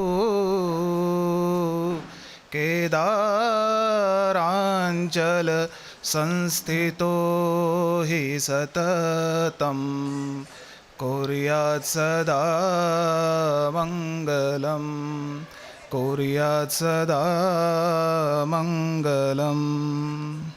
सम्मानित मंच और माननीय अध्यक्ष महोदय की अनुकंपा से मैं आगे कहूँ। मेरा आज का जो विषय है वह है भारतीय जो शिल्प शास्त्र है उसके आलोक में जो देवालय निर्माण एवं उनका जीर्णोद्धार, ये किस प्रकार से होगा, इसका शास्त्रीय एवं वैज्ञानिक विश्लेषण हम करेंगे। आज की जो हमारी जो अंतर्राष्ट्रीय संगोष्ठी है मंदिरों पर आधारित है, मंदिर स्थापत्य और उनका जीर्णोद्धार और साथ ही उसमें व्यवस्थापन और पुनर्स्थापन। इसी को देखते हुए हम ये देखेंगे कि जो भारतीय संस्कृति में जो देवालय है, जो मंदिर है, जहाँ हम देवता का पूजन करते हैं, अर्चन करते हैं, वो किस प्रकार से एक जो स्थान है वह सिर्फ एक पूजन मात्र स्थान नहीं है। जैसे कि हमने जो हमारा उद्घाटन सत्र था उसमें माननीय कुलपति जी ने भी हमें चर्चा करी और जो अध्यक्षता कर रहे हैं आदरणीय सर, उन्होंने भी हमें मंदिर के विषय में जानकारी दी कि सिर्फ पूजा अर्चन का स्थान नहीं है, इसमें आध्यात्मिक चेतना, सांस्कृतिक निरंतरता और स्थापत्य कला की उत्कृष्ट अभिव्यक्ति हमें प्राप्त होती है। साथ ही मंदिर स्थापत्य का आलोक भारतीय ज्ञान परंपरा की उस उज्जवल धारा से प्रकाशित करता है जिसमें शिल्प है, जिसमें वास्तु है, जिसमें गणित है, संगीत है, ज्योतिष है, दर्शन है। इन सभी का जो सम्मिश्रित हम जो चीज़ देखते हैं वो एक मंदिर स्थापत्य में हम देखते हैं। जब भी हम किसी मंदिर के गर्भगृह में जाते हैं या मंदिर का जो सभा मंडप होता है, मंदिर का जो शिखर है, उसको जब हम देखते हैं बहुत निकटता से, क्योंकि हमारा प्रयोजन ये रहता है यदि हम मंदिर में जाते हैं तो मुख्य जो वहाँ पर गर्भगृह में जो मुख्य जो प्रतिमा है उसका दर्शन हमें हो जाए और हम लाभ प्राप्त कर लें, यही हमारी उत्सुकता रहती है। क्योंकि आज हम यहाँ पर महाकाल की नगरी में, तो हमारी उत्सुकता ये है कि हमें महाकाल के दर्शन हो जाएं। वो दर्शन चाहे एक क्षण के लिए हो पर दर्शन हो जाएं। पर उस सब में हम ये चीज़ें देखना भूल जाते हैं कि उस गर्भगृह के बाहर भी एक बहुत बड़ा सभा मंडप है या शिखर है। उन शिखरों पे क्या चीज़ें अलंकृत हैं, वो क्यों बनाया गया, उसकी क्या विशेषता है, हमने क्यों उसको शिखरबद्ध किया, हम ओपन में मंदिर क्यों नहीं बना सकते थे। और समय के साथ साथ जब हम किसी चीज़ को बनाते हैं तो समय के साथ साथ उसमें थोड़ी सी न्यूनता आती है, वो जीर्ण होता है और जीर्ण होते होते उसकी एक समय अवधि होती है जिसमें वो समाप्त हो जाता है। हमसे पूर्व जो हमारे राजा इस धरा में रहे, उन्होंने उस देवालय को जीवंता दी, उसको बनाया ताकि हमारे जैसे जो श्रद्धालु हैं उस देवात्मक तक जुड़ें। जैसे सुबह चर्चा हुई कि जो हम जो हैं आत्मा, उस परमात्मा के दिव्य दर्शन से आत्मा तक पहुँचे, उसकी चर्चा सुबह हुई थी। इसी प्रकार से भारतीय मंदिर स्थापत्य की परंपरा वैदिक यज्ञ वेदियों से विकसित होकर गुप्तकाल संरचनाओं में सुव्यवस्थित रूप से अभिव्यक्त हुई और आगे चलकर 3 इसकी हम श्रेणियां देखते हैं जिसमें नागर है, द्राविड़ा और बैसर है। जिस प्रकार से नगरों में जो बनाए गए मंदिर नागर शैली के मंदिर हैं, दक्षिण भारत के यदि हम मंदिरों की चर्चा करें तो वहाँ बड़े बड़े आप देखेंगे गोपुरम होती हैं। उसी प्रकार से इन दोनों की जो मिश्रित व्यवस्था हमें देखने को मिली बेसर शैली की व्यवस्था है। इसी प्रकार से बृहदेश्वर मंदिर की भव्यता है, कोणार्क मंदिर जो सूर्य मंदिर है उसकी दिव्यता है। इसी प्रकार से जो खजुराहो समूह का जो पूरा एक बहुत बड़ा परिसर है आपके ही मध्य प्रदेश में है, उस मंदिर की भव्यता को आप देखिए। उन मंदिरों में जब आप प्रवेश करेंगे, प्रवेश करने से पहले उनकी ऊंचाई को आप देखेंगे कितना विशाल होगा। आज से मान के चलिए 500, 700, 800 साल पूर्व इन मंदिरों का जब शिलान्यास हुआ होगा तो जो बनाने वाला व्यक्ति होगा उसकी मानसिकता कितनी होगी कि जो मंदिर में बनाने जा रहा हूँ, जो इस भूमि पर मैं पाषाण को आपस में जोड़ना चाह रहा हूँ, कितने लंबे समय तक जो आने वाली पीढ़ी है उतने लंबे समय तक उन मंदिरों का वो प्रकाश इस धरा पर रहेगा। उन मंदिरों को हमने देखा। इसी प्रकार से जो भारत की भूमि है, सिर्फ पवित्र भूमि शास्त्रीय विमर्श द्वारा निर्मित होने वाले भवन, देवालय, दुर्ग, कूप, तड़ाग आदि एक समृद्ध गौरवमयी गाथा का गान करते हैं। हम सिर्फ देवालय की यहाँ पर चर्चा नहीं करके हम कूप तड़ागों की भी चर्चा करेंगे, क्योंकि बहुत सारी बावलियाँ ऐसी हैं। क्योंकि हम जल संरक्षण की भी चर्चा हुई है। राजाओं ने सिर्फ देवालयों का निर्माण नहीं करा, उन्होंने कूप तड़ाग भी बनाए जिसमें जो जल संचयन है वो भी रहे। तो जल संचयन, जब वृष्टि होगी तो जल संचयन होगा, जब जल संचयन होगा तो थोड़े समय बाद पानी खराब भी होगा क्योंकि हमें पानी की आवश्यकता प्रतिदिन चाहिए। तो इसलिए हम क्या करें, उन कूप तड़ाग जो हमारे आसपास हैं, ऐसी वापियाँ जो हैं, उनका भी हम दोबारा जीर्णोद्धार करें ताकि जो वृष्टि होगी इससे जो जल हमें प्राप्त होगा उसका भी हम दोबारा से प्रयोग में उसको लाएं। इसी प्रकार से भारत की निर्मल भूमि वस्तुतः तपस्वी साधकों की श्रेष्ठ भूमि है, जहाँ पर कालजीवी, ज्योतिष और योजिजन, गृह, नक्षत्र, तिथि, वार आदि के अद्भुत संयोग को ध्यान में रखकर एक दिव्य और भव्य देवालय, दुर्ग, कूप तड़ाग आदि का निर्माण किया गया। भारत की इस विशुद्ध भूमि में चाहे मुरु युक्त हो या तुंग पर्वत, मरुस्थल वाला एरिया हो या फिर उत्कीर्ण शिखर हो, जैसे हम देखेंगे श्री केदारनाथ जी का दर्शन हमने करा, जिस प्रकार से सोमनाथ भगवान का हम दर्शन करते हैं जो समुद्र के निकट है, महाकाल जी का हम दर्शन करते हैं जो नगर के बीचों बीच। इसी प्रकार से इस नगर से और समुद्र से और मरुस्थल से जो दूर है उस श्री केदारनाथ जी का एक भव्य मंदिर का निर्माण है। उस समय के जो वहाँ के राजा थे उन्होंने उस मंदिर का निर्माण करा, इतना भव्य निर्माण करा कि जो इतनी बड़ी त्रासदी उत्तराखंड ने झेली, उस त्रासदी में भी उस मंदिर में किसी प्रकार का कोई नुकसान नहीं हुआ। भारत भूमि विविध शास्त्रों के ज्ञाताओं की विवेकशीलता, मनीषा, भूमि शोधन, भूमि पर निर्माण योग्य खंड की योग्यता को सम्यक रूप से जानती हुई इसी प्रकार से उन्होंने मंदिरों का निर्माण करा। ऐसी किसी भी स्थल पर मंदिरों का निर्माण हमें देखने को नहीं मिलता प्रायः, जहाँ पर मंदिरों का निर्माण हुआ और कुछ समय बाद वो ढह गए हों। जो हमारे पुराने जो वास्तुशास्त्र विशेषज्ञ थे उन्होंने ऐसी भूमियों का चयन करा। आज भी यदि हम किसी भवन का, मंदिरों का निर्माण करते हैं तो ऐसी भूमियों को देखते हैं जहाँ पर, या ऐसे पाषाणों को देखते हैं कि इस पाषाण की यदि हम प्रतिमा बनाते हैं तो कितने वर्षों तक ये जीवित रूप में हमारे जो आगे आने वाले पीढ़ी उसको इसका दर्शन होते रहे। भारत की देवालय रूपी भूमि और भारत की अनंत ज्ञान की परंपरा वस्तुतः कोटिशः भारतीयों की आध्यात्मिक संपत्ति है। अथर्ववेद के 12वें कांड में वर्णित पृथ्वी सूक्त में कहा गया है कि यह मेदिनी माता भूत भविष्य की पालक और सुखदाता है। इसी प्रकार से पवित्र भूमि पर निर्मित होने वाले वास्तुशास्त्र अनुसार आवासीय भवनों में सदा पवित्रता और आनंद का वास होता है। हमने सुबह भी चर्चा करी थी, माननीय कुलपति जी ने हमें बताया कि जो हमारा घर होता है, जैसे अभी हम अपने घर से बाहर हैं, हम चाहे कितने भी अच्छे भवन में हमें ठहरा दिया जाए, पर हमें आनंद, जब हम पुनः अपने घर में जाएंगे तभी हमें आनंद की अनुभूति होती है। सर ने सुबह हमें एक चर्चा करी थी कि प्रत्येक व्यक्ति को अपने लिए एक आलय का निर्माण करना है जहाँ पर वो सुव्यवस्थित रूप से, स्वतंत्र रूप से रह सके। और उसको हम क्या करते हैं, समय समय पर हम अपने घर में डेंटिंग पेंटिंग के माध्यम से जो चीज़ें नष्ट हो रही होती हैं, जो चीज़ें टूट फूट हो रही, तो उनको ठीक करते हैं, ताकि हमारा जो घर है, जो आलय है हमारा, जहाँ पर रह रहे हैं, जहाँ हमारे पुत्र पौत्र आदि संततियाँ जन्म ले रही हैं, ऐसे जो स्थान है उसको हम सुसंस्कृत करें, व्यवस्थित करें। तो इसी प्रकार से अथर्ववेद की पैपल शाखा में भी मिलता है, अपहूता भूरी धना शखाय स्वादु मदः अरिष्टा सर्वपुरुषा गृहा न संतु सर्वदा। भारतीय वास्तुशास्त्र ग्रंथों की एक मुख्य विशेषता यह भी है कि ये प्राचीन ग्रंथ विरासत और सभ्यता के विवर्धन के लिए भूमि पर वास्तुशिल्पी उत्तम विधियों को बताते हैं। ये ग्रंथ समय समय पर जीर्ण शीर्ण हो रहे वास्तु खंडों की जीर्णोद्धार विधि को भी बताते हैं। सिर्फ वन टाइम इन्वेस्टमेंट नहीं है कि एक बार आपको मंदिर या भवन या कूप तड़ाग आदि कैसे बनाया जाए इस पर विचार कर दिया, आपको एक नक्शा दे दिया और आपने उस भवन का निर्माण कर दिया। उसका संरक्षण, संवर्धन समय अवधि में, कालावधि में जब वो थोड़ा थोड़ा पुरातन हो जाएगा तो उसको तोड़कर नष्ट करके दोबारा वहाँ पर नहीं हमने बनाना है। उसी जो हमारा भवन निर्मित है, जो देवालय निर्मित है, उसको हम किस प्रकार से सुसंस्कृत करें। पुराणों में भी अनेक प्रकार का इसी प्रकार से वैशिष्ट्य प्राप्त होता है, जहाँ जीर्ण शीर्ण गृह, प्रासाद, दुर्ग आदि के फलवर्धक, पुण्यवर्धक और शोभावर्धक पुनरुद्धार की चर्चा प्राप्त होती है। उसको बनाने से, जैसे भवन बनाने से सुबह चर्चा हुई कि घास फूस का भवन, फिर उसके बाद जो मिट्टी है उसका भवन, फिर जो पाषाण है उनका भवन, उसके प्रकार जो उसके बाद जो स्वर्ण आदि जो धातु हैं उनके प्रकार से उत्तरोत्तर वृद्धि को प्राप्त करता है व्यक्ति। इसी प्रकार से जीर्णोद्धार करने वाला व्यक्ति भी उतने ही फल को प्राप्त करता है जितना फल जो मुख्य रूप से जो यजमान था, जिसने प्रथम बार उस देवालय को या गृह निर्माण करा था उसको।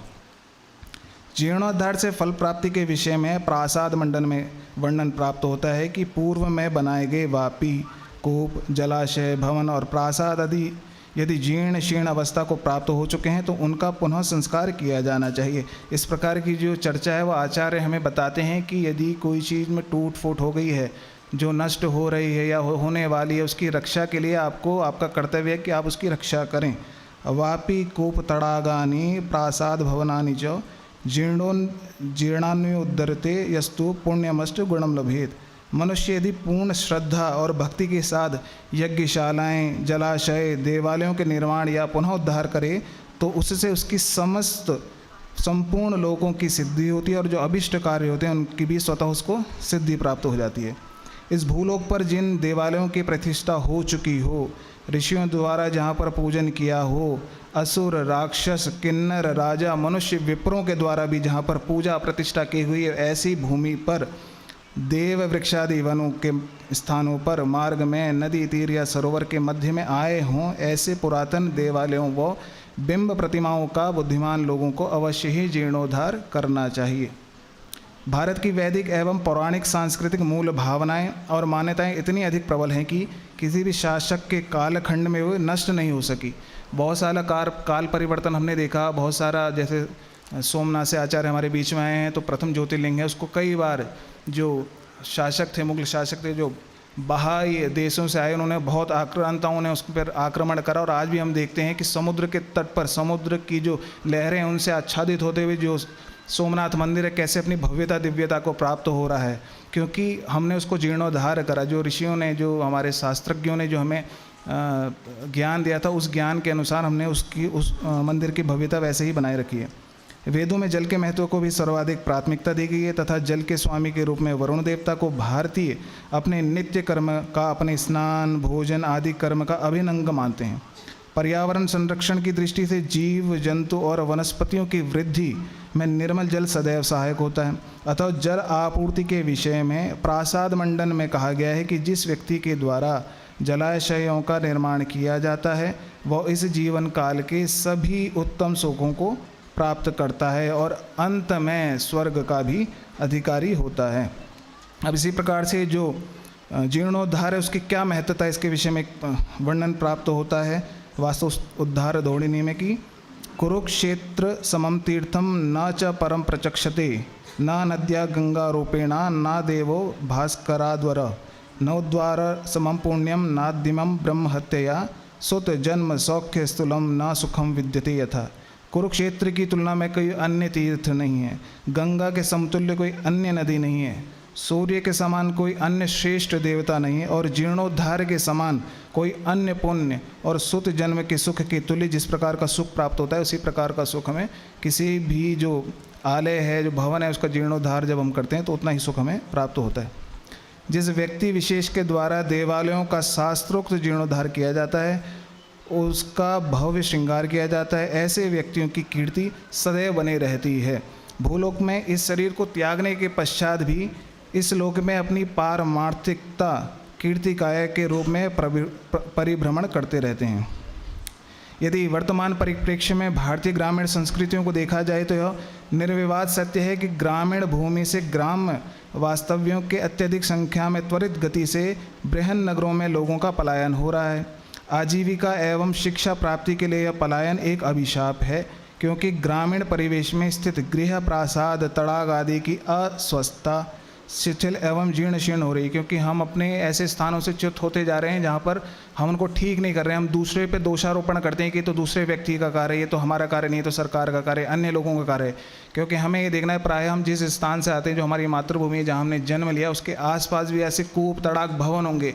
मंदिर का कहने का तात्पर्य नहीं कि बहुत शिखरबद्ध ही मंदिर होगा तभी हम वहाँ का दर्शन होगा, तभी वहाँ से जो पुण्य प्राप्त होंगे। हमें ये देखना चाहिए जो हमारी जीवित भूमि पर है, जहाँ से हमें अन्न की प्राप्ति हो रही है, जहाँ से हमने शिक्षा ग्रहण करी, जिस भूमि में हमारे संस्कार हुए, उस भूमि के आसपास जो तीर्थ हैं, यदि वहाँ के मंदिर जीर्ण शीर्ण अवस्था में हैं तो उनको हमें शीघ्र ही जीर्णोद्धार करना चाहिए। या हमें लगता है कि आज के परिप्रेक्ष्य में वहाँ पर उतनी व्यवस्था नहीं है जितनी व्यवस्था होनी चाहिए, क्योंकि वहाँ पर हम संस्कार करते हैं, प्रत्येक व्यक्ति को संस्कारित होना पड़ता है, तो उसको देखना पड़ता है कि हाँ ये छोटा सा समूह है मंदिर का, यहाँ हम लोग बैठ नहीं पाते, तो हमें ये उस संस्कार की बातें हमें निर्णय लेना चाहिए, आपसी निर्णय कि हम इस जो मंदिर है, इस परिसर का भव्य निर्माण करें, नव निर्माण करें। यदि हम जीर्णोद्धार नहीं कर पा रहे हैं किसी वस्तु का, किसी विशेष मंदिर का, तो हमें आसपास भी बड़े बृहद तरीके से वहाँ पर निर्माण करना चाहिए।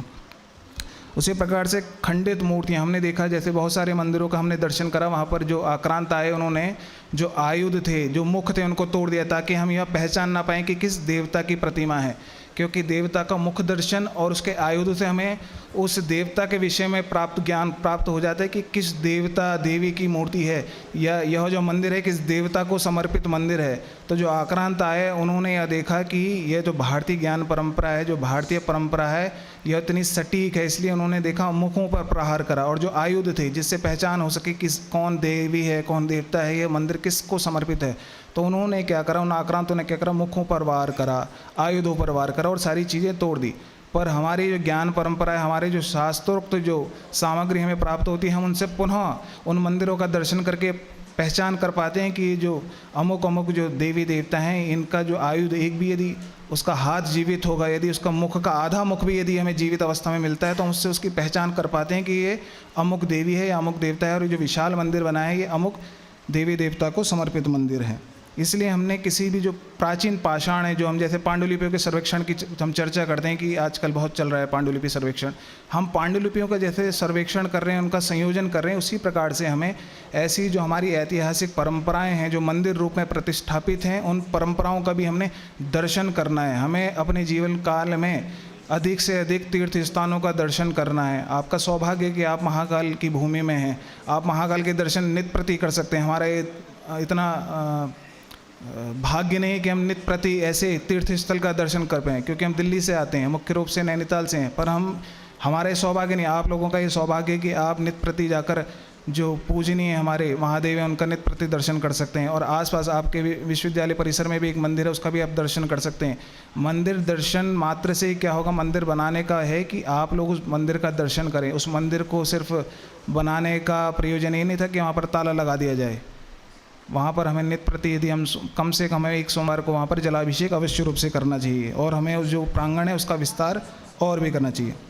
इसी प्रकार से कूप खुदवाने का, जो हमने यहाँ पे जल की संचयन की चर्चा करी, वहाँ पर आता है कि कूप खुदवाने का फल अग्निष्टोम यज्ञ के समान ही प्राप्त होता है, और यदि वह कूप मरुस्थल में खुदवाएं तो उसका फल अश्वमेध यज्ञ से भी अधिक प्राप्त है। क्योंकि जो मरुस्थल है जहाँ पर जल की कमी है, यदि वहाँ पर आप इस प्रकार का कार्य करते हैं तो आप क्या होंगे, बहुत ही अधिक जो सात्विक फल है उसको प्राप्त करेंगे। इस प्रकार के यदि आप जब चिंतन करने मात्र से आपकी जो वाणी है, आपका जो शरीर है, आपका जो आसपास का जो जितना क्षेत्र है, जितने लोग हैं, वो क्या होते हैं, सात्विक दृष्टि को प्राप्त करते हैं। यदि आप किसी से आप उस कार्य को ना भी कर रहे हो, यदि आपने इस कार्य को किसी एक ऐसे व्यक्ति को बोल दिया कि हमें जीर्णोद्धार करना चाहिए, तो उससे क्या होगा, आपने यदि वो काम करने में आप अभी समर्थ नहीं है तो दूसरा व्यक्ति आपसे वो सात्विक चेतना लेकर उस काम के प्रति क्या होगा, जागरूक होगा। और हम देखेंगे कि आने वाले समय में जितने हमारे प्राचीन जो भारतीय मंदिर हैं जो जीर्ण शीर्ण अवस्था को प्राप्त हैं या जो आक्रांताओं द्वारा नष्ट हो गए हैं, या ऐसे मंदिर जो अभी ASI के कंट्रोल में है, जहाँ पर हमारा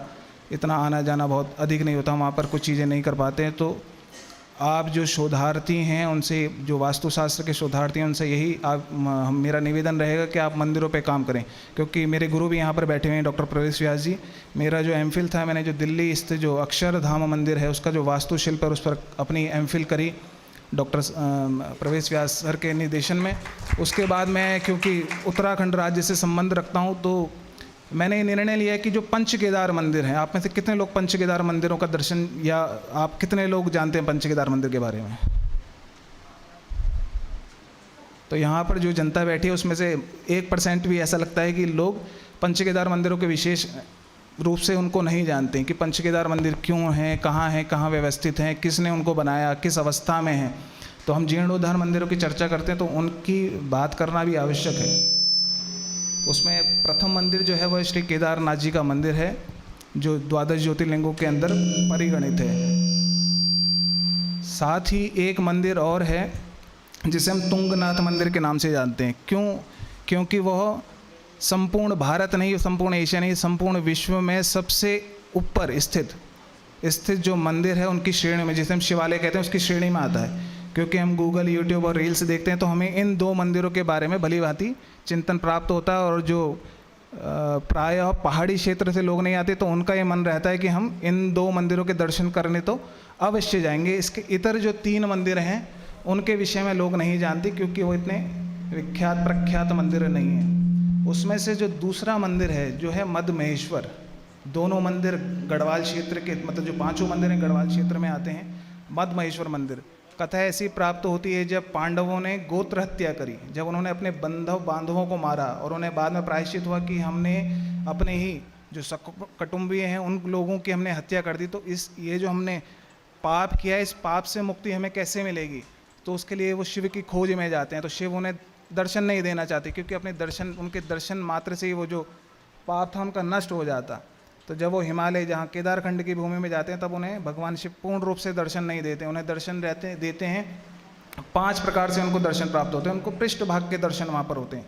तो जो केदारनाथ जी का मंदिर है, या जो हमारे 12 ज्योतिर्लिंग है, स्वयंभू मंदिर है।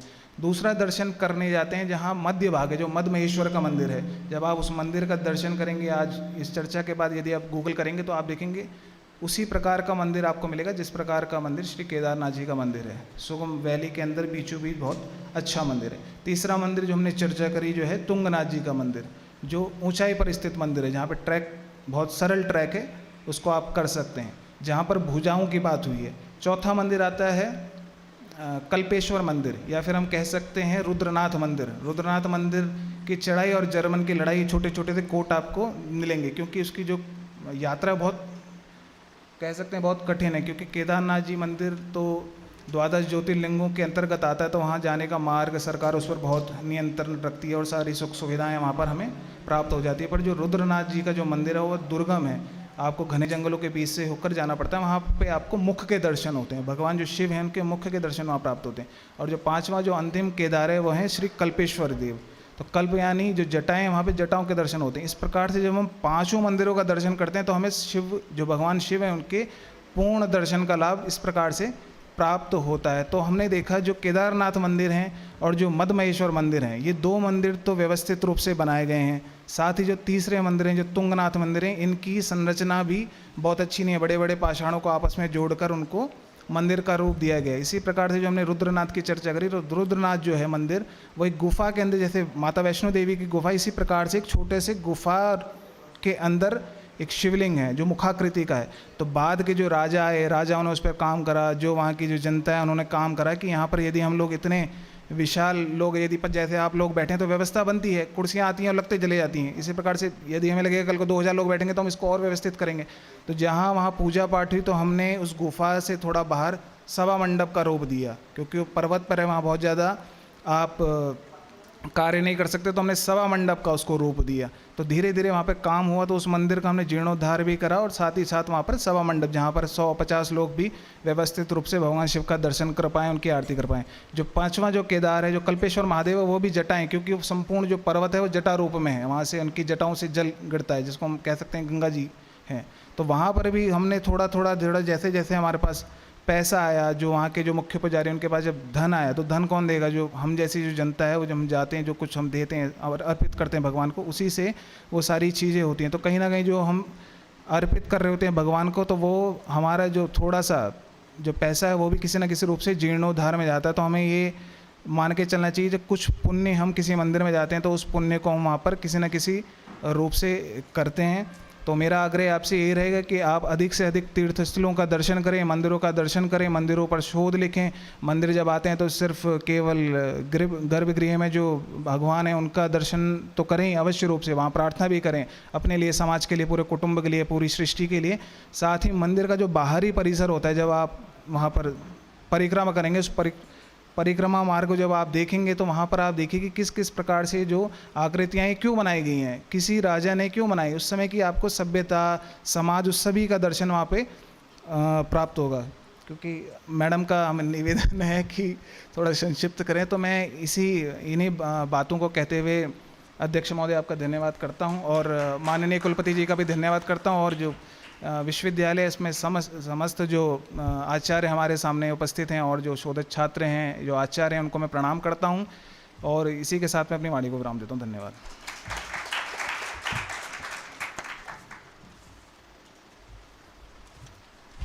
बहुत बहुत धन्यवाद महोदय। समय की बाध्यता नहीं होती तो हम आपको सुनते ही रहते हैं, ऐसा आपका वक्तव्य था कि सुनते ही चले जाएं, लेकिन कुछ समय की मर्यादा है, उनका हमें पालन करना है, इसीलिए हमने आपके सामने पुष्प रखा। आपने शास्त्रीय शिल्प शास्त्र एवं देवालय मंदिरों का जीर्णोद्धार पर बहुत ही अच्छा वक्तव्य प्रस्तुत किया और साथ ही हमारी सारी संस्कृति सभ्यता से हमें परिचित कराया। इसके साथ ही अगले शोध पत्र वाचन के लिए मोनालिसा लावड़े महर्षि पाणिनि संस्कृत वैदिक विश्वविद्यालय की छात्रा को आमंत्रित करती हूँ। मोनालिसा लावड़े सादर आमंत्रित है।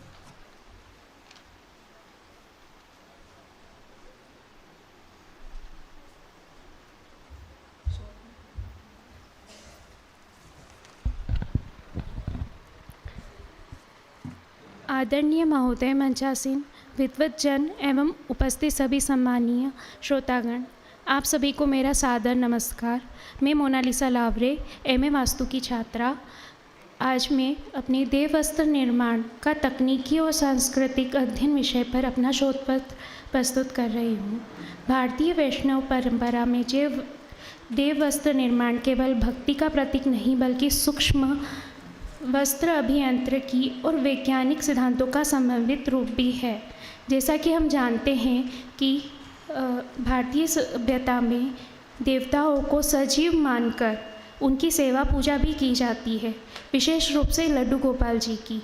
उनके बागों का निर्माण केवल श्रद्धा नहीं बल्कि सूक्ष्म तकनीकी प्रक्रिया का परिणाम भी है। मेरा शोध पत्र में सबसे पहले अंग है कपड़ा विज्ञान का अध्ययन किया गया, जो कि ऋतुओं के अनुसार होता है, जिसमें उदाहरण के रूप से गर्मी में सूती वस्त्रों का उपयोग किया जाता है, जिसमें सूती वस्त्र को अवशोषण क्षमता 80% तक होती है, इसलिए ग्रीष्म ऋतु में सूती वस्त्रों का उपयोग किया जाता है। दूसरा महत्वपूर्ण अंग है रंग, कपड़ों की रंगाई, जो कि रासायनिक प्रक्रिया जिसमें प्राकृतिक रंगों जैसे हल्दी या फूलों के रंगों से वस्त्रों की रंगाई की जाती है। इनके वस्त्रों के रंग हल्के या फीके न पड़े, इसलिए नमक तथा फिटकरी के पानी में इनको भिगोकर तैयार किया जाता है। इसमें यह स्पष्ट है कि रंगाई विधि वैज्ञानिक सिद्धांतों पर आधारित है। तीसरा तकनीकी रूप निर्धारण, भगवान की जो प्रतिमा होती है उनकी ऊंचाई का लगभग 40% उनकी कुर्ती का तथा 45% उनकी धोती का रखा जाता है। यह गणितीय संतुलन को दिखाता है। साथ ही सिलाई की तकनीकी जो फ्रेंच सीम जैसी पद्धति से की जाती है, जिससे वस्त्रों को सुरक्षित तथा स्थिर रूप में किया जाता है। सांस्कृतिक दृष्टि से यह परंपरा स्थानीय कारीगरों तथा महिलाएं शिल्पकारों के लिए एक रोजगार का भी साधन है और भारतीय शिल्पकला को भी जीवित रखता है। अंततः मैं ये कहना चाहती हूँ, जब हम भगवान को वस्त्र अर्पित करते हैं, तब हम अपनी श्रद्धा के साथ साथ अपनी वैज्ञानिक परंपरा को भी समर्पित करते हैं। धन्यवाद। जय श्री कृष्ण। बहुत सुंदर मोनालिसा जी, आपने शोध पत्र वाचन किया सारगर्भित। अब इसी के साथ में अंतिम कड़ी की ओर प्रस्थान करते हुए हमारे आज के माननीय श्रद्धेय आत्मीय अध्यक्ष उद्बोधन के लिए डॉक्टर पंकज रावल महोदय जी से विनम्र निवेदन करती हूँ कि वह आए और अध्यक्ष उद्बोधन प्रदान करने की कृपा करें। आदरणीय पंकज रावल महोदय जी।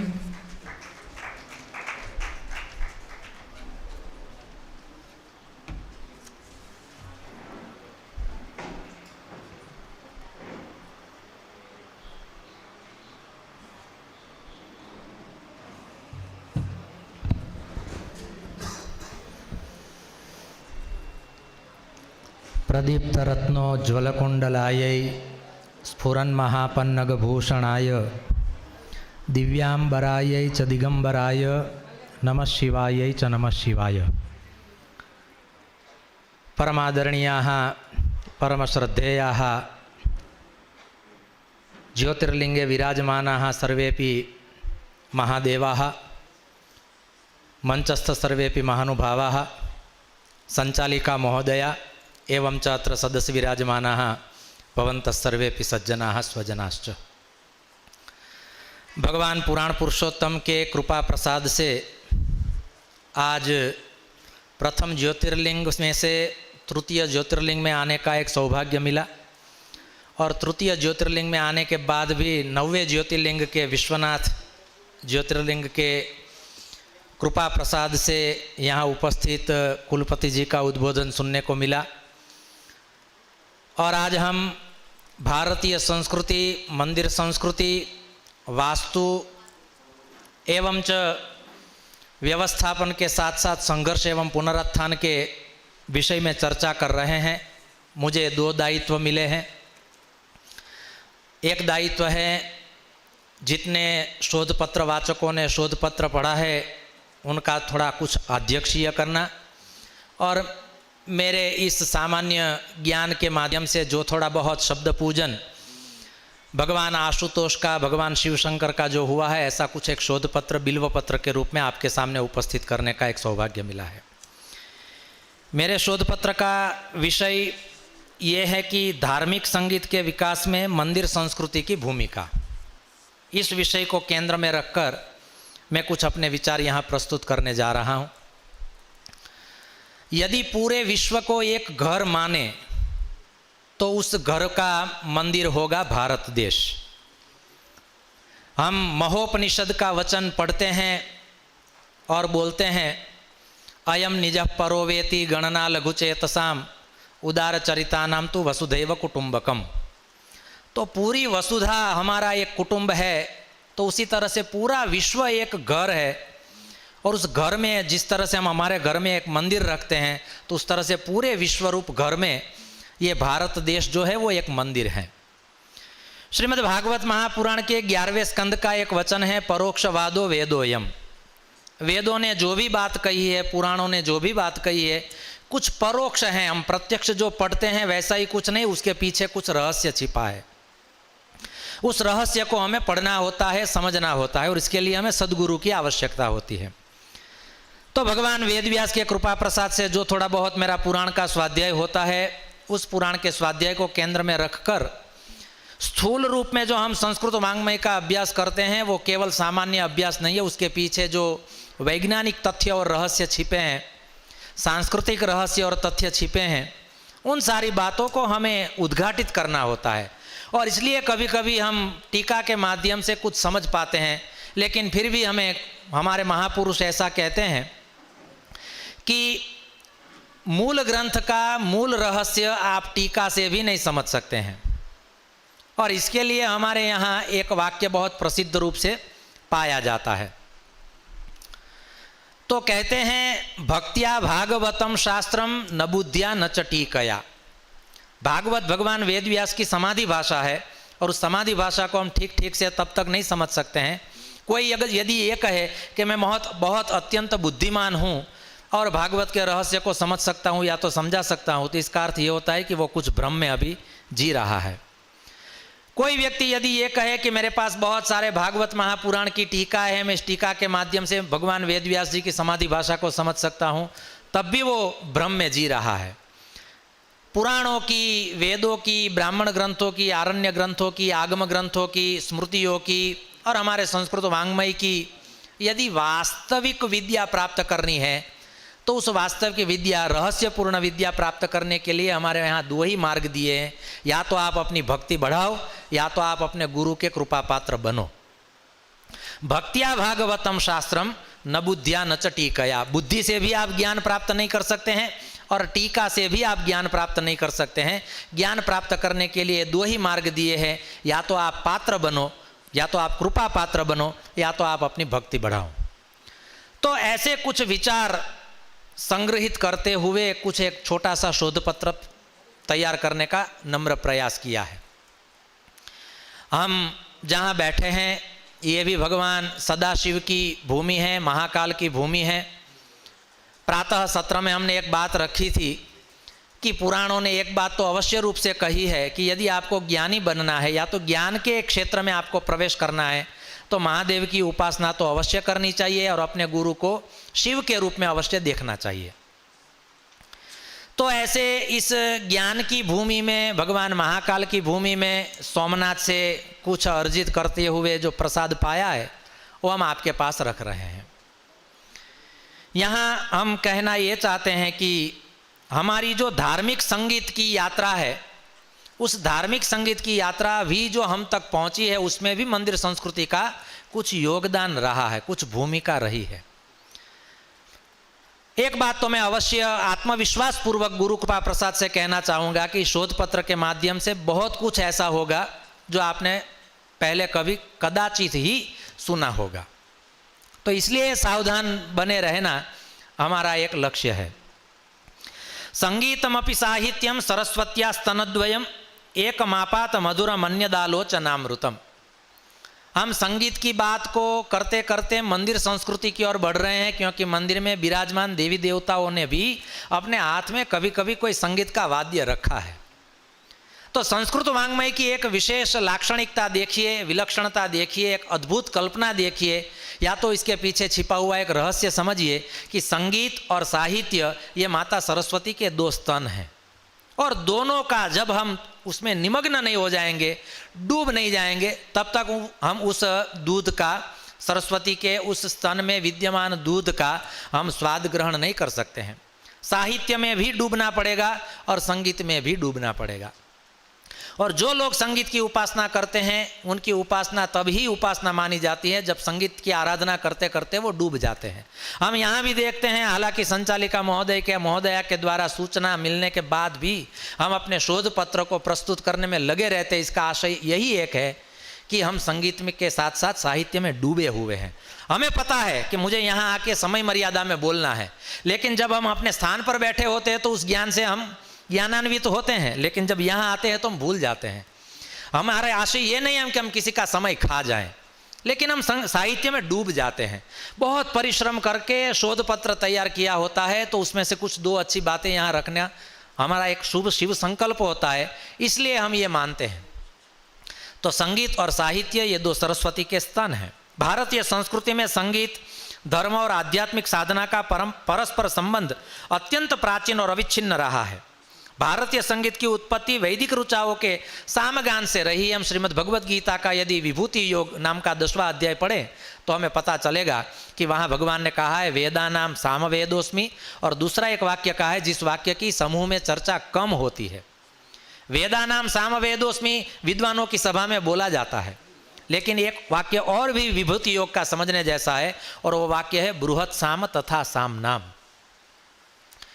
हम भगवत गीता पर बहुत सारी टीकाएं लिखी गई हैं, उन टीकाओं का कुछ अध्ययन करें तो हमें पता चलेगा कि जिन जिन प्रदेशों में प्रादेशिक धुन, भजन, कीर्तन, धौड़, पद आदि सब की जो रचना होती है ना, उन सारी बातों का यहाँ समावेश होता है बृहत् साम तथा साम नाम इस वाक्य में, जिसे हम लोक गीत भी कहते हैं, जिसे हम परंपरा गीत भी कहते हैं, जिसे हम लग्न गीत भी कहते हैं, माने विवाह गीत भी कहते हैं। तो इन सारे गीतों की कहाँ तुलना होगी? उन सारे गीतों की तुलना आप सामवेद के साथ नहीं कर सकते हैं। उसके लिए भगवान ने अलग से एक वाक्य बोला है जिसको हमें ध्यान में रखना है, और वो वाक्य है बृहत् साम तथा साम नाम।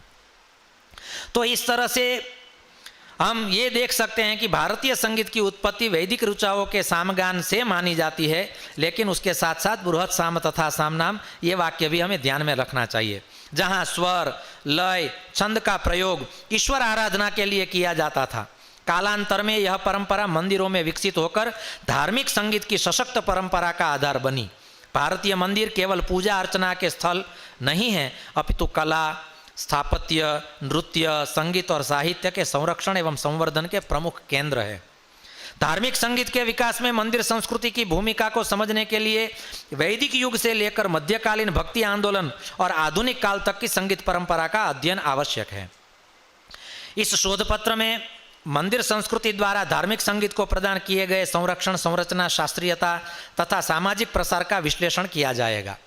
श्लोक के बिना, संदर्भ के बिना, शास्त्र के वचन के बिना तो हम अपनी बात को आधारभूत है ऐसा बता ही नहीं सकते हैं। इसलिए बीच बीच में हम श्लोक का अवश्य आश्रय लेंगे ताकि लोग को पता चले।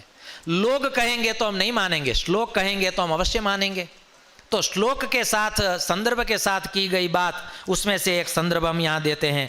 जीवः शिवः शिवो जीवः सजीवः केवल शिवः तुषेण बद्धो व्रीहि स्यात् तुषा भावे न तंडुलः।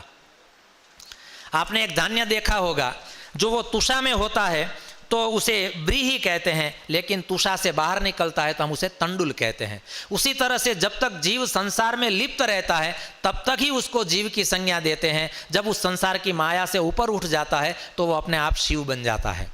तो इस तरह से यहाँ जीव ही शिव हैं और शिव ही जीव हैं। जब तक हम मायाबद्ध है तब तक हमारी संज्ञा जीव के रूप में है। जब हम माया मुक्त हो जाते हैं तो हमारी संज्ञा हो जाती है शिव के रूप में। एक संस्कृत सूक्ति है जिसका अर्थ है गायन, गीत, वादन, वाद्य यंत्र और नृत्य, इन तीनों के समावेश को ही हम संगीत कहते हैं। और वो वाक्य है गीतम वाद्यम तथा नृत्यम त्रयम संगीतम उच्यते। संगीत में 3 अक्षर हैं, तो 3 अक्षर का अर्थ यही होता है कि 3 चीज से वो बना है, गीत, नृत्य और वाद्य। इन तीनों का संगम जब होता है ना, तब उसे हम संगीत कहते हैं। जहाँ जहाँ हम 3 नदियों का संगम देखते हैं तो वहाँ पहले 2 नदी तो कोई भी रह सकती है, तीसरी नदी सरस्वती अवश्य होती है। तो जब तक हम ज्ञान संस्कृति से, भारतीय शास्त्र परंपरा से नहीं जुड़ेंगे तब तक हमें पता नहीं चलेगा कि ये त्रिवेणी संगम माने क्या। केवल गंगा यमुना और सरस्वती, केवल हिरण कपिला और सरस्वती नहीं, यहाँ भी हमें देखना है गीत, नृत्य और वाद्य, इन तीनों का जब संगम होता है तब उसे हम त्रिवेणी संगम कहते हैं और उसी को हम संगीत कहते हैं। केवल संगीत शब्द पर ही हम विश्लेषण करें ना तो भी हमारे पास समय कम होते हुए भी हम बहुत कुछ कह सकते हैं। संगीत शब्द कैसे बना है?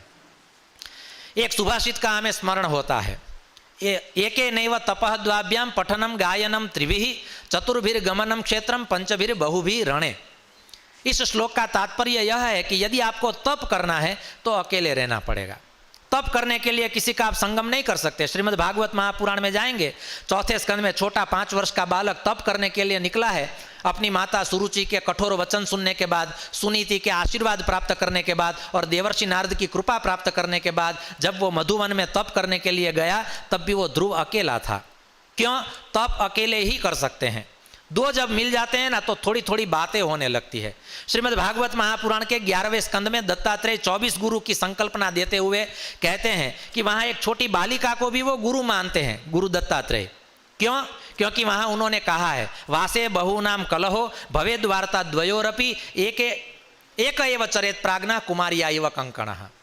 एक छोटी सी लड़की भी जानती है कि हाथ में बहुत सारी चूड़ियाँ पहनी होती है ना तो उसका ध्वनि आता है, एक एक करके वो सारी चूड़ियाँ निकालती है। केवल हाथ में 2 चूड़ियाँ रखती है लेकिन फिर भी उसे लगता है ये 2 चूड़ियाँ भी परस्पर बात कर रही है। तब जाके उसमें से एक चूड़ी निकाल देती है, एक ही रखती है। उसे पता चल जाता है कब कोलाहल नहीं होता है, वार्तालाप नहीं होता है, केवल कुछ ज्ञान प्राप्त कर सकते हैं। हालांकि कथा वहाँ एक अलग विशेष आशय से दत्तात्रेय महाराज ने बताई है, लेकिन एक एव चरेत प्राज्ञः कुमारिया इव कंकणः। तपश्चर्या में अभिवृद्धि करनी है तो आपको अकेला रहना पड़ेगा। एके नैव तपः द्वाभ्याम पठनम। पढ़ना है तो 2 की आवश्यकता रहेगी, वो गुरु शिष्य हो या शिष्य ग्रंथ हो या गुरु और ग्रंथ हो। पठनम द्वाभ्याम गायनम त्रिभिः। जब कुछ गाना हो, बजाना हो, नाचना हो तो 3 लोग तो कम से कम चाहिए। पुनः एक बार हम उस वाक्य को याद करें, गीतम नृत्यम च वाद्यम च त्रिविधम संगीतम उच्यते वा त्रिधा संगीतम उच्यते। संगीत की जब भी आराधना करनी होगी 3 लोगों का मिलना आवश्यक है और इसीलिए हमारे यहाँ त्रिवेणी संगम का महत्व है। चतुर्भिर गमनम क्षेत्रम। एक कृषक, खेती करने वाला खेडूत जब वो अपने खेत के लिए जाता है वहाँ कृषि कार्य करने के लिए तो शास्त्र कहता है कम से कम 4 लोग होने चाहिए।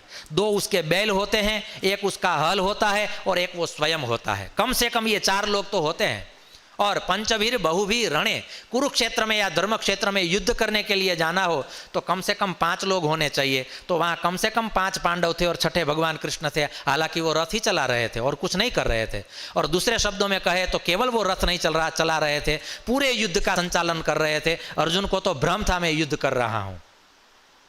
तो ऐसी सारी बातें जो हम कहते हैं संगीत के विषय में और मंदिर संस्कृति के विषय में, और मंदिर संस्कृति को विशेष रूप देने का कार्य जो हमारे संगीत शास्त्र ने जो किया है वो हम देखें तो गीतम वाद्यम तथा नृत्यम, इसके मुख्य बिंदु क्या है? तो संगीत का त्रिवेणी रूप है। आधारभूत तत्व हम देखें तो मूल आधार उसका स्वर है, लय है, ताल है। शब्द सब हम पहले सुन चुके हैं, स्वर, लय और ताल, छंद, ये सारे शब्द सुने हुए हैं। लेकिन जब तक आप पिंगलाचार्य को ठीक से नहीं देखेंगे, अभी सभी आप भारतीय संगीत के उपासकों को ठीक से नहीं पढ़ पाएंगे, तब तक आप इन सारे शब्दों को केवल बोलते ही रहेंगे वैखरी वाणी से। उसका परावाणी में कुछ अर्थ अलग होता है। मंदिर संस्कृति में संगीत का महत्व क्या है? तो आध्यात्मिक और मानसिक शांति। धार्मिक संगीत मन को शांत करता है, तनाव कम करता है और भक्तों में वादन होता है। दिव्य अनुष्ठान का हिस्सा हम देखें तो शंख, घंटिया, नगाड़े और मृदंग जैसे वाद्य यंत्रों की ध्वनि का विशेष महत्व है। हमारे यहाँ एक क्या पढ़ा रहा है उस श्लोक में दिया है, उसका हम विश्लेषण नहीं कर रहे हैं, लेकिन मृदंग भी हमें पाठ पढ़ाता है। वैदिक परंपरा में हम जाएं तो हमें पता चले कि भारतीय संगीत की जड़ें वेद हैं, विशेष रूप से सामवेद हैं, जहाँ संगीतमय मंत्रोच्चार का उल्लेख है। यह परंपरा प्राचीन काल से चली आ रही है। नैतिक संदेश और सामुदायिक जुड़ाव के रूप में हम देखें तो मंदिरों में गाए जाने वाले भजन न केवल ईश्वर की प्रशंसा करते हैं बल्कि वो नैतिक मूल्यों को भी बढ़ावा देते हैं और समुदाय के बीच एकता की भावना लाते हैं। मंदिर में वास्तुशिल्प में भी संगीत का समावेश है। जैसे दक्षिण भारत के मंदिरों में संगीत स्तंभ जो एक अनूठा सांस्कृतिक उदाहरण है। दक्षिण भारत में आप जाएंगे तो कहीं कहीं आपको स्तंभ में से भी संगीत सुनाई देता है। हमें लगता है कि ऐसा वास्तुशास्त्र तो हमने कहीं नहीं देखा है जो भारत में पाया है। वैदिक परंपरा और धार्मिक संगीत की आधार भूमि हम देखें तो भारतीय धार्मिक संगीत का मूल स्रोत वैदिक परंपरा है। विशेषतः सामवेद भारतीय संगीत का मूल आधार माना गया है। सामगान में स्वर विन्यास, उच्चारण, लय का विशेष महत्व था।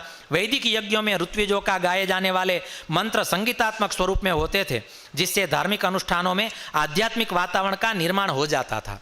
जब हम मंत्रोच्चार करते हैं तो सहज रूप से हमारा मन स्थिर हो जाता है। जब हम गीत सुनते हैं और उसमें भी आधुनिक चलचित्रों के गीत सुनते हैं तो हम बहिर्मुखी बन जाते हैं, मंत्र सुनते हैं तो हम अंतर्मुखी हो जाते हैं। और शास्त्र कहता है अंतर्मुखी सदा सुखी। सुखी बने रहना है तो अंतर्मुखी रहना है, आभ्यंतर जगत की यात्रा करनी है। अभी हम बाहर जितने भी मंदिर देखते हैं उन मंदिरों के संदर्भ में बात कर रहे हैं ऐसा आपको लगता है, लेकिन आगे जाके हमें स्थूल से सूक्ष्म की ओर जाना है। ये केवल बाहर के मंदिर को ही हमें नहीं देखना है, हमारा शरीर भी एक मंदिर है और उस मंदिर में किस तरह से हमें दृष्टि रखनी है इसकी भी बात कुछ हम आगे करेंगे। मंदिर संस्कृति, कला और संगीत का संरक्षण केंद्र है। एक प्रसिद्ध श्लोक है, आपने सुना होगा, संस्कृत क्षेत्र से जो जुड़े हैं उनको पता होगा। नागो भाति मदेन कम जलरुहै पूर्णेन्दुना शर्वरी शीलेन प्रमदा जवेन तुरगो नित्योत्सवेर मंदिरम वाणी व्याकरणेन हंस मिथुनैर नद्य सभा पंडितै सत्पुत्रेण कुलम रूपेण वसुधा लोकत्रयम विष्णुना लोकत्रयम शंभुना लोकत्रयम धार्मिकैः। ऐसे 3 पाठ मिलते हैं इस श्लोक के। इस श्लोक का विश्लेषण करें तो बहुत कुछ कह सकते हैं, लेकिन एक ही वाक्य उसमें से हमें लेना है। नित्योत्सवेर मंदिरम, मंदिरों की शोभा उनके उत्सवों के माध्यम से है। जब तक मंदिर उत्सव करते रहेंगे तब तक मंदिर की ऊर्जा जो हमें सात्विक दिखाई देती है वो वास्तव में हमें सात्विक अनुभूत भी होगी। गुप्त काल से लेकर मध्यकाल तक भारतीय मंदिर धार्मिक संगीत के प्रमुख केंद्र बने गए। मंदिरों में दैनिक पूजा पद्धति के अंतर्गत संगीत का अनिवार्य स्थान था। प्रातःकालीन सुप्रभातम, मध्याह्न स्तुति, संध्याकालीन आरती तथा उत्सव विशेष के अवसरों पर संगीत का आयोजन किया जाता था। दक्षिण भारत के मंदिरों में देवदासी परंपरा तथा उत्तर भारत में कीर्तन और भजन परंपरा ने धार्मिक संगीत को संरक्षित किया है। मंदिरों में नियुक्त गायक, वादक और नर्तक धार्मिक अनुष्ठानों का अंग थे। इस प्रकार मंदिर संगीत के संस्थागत विकास का केंद्र बना गया है। विशेषतः बृहदीश्वर मंदिर, जगन्नाथ मंदिर तथा मीनाक्षी अम्मन मंदिर जैसे मंदिर संगीत और नृत्य की समृद्ध परंपराओं के लिए प्रसिद्ध रहे हैं। भक्ति आंदोलन और मंदिर संगीत का जन आधार, इस विषय पर हम बात करें तो स्वामी हरिदास, मीराबाई, तुलसीदास, चैतन्य महाप्रभु, भक्त कवि नरसिंह मेहता जैसे संतों ने मंदिरों में भजन कीर्तन की परंपरा को लोकप्रिय बनाया है। हम इनको भूल नहीं सकते हैं। मंदिरों में सामूहिक कीर्तन की परंपरा ने संगीत को आध्यात्मिक अनुभूति का माध्यम बना दिया। संगीत अब केवल पुरोहितों तक सीमित न रहकर भक्तों और भगवान के बीच का संवाद का माध्यम बन गया है। ये वाक्य अवश्य ध्यान में लेना चाहिए। शास्त्रीय संगीत पर मंदिर संस्कृति का प्रभाव है। मंदिर संगीत और सामाजिक सांस्कृतिक समन्वय भी है। आधुनिक काल में मंदिर संगीत की प्रासंगिकता क्या है, ये बिंदु अवश्य देखने जैसा है। आधुनिक युग में यद्यपि संगीत के अनेक मंच विकसित हो चुके हैं, तथापि मंदिर आज भी धार्मिक संगीत के जीवंत केंद्र है। भजन, कीर्तन, स्तोत्र पाठ और उत्सव संगीत आज भी मंदिर परंपरा के माध्यम से संरक्षित है। रेडियो, दूरदर्शन, डिजिटल माध्यमों के कारण मंदिर संगीत वैश्विक स्तर पर पहुंच चुका है। अनेक संगीतज्ञ आज भी अपनी साधना का प्रारंभ मंदिरों से करते हैं। काशी को हम स्मरण करें तो हमें पता है कि वहाँ के शरणाई वादक मुस्लिम धर्म के होते हुए भी बाबा विश्वनाथ को वो संगीत सुनाने के लिए जाते थे। इसके साथ ही हम समझ सकते हैं विश्व बंधुत्व भावना क्या थी। अंतिम बिंदु के रूप में हम देखें तो आध्यात्मिक दृष्टि में देवालय और संगीत, यहाँ से ध्यातव्य बिंदु शुरू होता है, जो कदाचित आपको ये सोचने पर मजबूर करेगा कि ये बात और ये कल्पना हमने पहले कभी नहीं की थी। देहो देवालय प्रोक्तः सजीव केवल शिव त्यजेद ज्ञान निर्माल्यम सोहम भावेन पूजयेत। ये हमारा देह ही देवालय है। मंदिर के लिए बाहर हम जाते हैं। क्यों हम बाहर जाते हैं? कभी कभी हम अंदर भी जा सके इसलिए हम बाहर के मंदिरों में जाते हैं। लेकिन यहाँ कहते हैं आंतरदृष्टि, बहिर्मुखता का त्याग करके यत पिंडे तद ब्रह्मांडे, ये वाक्य तो हम बहुत बार बोल चुके हैं, लेकिन यत पिंडे तद ब्रह्मांडे इसकी अनुभूति क्या है? तो इसकी अनुभूति भगवत कृपा प्रसाद से होती है, सदगुरु के अनुग्रह से होती है। संक्षेप में कहे तो देह की देवालय के साथ तुलना की गई है। देह में विद्यमान 7 चक्र, अब यहाँ से थोड़े सावधान हो जाएं। हमारे शरीर में 7 चक्र है, ये बात आपने बहुत बार सुनी होगी, लेकिन अयोध्या, मथुरा, माया, काशी, कांची, अवंतिका, पुरी, द्वारावती चैव सप्तैता, मोक्षदायिका, ये 7 नगरियाँ हैं। ये केवल 7 नगरियाँ बाह्य जगत के लिए नहीं है, हमारे 7 चक्रों के साथ कहीं ना कहीं किसी ना किसी रूप में जुड़ी हुई है। आपने कभी सोचा है, सुना है कि ये 7 नगरियाँ हैं, तो ये 7 नगरियाँ किसकी है? तो ये 7 नगरियों में से 3.5 नगरी जो है वो भगवान विष्णु की है और 3.5 नगरी जो है वो भगवान शंकर की है। हम सूक्ष्म रूप से अध्ययन करें तो पता चले। अयोध्या भगवान राम और कृष्ण के साथ जुड़ी है, मथुरा भगवान कृष्ण के साथ जुड़ी है, तीसरी नगरी है माया। तो ये माया नगरी कौन सी है? माया नगरी किसको कहते हैं? माया नगरी आज के समय में हम जिसको हरिद्वार कहते हैं वही माया नगरी है। क्यों उसको माया नगरी कहते हैं? क्योंकि इसलिए माया नगरी कहते हैं कि क्योंकि उसका नाम हरिद्वार भी है और उसका नाम हरद्वार भी है। वहां से आप बद्रीनाथ भी जा सकते हैं, वहां से आप केदारनाथ भी जा सकते हैं, इसलिए उसका एक नाम दिया है माया नगरी। अयोध्या, मथुरा, माया। काशी भगवान शिव की नगरी है, कांची भगवान शिव की नगरी है, अवंतिका भगवान शिव की नगरी है। तो 3 नगरी शिव की हो गई, 2 नगरी भगवान कृष्ण की हुई और तीसरी नगरी है द्वारिका। तो 3 कृष्ण की नगरी है अयोध्या, मथुरा और द्वारिका। 3 शिव की नगरी है काशी, कांची और अवंतिका। और ये जो माया नगरी है ना, जिसको हम हरिद्वार कहते हैं, वो दोनों की आधी आधी है। तो इस तरह से 3.5 नगरियां भगवान कृष्ण की और 3.5 नगरियां जो है वो भगवान शिव की है। तो ये हमारे पूरे शरीर में ये किस तरह से विद्यमान है, समझने जैसी बात है। हमारा सबसे पहला चक्र जो है वो मूलाधार चक्र है। मूलाधार चक्र माने हरिद्वार। और वहाँ संगीत के वाद्य कौन से होते हैं? जब किसी का विवाह होता है तो उसमें मृदंग बजते हैं, ढोल बजते हैं, नगाड़े बजते हैं। क्यों बजते हैं? मूलाधार चक्र को जागृत करने के लिए बजते हैं। और इसलिए हम कहते हैं कि मूलाधार चक्र से जुड़े हुए संगीत के वाद्य कौन से हैं? मृदंग, ढोल, नगाड़े आदि संगीत वाद्य जो है वो मूलाधार चक्र से और हरिद्वार से और हरद्वार से जुड़े हुए हैं। हमारा दूसरा चक्र जिसको हम स्वाधिष्ठान चक्र कहते हैं, ये स्वाधिष्ठान चक्र के अधिपति स्वामी है कांची कामाक्षी है। और वहाँ शरणाई, बीन आदि संगीत वाद्य हैं। और इसीलिए स्वाधिष्ठान चक्र को भी जगाना होता है, इसलिए विवाह में शरणाई भी बजाई जाती है, कभी कभी मंदिरों में शरणाई भी बजाई जाती है हमारे चक्र को जागृत करने के लिए। तीसरा चक्र है मणिपुर चक्र, जिसको हम नाभि कहते हैं। यह अयोध्या का प्रतिनिधित्व करता है और वहाँ सितार, गिटार, वीणा आदि तंतु वाद्य जितने भी है वो सब मणिपुर चक्र के साथ जुड़े हुए हैं। माता के गर्भ से जब बालक का जन्म होता है ना, तो उन दोनों का किसी ना किसी रूप से जुड़ा होता है, जिसको हम नालद छेद कहते हैं। वो सारे तंतु वाद्य है जिसका संबंध मणिपुर चक्र के साथ है। अनाहत चक्र वो मथुरापुरी है और वहाँ बंसी वेणुनाद होता है, भगवान कृष्ण वहाँ विराजमान है। और मथुरा नगरी होते हुए जब हम वेणुनाद सुनते हैं तो हमारा हृदय द्रवीभूत हो जाता है। भगवान कृष्ण ने जो वेणुनाद किया वो वेणुनाद कैसा था उसका भागवत में हम वर्णन पढ़े तो हमें पता चलता है, आंख में से अपने आप ही अश्रु आ जाते हैं, हमारा कंठ जो है वो गदगद हो जाता है। तो अनाहत चक्र माने हृदय में विद्यमान अनाहत चक्र मथुरा नगरी है और उसका संगीत का वाद्य जो है वो वेणु है। विशुद्धि चक्र याद रहे, अवश्य इस विषय पर बात करेंगे, क्योंकि हम जहाँ बैठे हैं ना, ये उज्जैन नगरी जो है ना वो विशुद्धि चक्र का प्रतिनिधित्व करता है। तो विशुद्धि चक्र माने उज्जैन। और शंख, जल तरंग, पियानो आदि संगीत वाद्य जो है ना वो विशुद्धि चक्र के संगीत के वाद्य हैं। आज्ञा चक्र जहाँ हम तिलक करते हैं, ये आज्ञा चक्र माने ज्ञान चक्र है और इसका प्रतिनिधित्व काशी करता है। तो जब भी हम यहाँ तिलक करें तब हमें पता चलना चाहिए कि हम पूरे काशी नगरी का पूजन कर रहे हैं। जब हम शंख बजाए तो हमें प्रतीति होनी चाहिए कि हम पूरे जो है वो उज्जैन को याद कर रहे हैं, भगवान सदाशिव की, महाकाल की भूमि का स्मरण कर रहे हैं। तो आज्ञा चक्र माने ज्ञान चक्र वो काशी है, वहाँ घंटा और डमरू बजाए जाने से वो जागृत होता है। और सहस्रार चक्र अंतिम चक्र जो है वो द्वारिका है और वहाँ ओमकार नाद, भ्रामरी, प्राणायाम आदि से केवल संगीत वाद्यों की अनुभूति करनी होती है। सारे संगीत के वाद्यों को एक साथ बिठा के जब हम बजाएंगे और सुनेंगे ना, तब हमारा सहस्रदल चक्र वो जो है वो जागृत हो जाएगा। क्योंकि वो सहस्रदल है, 1000 से ज़्यादा कमल की पंखुड़ियाँ वहाँ विकसित होती है, लेकिन ऐसे ही नहीं होती है, उसमें भी संगीत का कुछ योगदान होता है। तो इस प्रकार देह में देवालय की संकल्पना, 14 भुवनों की संकल्पना, शरीरों में मंदिरों की और तीर्थों की संकल्पना और उन चक्रों के साथ संगीत के वाद्यों की संकल्पना न केवल देवी देवताओं को प्रसन्न और प्रभावित करने के लिए हैं, अपितु जीवात्मा में निहित परमात्मा की अनुभूति के लिए हैं, मानव शरीर में देवत्व जगाने के लिए हैं। मनुष्य शरीर ही केवल कलेवर है, यह स्पष्ट और सिद्ध करने के लिए हैं। और इसलिए हम कहते हैं देहो देवालय प्रोक्तः देही देवो निरंजनः अर्चित सर्वभावेन स्वानुभूत्या विराजते। तो इस तरह से कुछ 10 ग्रंथों का आश्रय लेकर इस शोध पत्र को तैयार करने का कुछ नम्र प्रयास किया है। अध्यक्षीय प्रवचन के रूप में हम कुछ ज़्यादा नहीं कहेंगे। यहाँ 6 लोगों ने अपना शोध पत्र प्रस्तुत किया।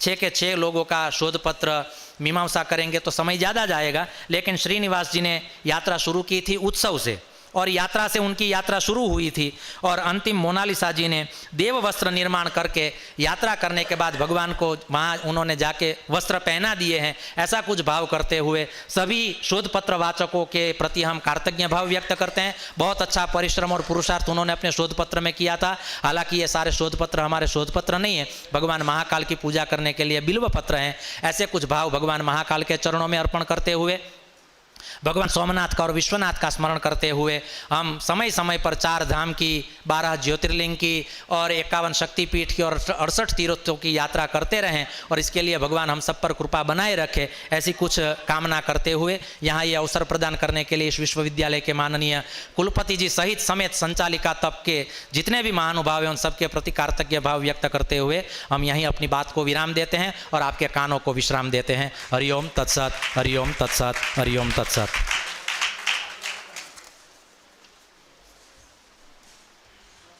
हार्दिक धन्यवाद महोदय। सर ने संगीत से यात्रा शुरू की थी कि किस प्रकार भक्ति में संगीत का समावेश न हो तो भक्ति अधूरी है। साथ ही हमारे संपूर्ण शरीर में किस प्रकार देवालय निवास करते हैं वहाँ पर समापन किया। सर का हम हार्दिक वंदन अभिनंदन करते हैं। एक बार करतल ध्वनियों से सर के इस अध्यक्ष उद्बोधन के लिए हम बहुत बहुत धन्यवाद ज्ञापित करते हैं। साथ ही में प्रथम सत्र के समापन के लिए कृतज्ञता ज्ञापन के लिए आदरणीय डॉक्टर विश्वामित्र राय महोदय से निवेदन करती हूँ कि वो कृतज्ञता ज्ञापित कर आज के सत्र का समापन करने की कृपा करें।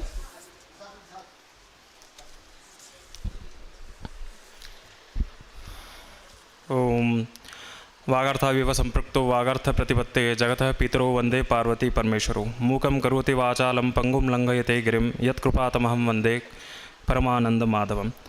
सर्वेभ्यो नमो नमः। आज इस अंतर्राष्ट्रीय शोध संगोष्ठी में सभी पधारे हुए अतिथिगण, मुख्यतः शुरू करते हैं हमारे मुख्य वक्ता। प्रथम वक्ता के रूप में डॉक्टर श्रीनिवास पंडा जी, जो ज्योतिष विभाग के विभाग अध्यक्ष हैं संस्कृत विश्वविद्यालय, जगन्नाथ संस्कृत विश्वविद्यालय पुरी से। उनका अभिकथन रहा कि रथ यात्रा के बारे में उन्होंने बहुत अच्छे से बताया। Similarities and dissimilarities between normal people and deities in yatra, इसके ऊपर उन्होंने बहुत विशद रूप से बताया कि किस प्रकार हमारे मनुष्य जो यात्रा करते हैं और देवताओं में जो यात्रा होती है उसके विशद विवरण उन्होंने करवाया। पवित्र स्थान, पवित्र धार्मिक स्थान जहाँ पर हम लोग भ्रमण करने के लिए जाते हैं, कुछ दिव्य अनुभूति प्राप्त करने के लिए जाते हैं, तथा उसके साथ पवित्र नदियों के बारे में उन्होंने बताया। दौड़ यात्रा, चंदन यात्रा और विशिष्टकर क्योंकि वो उड़ीसा से पधारे हैं, उन्होंने रथ यात्रा के बारे में कही। रथेतु वामनम दृष्ट्वा पुनर्जन्म न विद्यते। भगवान को वामन स्वरूप में जैसे वहाँ पर हम लोग देखते हैं, एक बार हम लोग जब रथ यात्रा में भगवान को वहाँ पर देख लेते हैं तो वह हमारे पुनर्जन्म की प्रक्रिया से हम लोग मुक्त हो जाते हैं। फिर आगे हमारे शोध पत्र वाचन में रीना दुबे आई हुई थी। उन्होंने अपना वक्तव्य रखा, खामेर शैली के मंदिर के बारे में बताया। फिर हमारे और एक शोधार्थी रहे जिन्होंने फगोत्सव के बारे में उन्होंने कहा। अनंतर हमारे मित्रमणि डॉक्टर जीवन जोशी जी आए हैं, जो कि आधुनिक विभाग में है, हिंदू स्टडीज़ विभाग में है, श्री लाल बहादुर शास्त्री विद्यापीठ से, नई दिल्ली से। उन्होंने अपने विभिन्न परिवेश में कैसे मंदिरों की संरचना है इसके बारे में विस्तृत रूप से जानकारी दी। सेवा में निर्मल जल का प्रयोग किस तरह से होता है, जिससे हमारे समाज में भी उसी तरह का प्रयोग किया जाना चाहिए, उस पर व्याख्यान दिया। मोक्ष का प्रावधान इत्यादि बताए। मूलतः उनका जो विषय था, जो जीर्ण उद्धार के ऊपर था। जीर्ण उद्धार जो है वह महापुण्यदायक है, जो हमारे पुण्य को संजोए हुए रखेगा। और बाद में उन्होंने पंच केदार के बारे में, पर विशेषतः आज जो है यहाँ पर आकर हम लोगों को पंच केदार के बारे में भी पता चला। और इस तरह से आप लोग जितना ज़्यादा शोध करते रहेंगे उसके साथ ही यह कार्यशाला जो है, यह संगोष्ठी, अंतर्राष्ट्रीय संगोष्ठी जो है, निश्चित रूप में अंतर्राष्ट्रीय स्तर पर भी सही रहेगी और साथ ही साथ हमारा भी ज्ञानवर्धन होता रहेगा। अंतिम में मोनालिसा इन्होंने वस्त्र निर्माण शिल्प का उन्होंने कहा है कि पात्र और कृपा पात्र हम लोग स्वयं से बन सकते हैं, पर कृपा पात्र के लिए हमें भक्ति की आवश्यकता होती है। हमें भक्ति भाव का संधान करना चाहिए। साहित्य और तप जो है स्वयं अकेले ही होता है। रिसर्च जो भी है वो आपको स्वयं से अकेले से करना पड़ेगा। शोध जो है, यहाँ पर बहुत सारे शोधार्थी भी हैं, तो शोध जो है हमें स्वयं से अधिक करना चाहिए, ना कि किसी दूसरे का देख करके कॉपी पेस्ट कर दें, है ना। तो शोध जो है अकेले, तप उन्होंने सर ने जो कहा, हमारे अध्यक्ष जी ने, तप आचरण जो है वो स्वयं द्वारा ही होता है, अकेले ही आचरण करना चाहिए। और अंत में उन्होंने कहा नित्योत्सव ही मंदिरम, तो जो मंदिर कला है वो है, वे सभी उत्सव के माध्यम से ही मंदिर तत्व को और उत्कृष्टता को दिलाते हैं। 7 नगरी और 7 चक्र के बारे में उन्होंने कहा। इसी तरह माया के बारे में भी उन्होंने इसमें कहा। इन सब से हम शोध के बारे में और अच्छी तरीके से जान पाएंगे और इस संगोष्ठी का पूर्ण तत्व इसी के माध्यम से सिद्ध होगा। बहुत अपने अपने समय निकाल कर यहाँ पर पधारे हुए हमारे विशिष्ट अतिथिगण, हमारे शोधार्थीगण और हमारे शिक्षक आचार्यगण, आप सभी का मैं एक तंत्र से धन्यवाद ज्ञापन करता हूँ। आप सबका दिन शुभ हो। धन्यवाद। बहुत बहुत धन्यवाद महोदय। प्रथम सत्र के सफल समापन के लिए आप सबका बहुत बहुत धन्यवाद। और मुझे उम्मीद नहीं, विश्वास है कि द्वितीय सत्र के समापन तक भी आप ऐसे ही विराजमान रहेंगे और द्वितीय सत्र का शुभारंभ तुरंत होने ही वाला है। और द्वितीय सत्र के लिए मैं ससम्मान आदरणीय डॉक्टर पतंजलि कुमार पांडे महोदय को ये मंच प्रदान सुपुर्द करती हूँ। आदरणीय पतंजलि कुमार पांडे महोदय।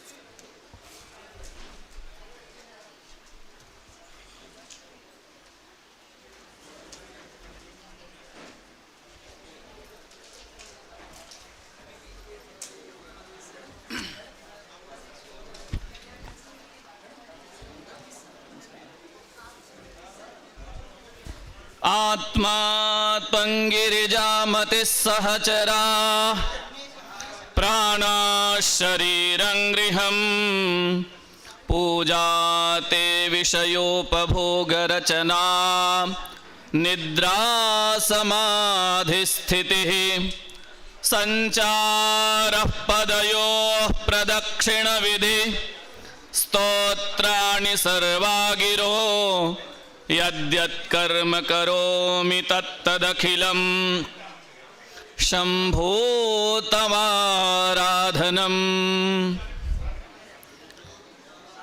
आदरणीयैः विद्भिः मान्यैः अध्यक्षैः सत्कार्येषु प्रवृत्तैः आयोजकैः तथा विदुषी विद्वज्जनसमुदायेन अलङ्कृतायाम् अस्यां संगोष्ठ्यां सर्वान् प्रथम दिवसस्य द्वितीय सत्रे भवन्तः सादरं सस्वागतम् अभिवन्दे। विक्रमोत्सवान्तर्गते विक्रमादित्य शोधपीठ तथा महर्षि पाणिनि संस्कृत विश्वविद्यालयस्य इत्यनयोः संयुक्त तत्त्वावधाने आयोज्यमानाः अस्याः संगोष्ठ्याः विषयोऽस्ति मंदिर संस्कृति वास्तु व्यवस्थापन संघर्ष एवं पुनरुत्थान इति। यह विषयः न केवलं शास्त्रीय दृष्ट्या महत्पूर्णाः अपितु समकालीन जीवनेपि अत्यन्तं प्रासंगिकं वर्तते। अधुना अहं विनयपूर्वकम् आकारयामि अध्यक्षवर्यैः स्वागताय महोदयान् मंचं भूषयितुम् मंचे सन्ति डॉक्टर मनोज श्रीमाल महोदयान् अहं सादरम् अभिवादयामि। मुख्यवक्तारूपेण विराजमानाः सन्ति अस्यैव विश्वविद्यालयस्य व्याकरणस्य विभागाध्यक्षाः डॉक्टर अखिलेश कुमार द्विवेदी वर्याः तान् प्रणमामि। अनन्तरं निवेदयामि अध्यक्ष महोदयानां स्वागतार्थं डॉक्टर विजय कुमार महोदयान् तथा च संयोजकान् डॉक्टर शुभम शर्मा महोदयान् ते आगत्य स्वागतं कुर्वन्तु इति। अध्यक्षीयं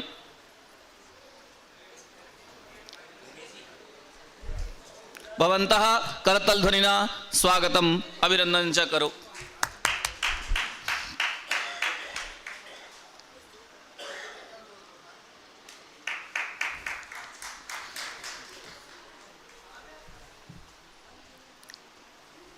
अनन्तरं मुख्यवक्तॄणां स्वागतार्थं निवेदनं करोमि।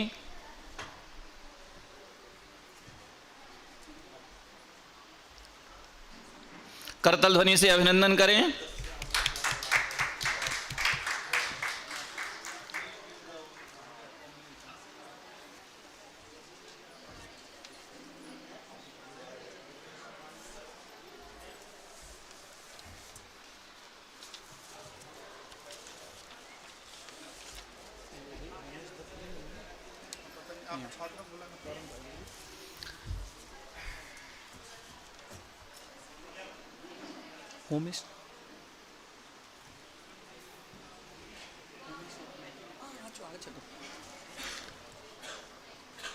इतोपि वक्ता सन्ति।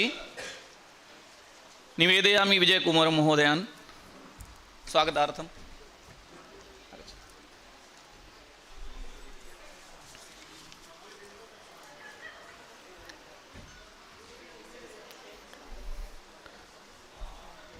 संयोजकांश्च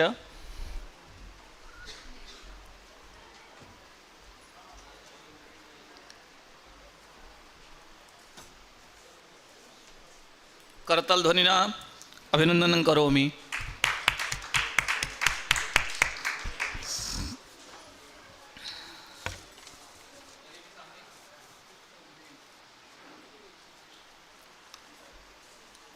अस्तु, धन्यवादाः। अब समय है जो शोधार्थी अपना शोध पत्र यहाँ प्रस्तुत करेंगे। क्रमवार हम उनका उल्लेख करेंगे, वे क्रम से यहाँ उपस्थित हो। अपना शोध पत्र का शीर्षक अपितु शीर्षक के साथ केवल सारांश प्रस्तुत करेंगे, क्योंकि समय अभाव है। हम सभी के पास मात्र जो शोधार्थी हैं उनके लिए 1-1 मिनट का समय है, तो आप समय बद्ध हो अपना शोध पत्र प्रस्तुत करेंगे। नामोल्लेख करते हैं। डॉक्टर नीतू बालुनी, ये गवर्नमेंट डिग्री कॉलेज से हैं, देहरादून से प्राध्यापक हैं, उपस्थित हैं। अस्तु। शिव नारायण मालवीय, उज्जैन इंजीनियरिंग कॉलेज से हैं, उपस्थित हूँ। आइए।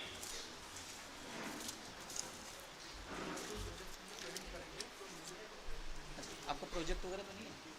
हाँ, यदि कोई पीपीटी इत्यादि माध्यम से अगर करना चाहते हैं तो सर को आप पहले दे देंगे, उनसे मिल करके आप अपना वहाँ प्रस्तुतिकरण हो जाएगी आपकी। आइए।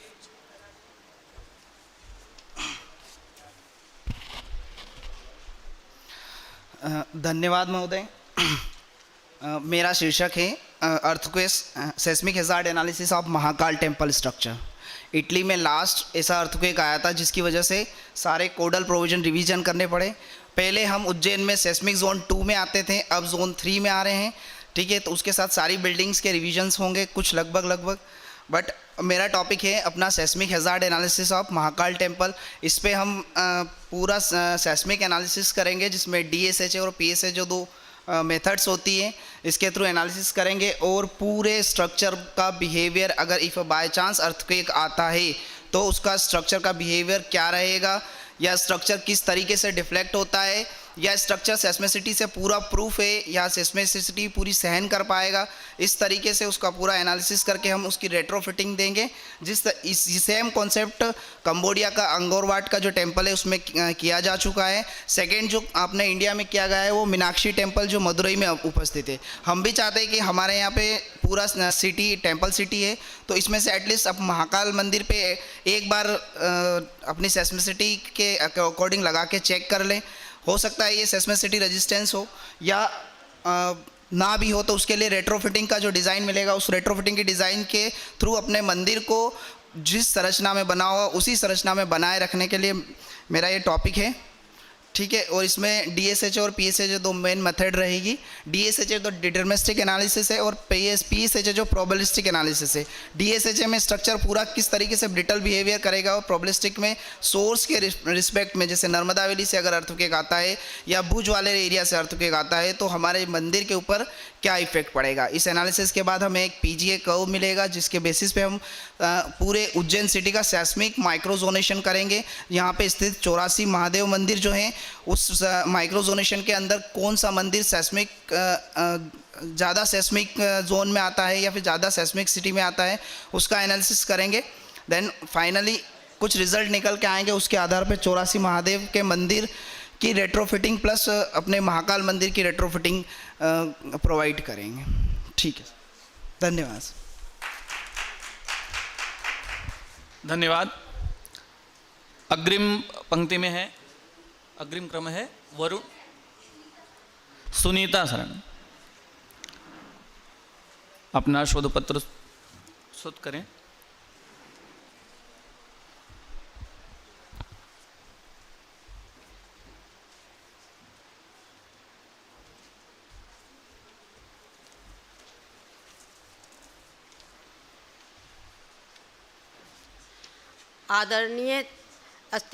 आदरणीय सभी उपस्थित गण को मेरा प्रणाम। मैं सुनीता शरण आज शोध पत्र प्रस्तुत कर रही हूँ, चित्रकला और मंदिर संस्कृति।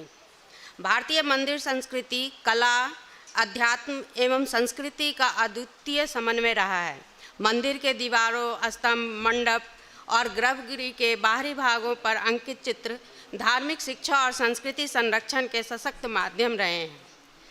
हम चित्रकला और मंदिर को काल के भागों में बांटकर देखते हैं। प्राचीन काल में चित्रकला का विकास मुख्यतः धार्मिक स्थलों के माध्यम से हुआ। इनका उद्देश्य था आध्यात्मिक संदेश देना और धार्मिक कथाओं को दृश्य रूप से प्रस्तुत करना। इसमें सबसे प्रमुख है गुफा चित्र परंपरा। जब अजंता की गुफा को हम देखते हैं तो उसके भित्ति चित्रों पर बौद्ध के जातक कथाओं का हमें बौद्ध की जातक कथा मिलता है, जो बुद्ध के जीवन प्रसंग को और सामाजिक जीवन का अत्यंत सजीव चित्रण है, जो बौद्ध के उपदेशों को दर्शाता है। फिर बाघ गुफाएं की चित्र शैली अधिक सजावटी और गतिशील रही है। इन चित्रों से स्पष्ट है कि प्राचीन कला में चित्रकला धर्म एवं दर्शन का दृश्य माध्यम था। जब हम मध्यकाल में आते हैं तो मध्यकाल में हमारा जो चित्रकला था वो भक्ति आंदोलन से प्रभावित हुआ। चित्रकला में भाव प्रधानता आई और क्षेत्रीय शैलियों का व्यापक विकास हुआ। इस क्रम में अगर हम दक्षिण भारत का बृहदेश्वर मंदिर देखते हैं तो उसमें शिव भक्ति के विषयक भित्ति चित्र मिलते हैं। मीनाक्षी का अम्मन मंदिर में पौराणिक कथाओं का रंगीन चित्रण है। लेछापी मंदिर में विजयनगर शैली का भव्य चित्र परंपरा विकसित हुई।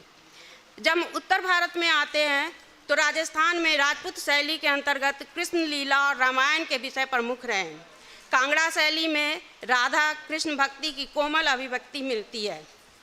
पूरब भारत की तरफ देखते हैं तो जगन्नाथ मंदिर सबसे प्रमुख है, जिसमें पटचित्र परंपरा का प्रचलन था। पटचित्र परंपरा में वस्त्र या तारपत्र पर प्राकृतिक रंगों से बनाई जाती थी। जगन्नाथ, बलभद्र, सुभद्रा और रथ यात्रा इसके प्रमुख विषय रहे हैं। आधुनिक काल में जब हम चित्रकला और मंदिर की संस्कृति को देखते हैं तो इस समय हम देखते हैं कि इसमें पश्चिमी प्रभाव आया, परंतु धार्मिक चित्रकला की परंपरा बनी रही। राजा रवि वर्मा ने पौराणिक विषयों को यथार्थवाद शैली में चित्रित कर उन्हें जन सामान्य तक पहुंचाया। स्वतंत्रता के बाद भारतीय पुरातत्व सर्वेक्षण ने मंदिर भित्ति चित्रों के संरक्षण का काम किया। इसी तरह अब हम लोक कला और मंदिर संस्कृति को देखते हैं। मंदिर संस्कृति में लोक कला जीवन से पृथक नहीं रहा। लोक चित्रकला ने धार्मिक भावनाओं को जन सामान्य तक पहुंचाया, जिसमें कुछ प्रमुख है मिथिला पेंटिंग। हमारी मिथिला पेंटिंग धार्मिक अनुष्ठानों से जुड़ी रही, जिसमें राम सीता का विवाह, दुर्गा, लक्ष्मी, कृष्ण आदि प्रमुख विषय रहे और इनकी विशेषता रहे गाढ़े प्राकृतिक रंग, सूक्ष्म रेखांकन और संपूर्ण पृष्ठभूमि का अलंकरण। फिर पट्टचित्र, पूरी क्षेत्र में पट्टचित्र कला सीधे मंदिर अनुष्ठानों से जुड़ी और आज भी जीवंत है। अन्य लोक शैली में वारली पेंटिंग, फड या कलमकारी जैसी शैलियाँ भी मंदिर संस्कृति और धार्मिक संस्थाओं के उस पर प्रभाव स्पष्ट दिखते हैं। इस प्रकार हम देखते हैं कि भारतीय मंदिर संस्कृति में चित्रकला का एक विशेष स्थान है, जो धार्मिक भावनाओं को ही नहीं हमारे संस्कृति को भी जन तक पहुंचाया। धन्यवाद।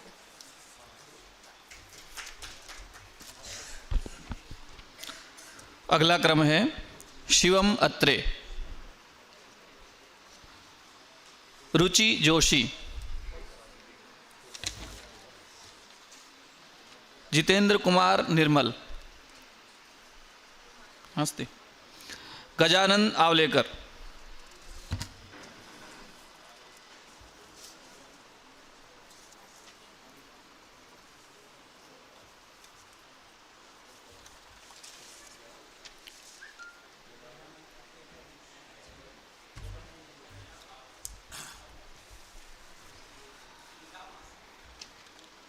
सभी मानवताओं को और मंच पर बैठे उपाध्यक्ष अध्यक्ष लोगों को नमस्कार। मेरा विषय है मंदिर निर्माण और जीर्णोद्धार विधान। अभी डॉक्टर जोशी जो दिल्ली से आए थे, उन्होंने भी इसके बारे में काफ़ी कुछ आपको बता दिया है। मंदिर निर्माण एवं जीर्णोद्धार विधान सनातन धर्म के अमर धरोहर है, जो भौतिक वास्तुकला से ही कहीं अधिक आध्यात्मिक सनातन का प्रतीक है। वेद, पुराण और वास्तुशास्त्र प्रेरित यह प्रक्रिया भूमि से शिखर तक दिव्य ऊर्जा का संचार करती है, राष्ट्र की संस्कृति चेतना को जागृति रखती है। जीर्ण मंदिरों का पुनरुद्धार न केवल धार्मिक कर्तव्य है, अपितु सभ्यता का संरक्षण का माध्यम भी। आधुनिक युग में इन विधानों का पालन पर्यावरण संतुलन एवं सामाजिक एकता को मजबूत करेगा। इस प्रकार मंदिर विधान सनातन परंपरा का जीवन रूप है और जो भक्तों के मोक्ष मार्ग को दिखाता है। मंदिर का निर्माण करने में वास्तु, ज्योतिष और उसके गणित का मिला जुला एक संगम है। जहाँ वास्तु है वहाँ ज्योतिष है, जहाँ और इसमें तिथि वार मुहूर्त का भी ध्यान रखना पड़ता है। मंदिर निर्माण का एवं जीर्णोद्धार विधान वास्तुशास्त्र, शिल्पशास्त्र एवं वैदिक आधारित प्राचीन परंपरा है। प्रक्रिया भूमि परीक्षा से प्रारंभ होती है। जो वास्तु के अंदर जो वास्तु विभाग में है, सभी छात्र ये सब जानते हैं भूमि परीक्षण किस प्रकार से किया जाता है। जैसे उर्वरक सात्विक भूमि का चयन करके भूमि परीक्षा करके उसका मंदिरों का निर्माण किया जाता है। वास्तु पूजन, शिल्पोद्वार एवं रक्षाबंधन में भूमि शुद्ध होती है। स्थापत्य में स्थपति के नेतृत्व में वास्तु पुरुष मंडल योजनाबंदी जो 64 वास्तु पदानी और 32 वास्तु पद ये का अपना उपयोग करते हैं। स्थापत्य में स्थपति के नेतृत्व में वास्तु पुरुष मंडल योजनाबंदी गर्भन्यास एवं मुद्देष्टक स्थापना होती है। जैसा कि हमें मतलब जो दिल्ली से आए हुए मेहमान थे जोशी जी, उन्होंने नागर और द्रविड़ शैलियों के बारे में मंदिर की संरचना और निर्माण और जीर्णोद्धार के बारे में बताया था।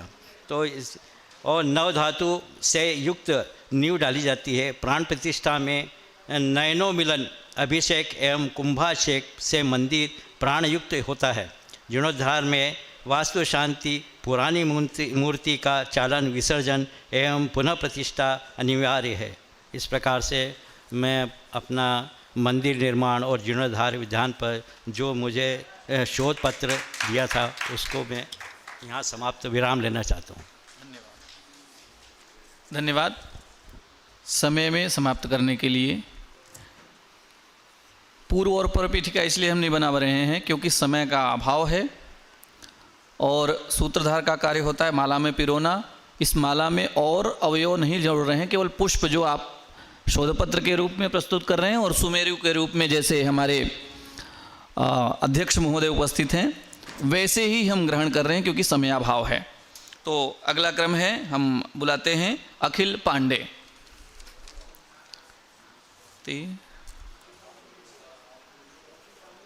वो भी नहीं है। राजेंद्र गुप्ता,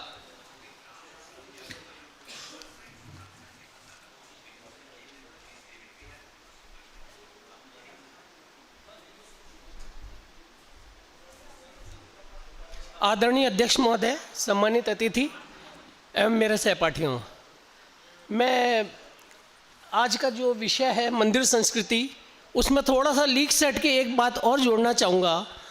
हमारा जिस प्रकार वास्तु में ऊर्जा का क्षेत्र होता है, इसी प्रकार हथेली भी एक ऊर्जा का क्षेत्र है। वास्तु में अपने खुद के उपकरण होते हैं, हथेली का भी अपना। हथेली में भी हर प्रकार से आप देख सकते हैं, गुरु पर्वत तीर्थ, शनि पर्वत, ये सारे के सारे तीर्थ, ये तीर्थ हैं। आचार्य विजय मेघगणी ने अपने ग्रंथ हस्त संजीवन में कहा है कि हथेली शरीर का सबसे पवित्र अंग है, ये शरीर का मंदिर है, इसी से यज्ञ में आहुतियाँ दी जाती हैं, इसी से देवता को भोग लगाया जाता है। इसलिए उन्होंने हथेली को सबसे पवित्र और मंदिर और देवालय माना है। इसी हथेली को आधार मानते हुए मैं इसी विषय का विस्तार करते हुए मंदिर संस्कृति का, हालांकि विषय बड़ा है, मंदिर संस्कृति में संघर्ष और पुनरुत्थान में किसी ने नहीं कहा। संघर्ष और पुनरुत्थान की तो बात आप लोग सब जानते ही हैं।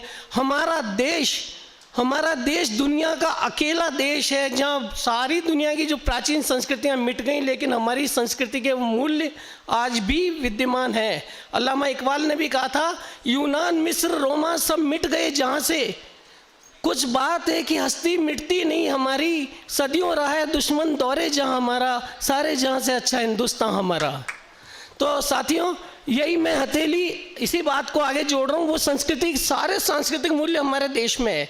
मंदिर में पूजा, प्रसाद, हवन सामग्री, मंदिरों का टूटना, बनना, जीर्णोद्धार, इन सब विषयों पर तो आप सब जानते हैं और विद्वानों ने बहुत कुछ कहा है। मैं इसी विषय को थोड़ा हथेली से जोड़ रहा हूँ। हमारी हथेली खुद चलता फिरता तीर्थ क्षेत्र है, ये वास्तु का बहुत बड़ा आधार है।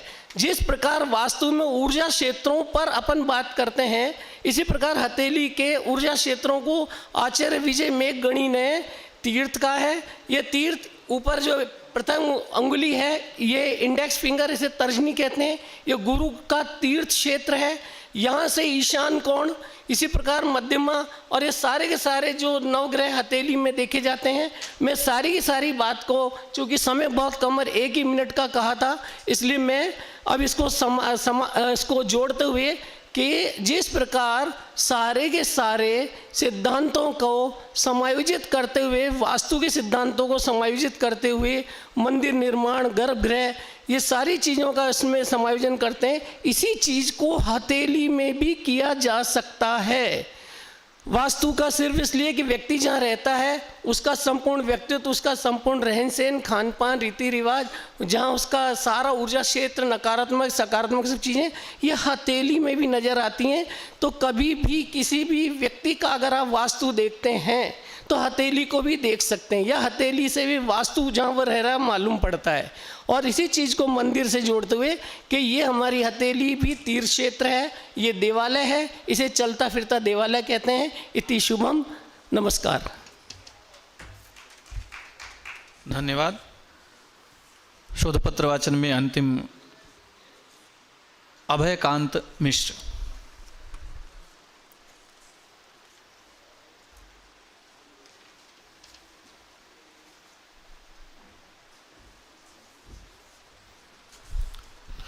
सर्वेभ्यः नमो नमः।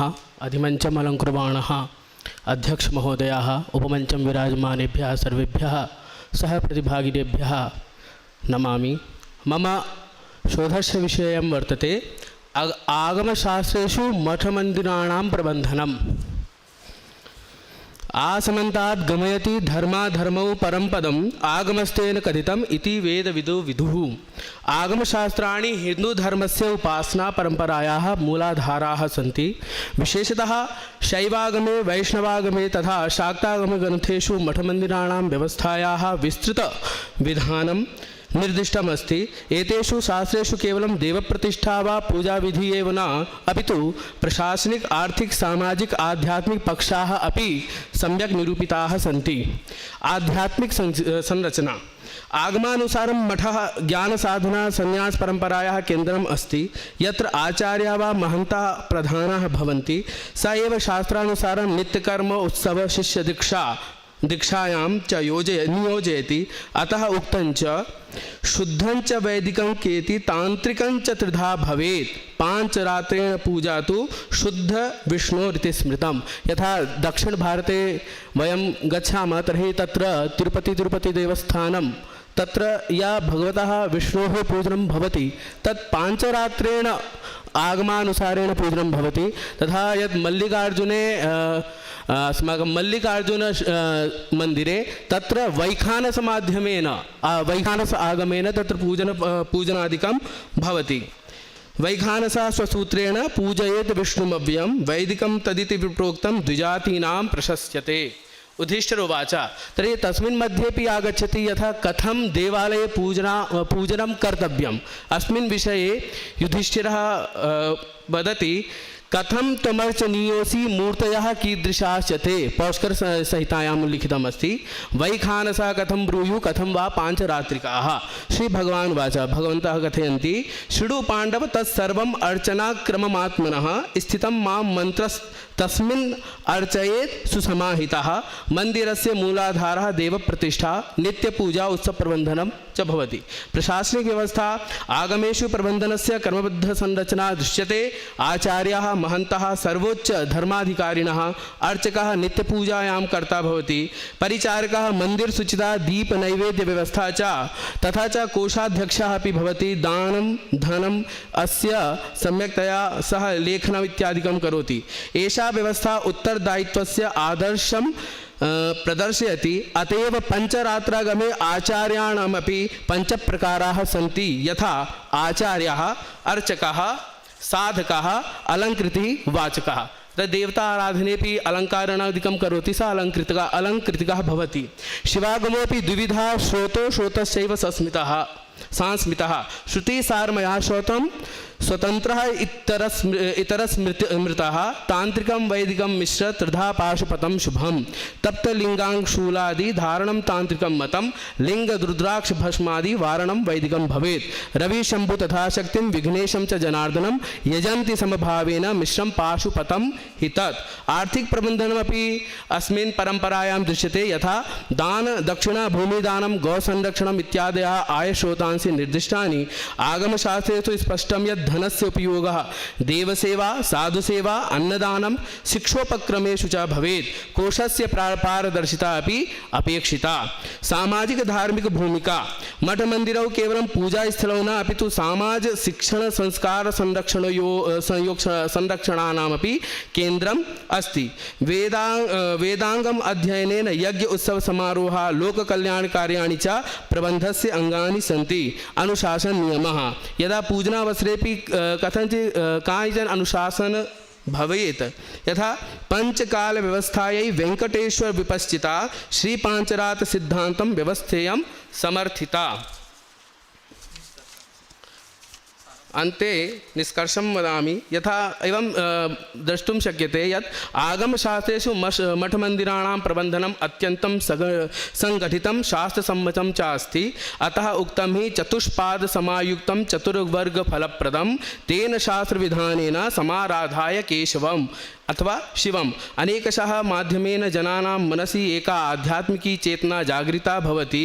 प्रशासनिक कौशलम्, आर्थिक पारदर्शिता, सामाजिक सेवा च एतेषां समन्वयेन मठमन्दिराणां समाजस्य धार्मिक, सांस्कृतिक, नैतिक आधाररूपेण स्थिताः सन्ति।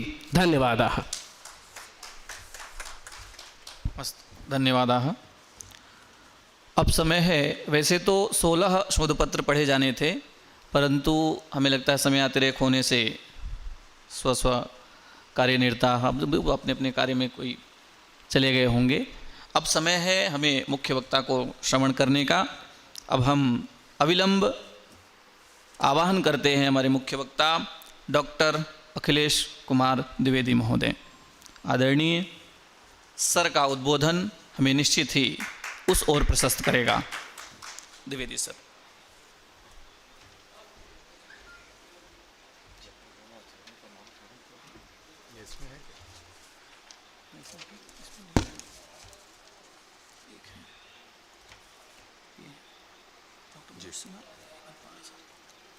बस बस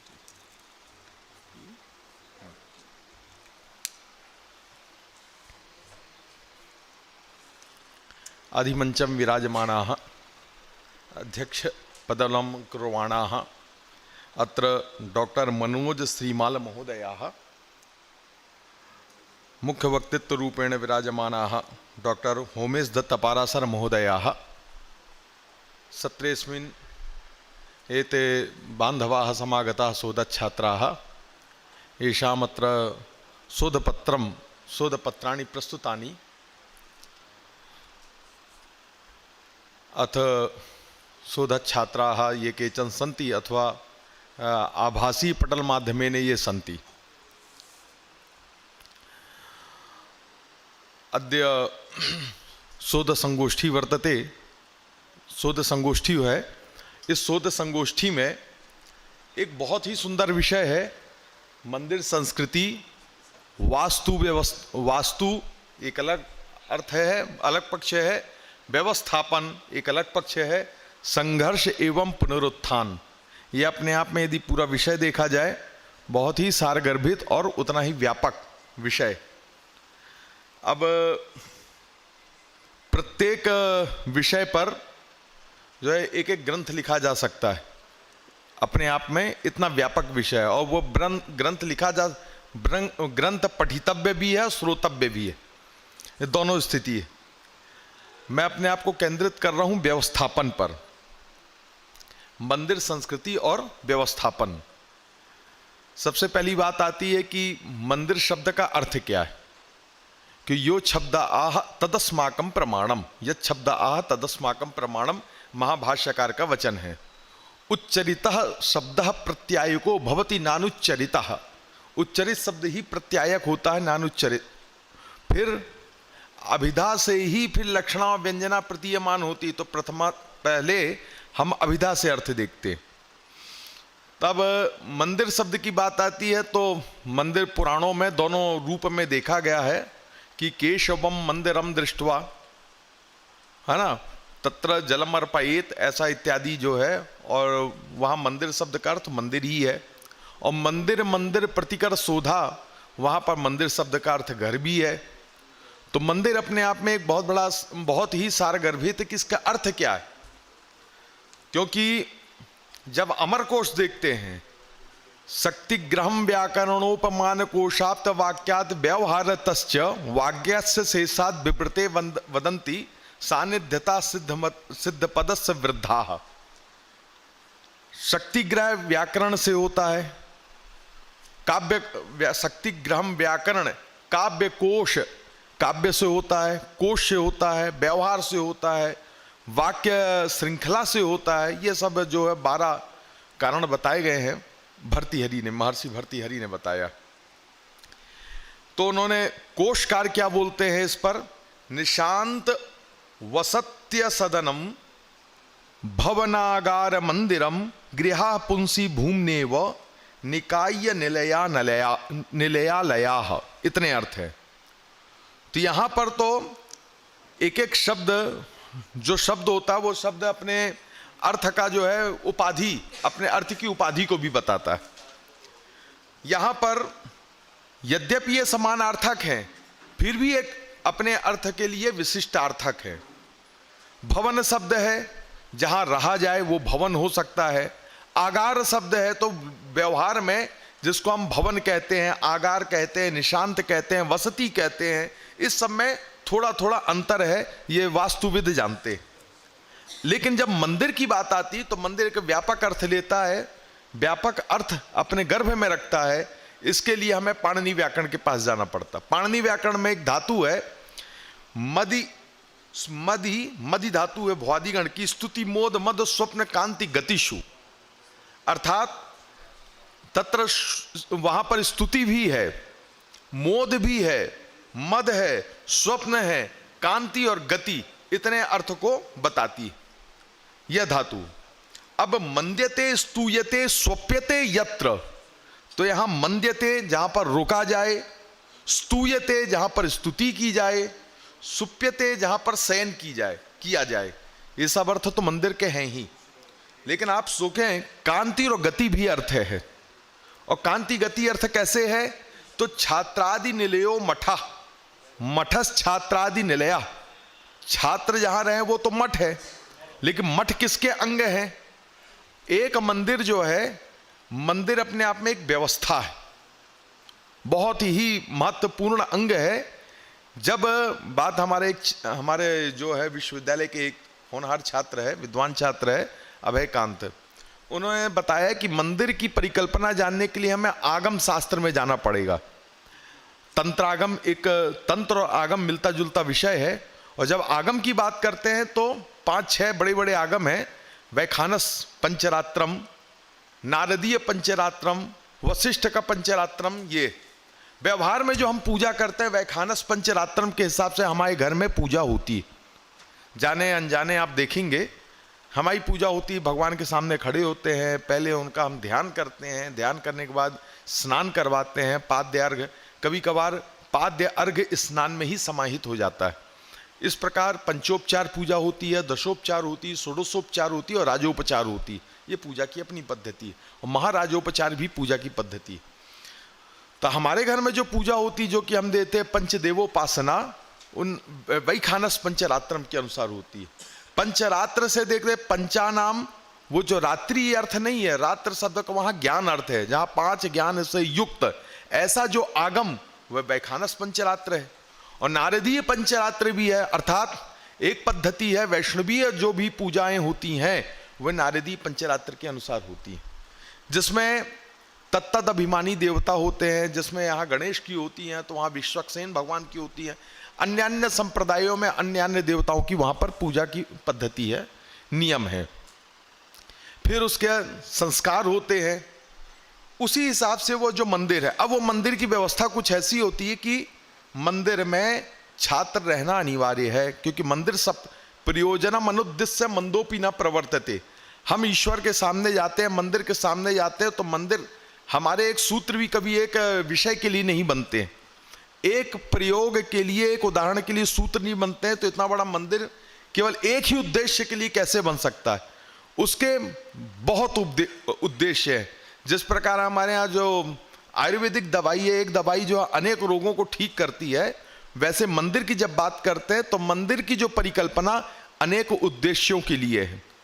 मंदिर में वह सब होते हैं जो पाणिनि सूत्र में कहा गया है, स्तुति भी है कि आप वहाँ अपने संस्कार को सुधारेंगे, त्रैकालिक संध्योपासना आदि करेंगे। भगवान की 5 प्रकार से पूजा होती है, जिसमें 2 भोग की व्यवस्था है, और 2 भोग में एक नियम बना है कि 1.25 सेर से नीचे भगवान को भोग नहीं लगाना है।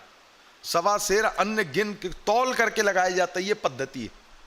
तौल करके, ऐसा नहीं कि भगवान को किसी भी एक छोटे से, घर तो हमारे आप में पूर्ण मंदिर ही है, क्योंकि घर के अंदर देवता रहते हैं। घर की पूरी जो पद्धति हमारी पद्धति होती है, वो सब हम देवता को समर्पित करते हुए वो करते हुए। एक अलग बात है कि आजकल देवता तिरोहित हो गए, नहीं तो हमारी कोई भी क्रियाएं, जब सुबह उठते हैं तो हम शयन हर संकल्प करते हैं उठने के बाद कि हम ये कार्य करेंगे, तो वहाँ से देवताओं को कार्य होना शुरू हो जाता है। हम जो भोग ग्रहण करते हैं वो पहले देवता को देते हैं। तो ये वैखानस पंचरात्रम की व्यवस्था है कि प्रत्येक घर अपने आप में एक मंदिर है। फिर एक नगर भी अपने आप में मंदिर है, क्योंकि घर जैसा होगा वैसा ही बस्ती होगी, और वैसी ही जो है एक गांव की परिकल्पना है, वैसे बहुत सारे गांव मिलकर एक शहर की परिकल्पना होती। तो जब व्रत की बात आती तो लगभग पूरा गांव वैसा ही एकादशी व्रत करेगा, पूरा शहर वैसा व्रत करेगा। तो ये समानी व मंत्राणी समिति समानी, ये साम वो जो अथर्व ऋग्वेद का मंत्र है कि हमारा मंत्र भी समान है, हमारी समिति भी समान है, हमारा चिंतन भी समान है। वैसे यहाँ तक तो समान है, लेकिन जब विचारों की बात आती है तो फिर वो दर्शन में जाते हैं, विचार वैविध्य होना भी चाहिए। तो मंदिर में पहले स्तुति जो होती है, स्तुति से मन परिष्कार हुआ। फिर हम आते हैं अपने शास्त्रों में। प्रत्येक विद्वान जो है शास्त्र का अध्ययन करता है, वो शास्त्र अध्ययन की व्यवस्था मंदिर में है। तो जब हम मंदिर में जाते हैं और फिर वहाँ देवता के लिए कहते हैं कि गीतई वाद्यश्च नृत्यश्च पुराण श्रवणादि भी आदि पदेश शास्त्र भी है, राजोपचारई सकलई संतुष्टो भवराघवा। तब वो राजोपचार होता है जब हम उस मंदिर में बैठ करके शास्त्रों का अध्ययन करते हैं, शास्त्र चिंतन करते हैं। तो मंदिर इसलिए भी नहीं जाया जाता कि केवल दर्शन किए, वहां बैठ करके आपको जप भी करना है, जप करने के बाद श्रवण भी करना है शास्त्रों का। जिन जिन शास्त्रों में आपकी अभी प्रीति है, कुछ जानना है।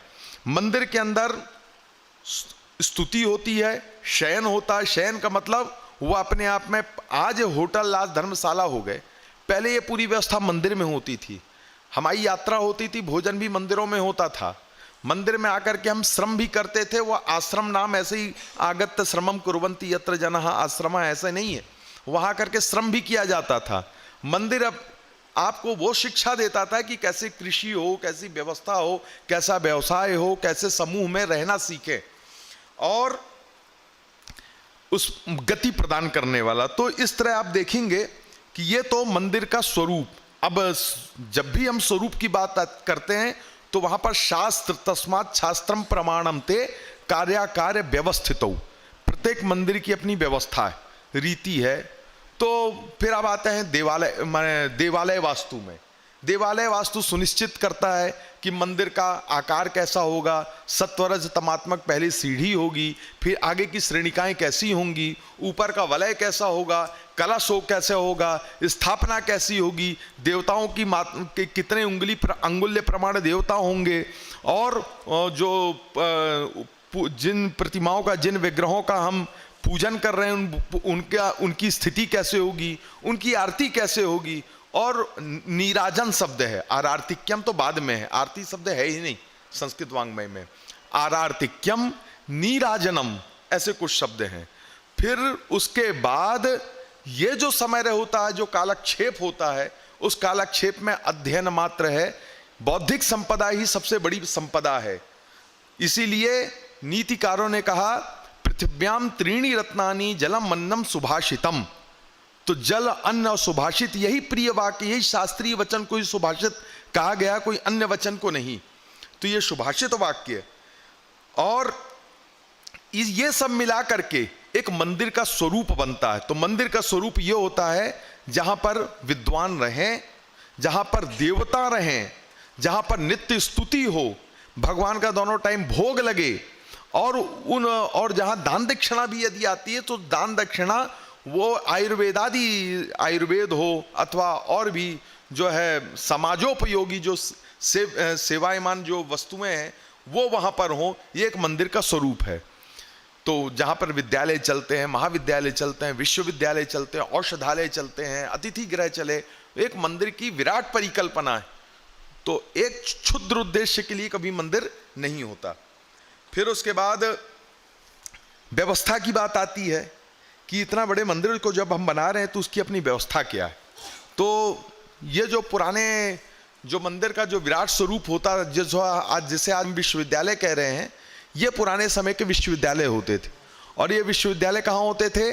दो प्रकार के मंदिर होते थे। एक तो नगर के मंदिर होते थे, और वह नगर के मंदिर तो राजा का पुत्र, राजपुत्र जो लेके आते, लेकिन वस्तुतः वो अरण्य में होते थे। अर्थात ऐसी जगह जहाँ यज्ञादि हो सके, जहाँ आप बैठ सकें, जहाँ एक बहुत बड़ी मात्रा में लोग जाएं और वहाँ पर मंदिर का जो आनंद है वो ले सकें। तो देवालय, ये मंदिर शब्द कभी कभार तो लगता है बड़ा व्याप्य है, बहुत छोटा है, क्योंकि मंदिर शब्द रूढ़ हो गया है। लेकिन ऐसा नहीं, मंदिर शब्द बहुत व्यापक था। जिसके अंदर देवालय है, जिसके अंदर घर है, जिसके अंदर बस्ती है, जिसके अंदर प्रासाद है, जिसके अंदर मठ है, जहाँ छात्र हैं, तो इतना व्यापक शब्द है मंदिर। आज केवल देवालय में ही रूढ़ हो गया है। कदाचित हम उसे देवालय भी माने तो वो तो देवालय अपने आप में बड़ा विस्तार, उसका बहुत ही विस्तार है। पतंजलि कालीन भारतवर्ष नामक एक ग्रंथ है प्रभुदयाल अग्निहोत्री जी का। उन्होंने पतंजलि के समय में मंदिरों की क्या परिकल्पना थी उस पर उसका एक बहुत अच्छा विस्तृत विवेचन किए।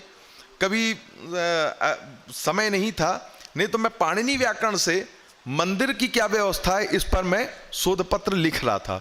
लिखते लिखते कहीं समयाभाव रहा, इसलिए व्यवस्था तक आया। तो उस समय मंदिर की एक बहुत अच्छी परिकल्पना थी। सूत्रों में मंदिर से मंदिर नाम तो नहीं, लेकिन मदि धातु से मंदिर शब्द की निष्पत्ति महर्षि पाणिनि ने वहां पर निष्पत्ति की। अर्थात महर्षि पाणिनि उन्हीं शब्दों को देखते थे जो शब्द व्यवहार में प्रचलित थे, जो वेदों में थे और वेदों से जो व्यवहार में भी आ गए। इस प्रकार वैदिक और लौकिक शब्दों की परिकल्पना। तो समय का अभाव है और भी ज़्यादा बोलना उचित नहीं है, क्योंकि इससे पूर्ण वैदुष्यपूर्ण व्याख्यान हो चुके हैं। और मैं देखा कि स्थाली पुलाकन न्याय से अभी तक जो शोध पत्र पढ़े गए हैं उन शोध पत्र में अच्छा चिंतन किया गया है। और अर्चकों की जो बातें आई हैं, अलग अलग जगह अर्चक अलग अलग प्रकार के होते हैं, तो वहाँ अर्चकों की भी बात आई। और मंदिर की बात आई तो मंदिर की भी बहुत सारी कोटियाँ हैं, विधियाँ हैं, लेकिन पूर्ण हम जिस मंदिर की बात करते हैं वह पूर्ण मंदिर है, जहाँ पर पूरा समाज जो है सीख करके आता है और कुछ प्राप्त करता है। और प्राप्त नहीं, समाज को भी कुछ प्राप्त होता है, ऐसे मंदिर हैं। तो हम भारतवर्ष के उन पुराने मंदिरों में जब जाते हैं तो वहाँ आपको गौशाला भी मिलेगा, बाजीशाला भी मिलेगा, अश्वशाला, पंचमृतिका की जब बात आती है तो आपको कहीं दूसरी जगह जाने की जरूरत नहीं है। कलश पूजन के लिए, पंचमृतिका के लिए आपको सीधे मंदिर जाना है। उस मंदिर में आपको गौशाला, वाजीशाला और माने अश्वशाला और जो है वो हस्ती जहाँ हाथी बंधते हैं, वो पूरी वो पंचमृतिकाएं आपको वहाँ से प्राप्त हो जाएंगी। मंदिर इतना विशाल होता है कि बाम्बी की भी मिट्टी उसमें ग्रहण की गई है, तो वो सब वहाँ पर है। आज जो देववधू शब्द जो है तो वहाँ पर देववधू की भी परिकल्पना है। अब विकृत होकर के वो समाज दूसरे रूप में मंदिरों में देखने को मिलता है, लेकिन उसके एक सात्विक रूप में देखने को जाएं तो हमारे ये पुराणों में और इनमें ये जो है मंदिर की बहुत अच्छी परिकल्पना है। तो इस तरह ये जो विषय है मंदिर संस्कृति, वास्तु व्यवस्थापन, संघर्ष एवं पुनरुत्थान, यही था कि इसमें हमारी इतनी बड़ी विशाल संस्कृति थी। मंदिर माने वो था कि आपका खजाना था, कोष था। यदि कोष ही खत्म हो जाए तो आप क्या हो जाएंगे? किसी व्यक्ति, किसी राजा का कोष खत्म हो जाए, शक्ति खत्म हो जाए तो राजा राजा नहीं रह जाता, रंक हो जाता है। ठीक मंदिर हमारा कोष भी था और मंदिर हमारी जो है शक्ति भी थी। तो वो कोष और शक्ति दोनों को छीन कर दिया गया। भारत धीरे धीरे धीरे वो जो सोने की चिड़िया वाली बात थी, तो वो स्वर्ण पक्षित, स्वर्ण खगत्व उसी दिन सोची विचारी गई नीति थी कि उसे खत्म कर दो, भारत अपनी दुर्दशा को प्राप्त हो जाएगा। क्योंकि ज्ञान का संचार तो वहीं से हो रहा है, शक्ति का संचार वहीं से हो रहा है। यदि आपके पास धन नहीं है, व्यवस्था नहीं है, मस्तिष्क नहीं है, भाग्य नहीं है, तो उसका भी स्रोत मंदिर था, आपको वो सब प्रदान करता था। मंदिर की स्थिति जैसी क्षीण हुई तो धीरे धीरे धीरे आज हमारी स्थिति स्वविवेक की खत्म हो गई। इसलिए ये विषय भी अत्यंत जो है महत्वपूर्ण है और प्रासंगिक है। मैं इतना कह के अपनी वाणी को विराम देता हूँ। स्वल्प श्रोता हैं, लेकिन ये महनीय बातों को सुनने के लिए स्वल्पता परम हम आवश्यक है। तो आपने गंभीरता के साथ श्रवण किया, आप लोगों के लिए बहुत बहुत धन्यवाद।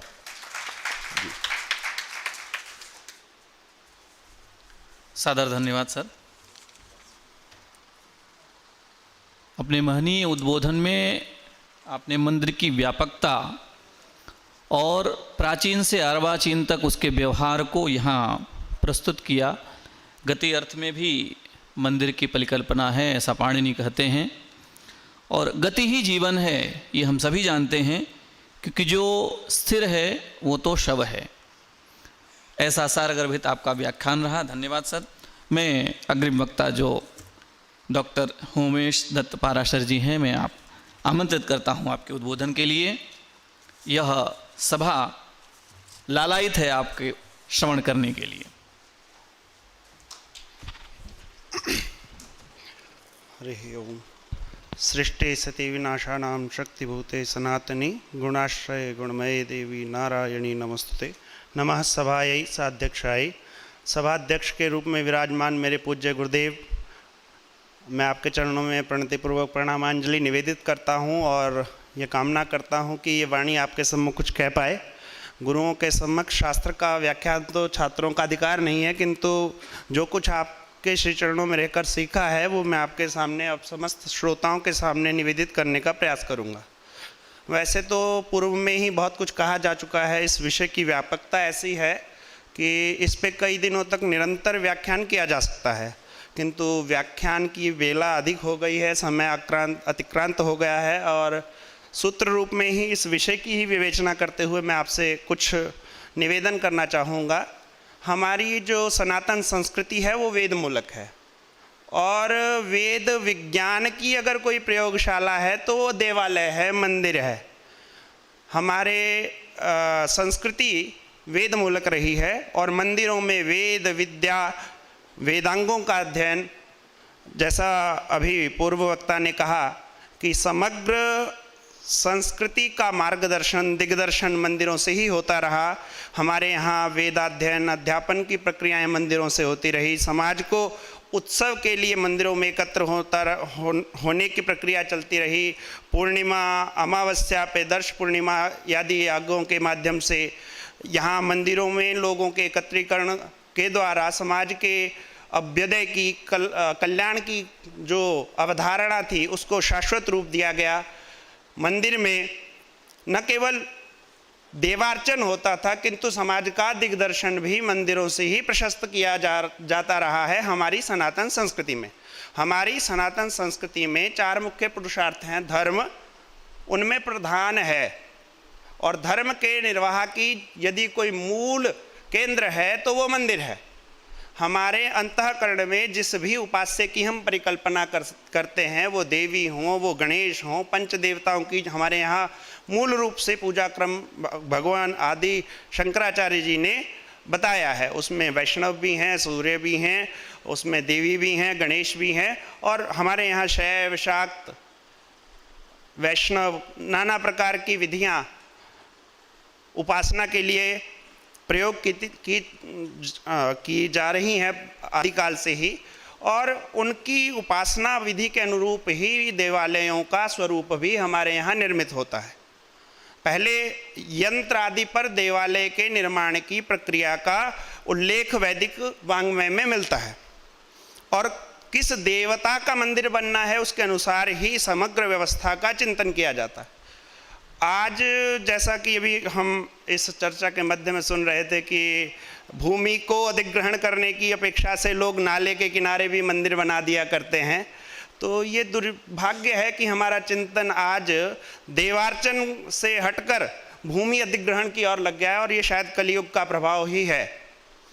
देवालय हमारी समग्र संस्कृति का मूल रहा है और वास्तु की अगर हम बात करें तो वास्तु का आरंभ ही भूचयन से होता है और ज्योतिष शास्त्र के अंतर्गत इसका विशद वर्णन संहिता स्कंद के अंतर्गत हमें प्राप्त होता है। और आज विडंबना ऐसी है कि हम भूचयन को भूल गए हैं। आगे की प्रक्रियाओं को करने के बाद हम वास्तुविद को कहते हैं कि भैया हमारे भवन का निर्माण हो चुका है, अब आप हमें वास्तु का परामर्श दीजिए। जब गर्भ धारण करना है, निषेकाध्याय से ज्योतिष प्रारंभ होता है। निषेक के लिए कितने प्रश्न हम ज्योतिषियों के पास आते हैं, कोई बिरला ही होगा जिसने निषेक के लिए प्रश्न किया होगा। सामान्य रूप से निषेक का या गर्भाधान का जो प्रश्न होता है वो तब आता है जब 2-3 कन्याएं हो गई, अब पुत्र चाहिए, तो कब हम गर्भाधान करें कि हमें पुत्र मिल जाए। उसी तरह देवालय के लिए कैसी भूमि का चयन करना है इसका पहले चिंतन होगा। किस देवता का अर्चन उस देवालय में किया जाना है उसके अनुरूप उस वास्तु का निर्धारण होगा। प्रतिमा कैसी होगी, मंडप कैसा होगा, मंडल कैसे होंगे, जगती कैसी होगी, गोपुर कैसा होगा, कलश कैसा रखा जाएगा, ध्वज का भी निर्माण देवता अनुरूप ही होता है। समग्र चिंतन उस प्रधान देवता के अनुरूप होना है। और मंदिर हमारे केवल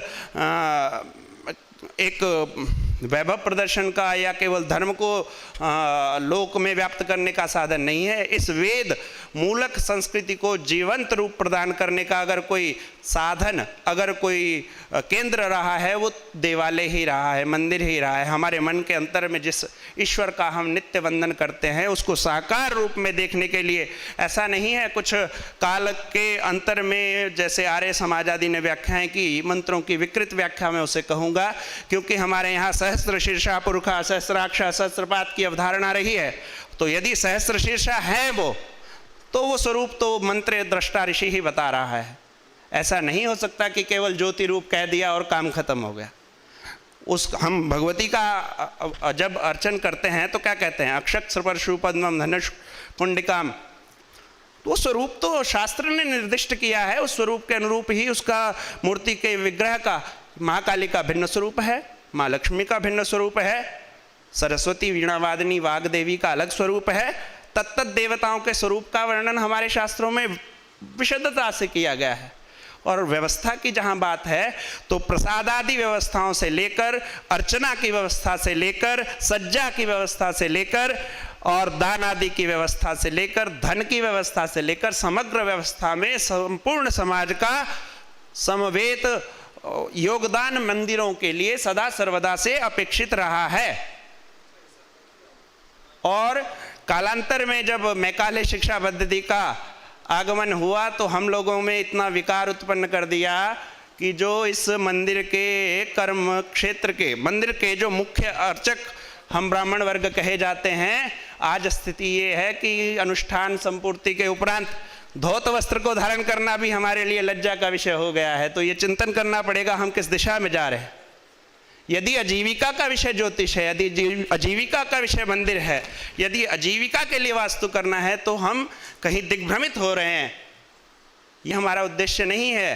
धर्म हमें जीवन में सात्विकता को धारण करना सिखाता है और उस सात्विकता को धारण करते हुए अर्थार्जन करना सिखाता है। धर्म के लक्षण में आस्ते की बात आती है, चोरी न करने की बात आती है, कर्तव्य परायणता की बात आती है, अहिंसा की बात आती है, धर्मो हिंसा तथैव च की बात आती है। किंतु हम धर्म को जानेंगे तब तो धर्म की हिंसा की बात होगी, गौ रक्षा की बात होती है, तो उस पर जो है राजनीति शुरू हो जाती है हमारे समाज में। नहीं, तो हम किस तरफ जा रहे हैं हमें चिंतन करना होगा। मंदिर के समस्त वस्तु व्यवस्थापन की समग्र जिम्मेवारी हम सबकी है और संघर्ष तो चिरकाल से चलता आ रहा है। मोहम्मद गौरी, मोहम्मद गजनवी सब ने मंदिर तोड़े, इस पर किसी ने ध्यान नहीं दिया। क्यों तोड़े? क्योंकि वो हमारी संस्कृति का मूल रहे हैं। वहीं से हमारा विश्व गुरु होने का नाद उद्घोष हमने सदा सर्वदा से किया है और उन मंदिरों में हमारी मूल चेतना निवास करती है। मेरा विषय तो शोध पत्र का हिमाचल प्रदेश के सिद्ध पीठों की व्याख्या करना था और हमारा पूर्ण भारत ही मंदिरों में विभक्त है।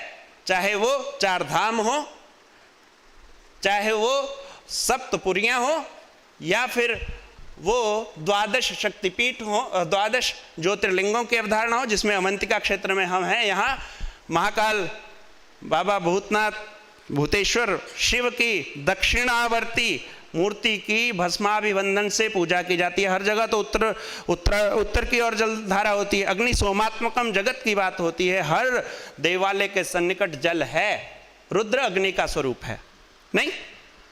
और ये यहाँ दक्षिणावर्ती होने के नाते हम चिता भस्म से क्यों करते हैं? अन्य स्थानों पर तो ऐसा नहीं होता। केवल दक्षिण में यम का द्वार है और ये अकेला शिवलिंग है जिसका दक्षिणाभिमुखी जलधारा जाती है। और नित्य यहाँ सुनने में और परंपरा में रहा है कि नित्य शवारती होती है, भस्मारती। वो एक नित्य नूतन शव के भस्म से उसको अभिषिक्त किया जाता है। तो यहाँ स्वयं काल के रूप में भगवान विराजमान है। महाकाल इसलिए कहा जाता है। एक बार हम सभी भगवान महाकाल के चरणों में प्रणाम निवेदित करते हुए नमः पार्वती पतये हर हर महादेव। आप लोगों ने बहुत सुन लिया और शायद मैंने कुछ अधिक और गलत कहा हो तो उसके लिए क्षमा प्रार्थी हूँ। गुरु चरणों में प्रणाम निवेदित करते हुए, समस्त आयोजक मंडल को कुलपति जी के चरणों में प्रणाम निवेदित करते हुए संचालक महोदय को धन्यवाद देते हुए समस्त आयोजक मंडल को अपनी शुभकामनाएं प्रेषित करते हुए मैं अपनी वाणी को विराम देता हूं। धन्यवाद। धन्यवाद।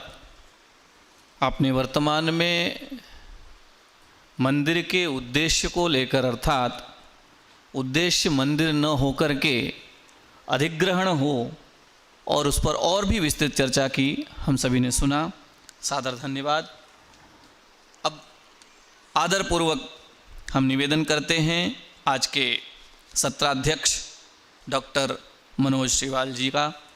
हम श्रवण करेंगे आपके अध्यक्षीय उद्बोधन का।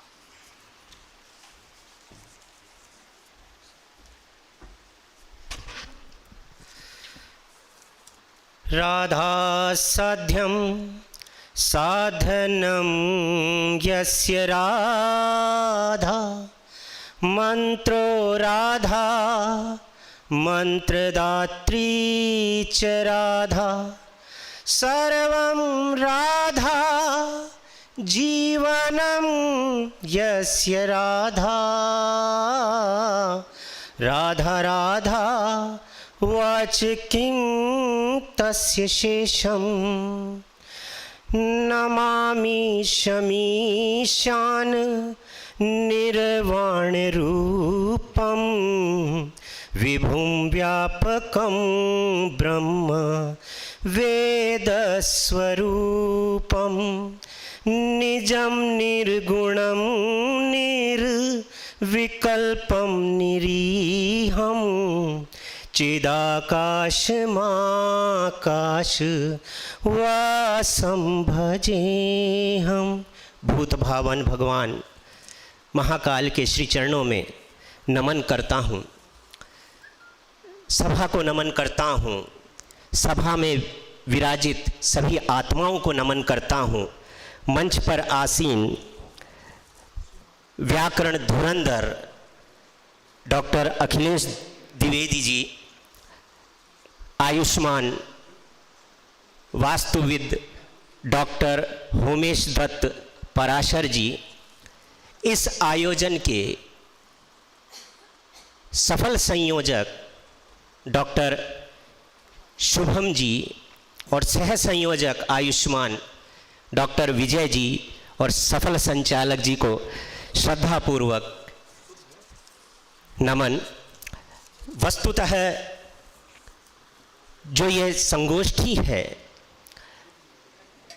मंदिर संस्कृति, वास्तु व्यवस्थापन, संघर्ष और उसका पुनरुत्थान अपने आप में एक विशदता लिए हुए है।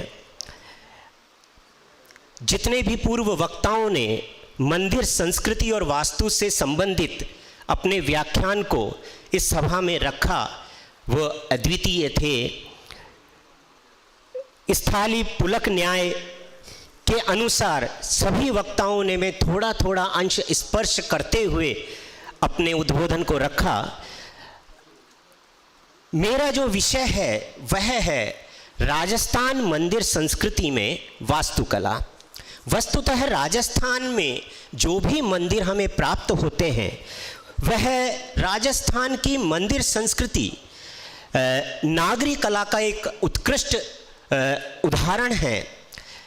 चूँकि समय बहुत ही अधिक हो गया है और कहते हैं कि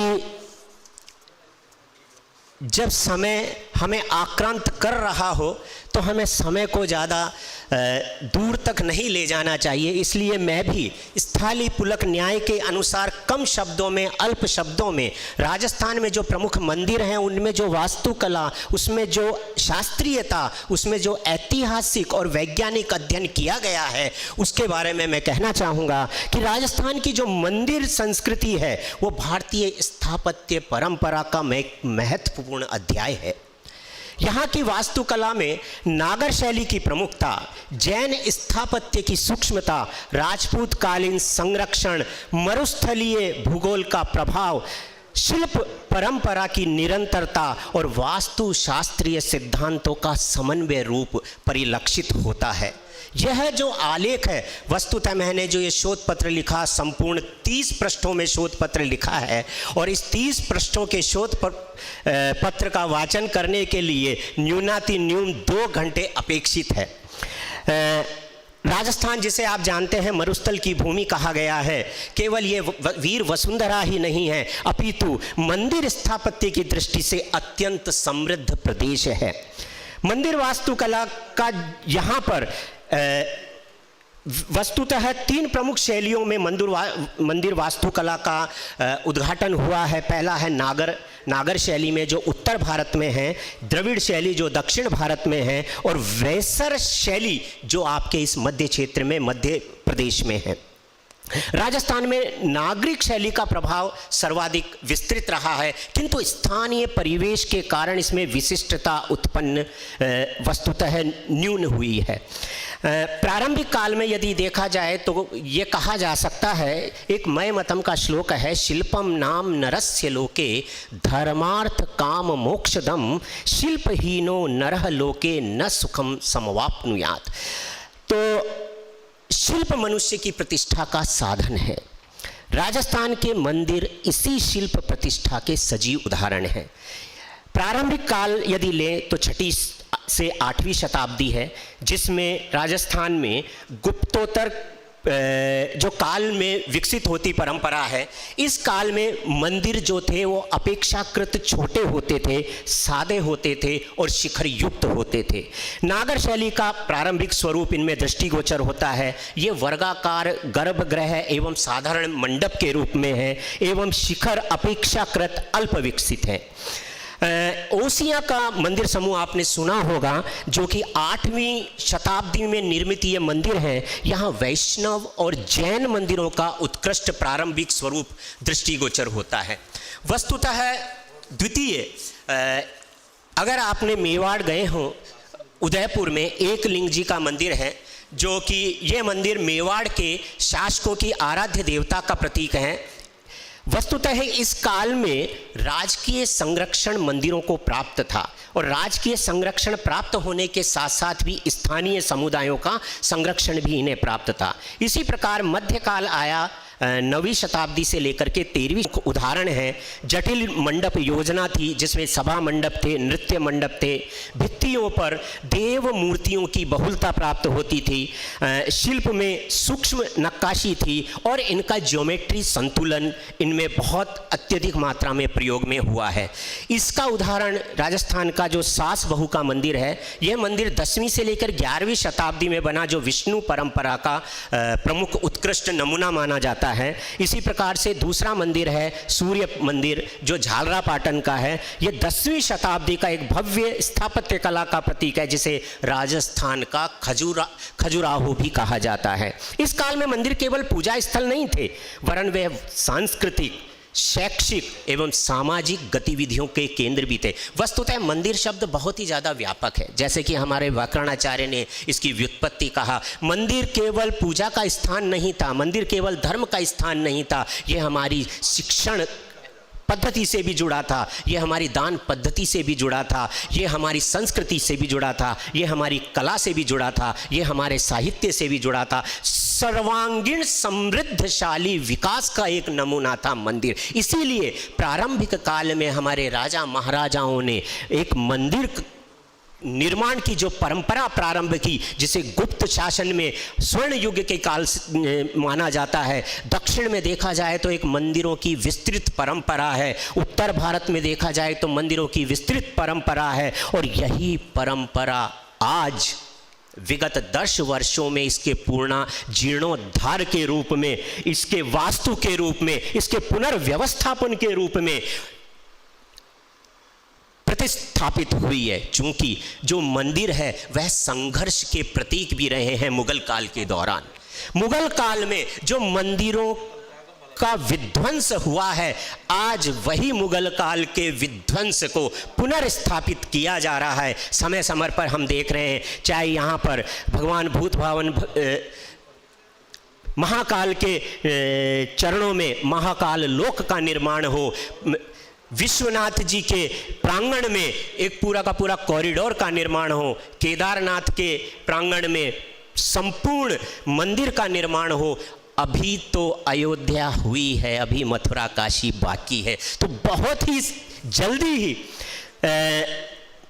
संपूर्ण भारत वापस अपने पुनरुत्थान को स्थापित होगा, ऐसी हमारी कामना है।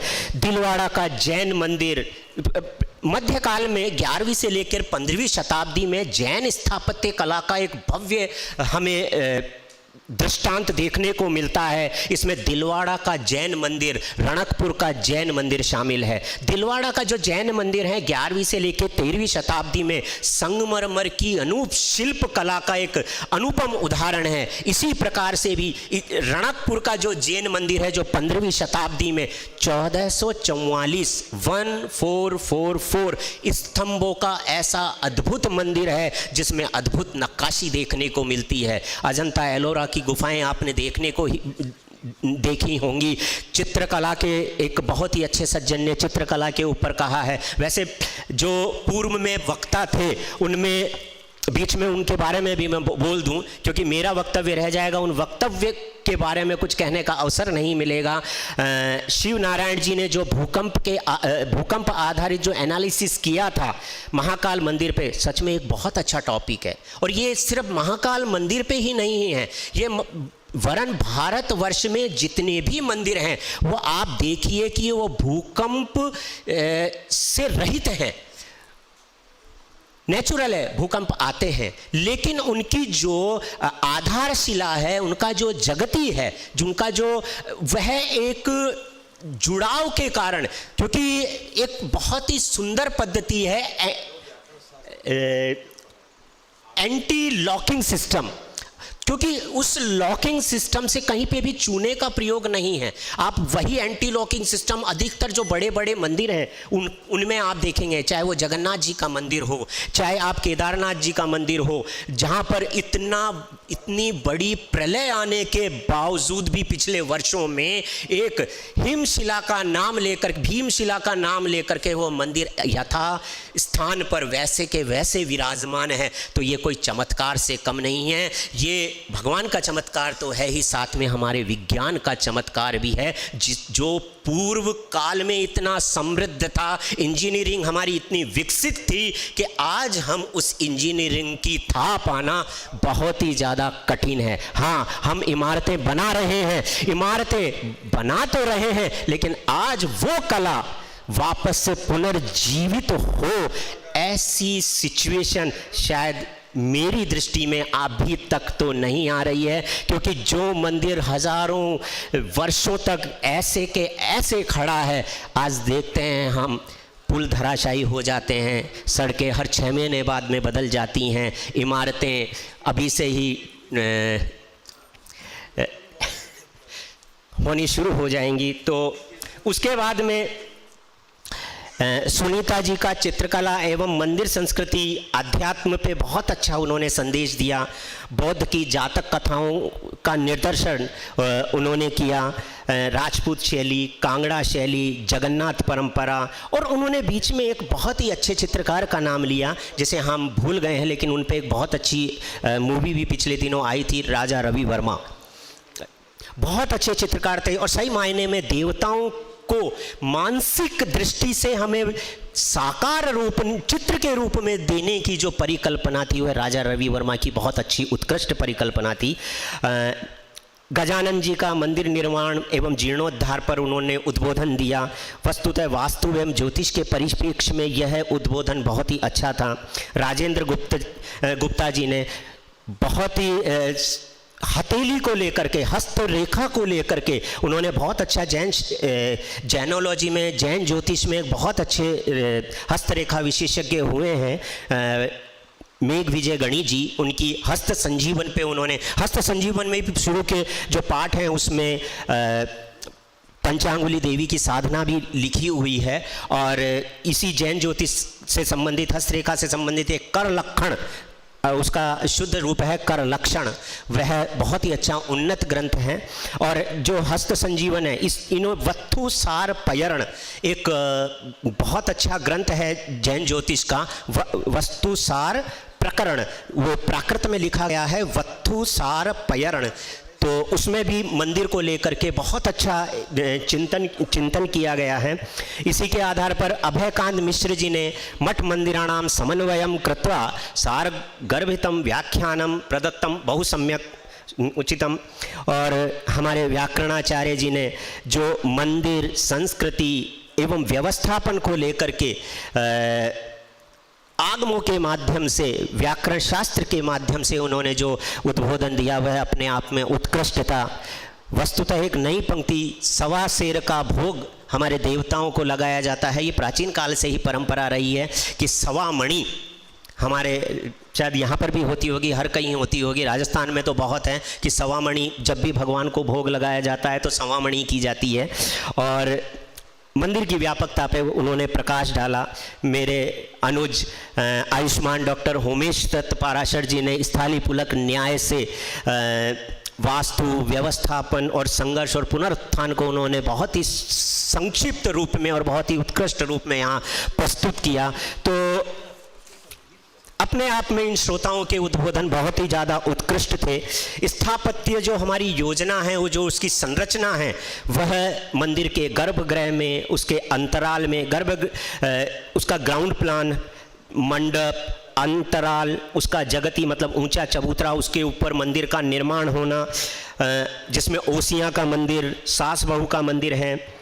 इसी प्रकार से वर्टिकल एलिवेशन अर्थात ऊर्ध्वाधर संरचना, आर्किटेक्चर का इतना सुंदर उदाहरण हमारे भारतीय मंदिरों में मिलता है और जिसमें वास्तु का पूर्ण पालन किया गया है, चाहे चतुष्षष्ठी पद हो, चाहे अशीति पद हो, चाहे मंडल हो, चाहे आलय हो, सभी का एक सुंदर उत्कृष्ट दृष्टांत हमें देखने को मिलता है। इसके स्तंभों में आपने एक मंदिर के बारे में सुना होगा जिसके स्तंभ हवा में लटके हुए हैं और उसके नीचे से आधार, वो वस्तुतः देखा जाए तो एक वैज्ञानिक मैग्नेटिक इफेक्ट से जुड़ता हुआ एक बहुत अच्छा उदाहरण है। अगर वही मैग्नेटिक इफेक्ट आप देखना चाहते हैं तो आप उड़ीसा में कोणार्क का सूर्य मंदिर देख सकते हैं, जगन्नाथ जी का मंदिर देख सकते हैं आप। उत्कृष्ट लेवल पे जो जगन्नाथ जी का चक्र है, वहाँ की जो ध्वजा पताका जो फहराई जाती है वो वायु की उल्टी दशा में होती है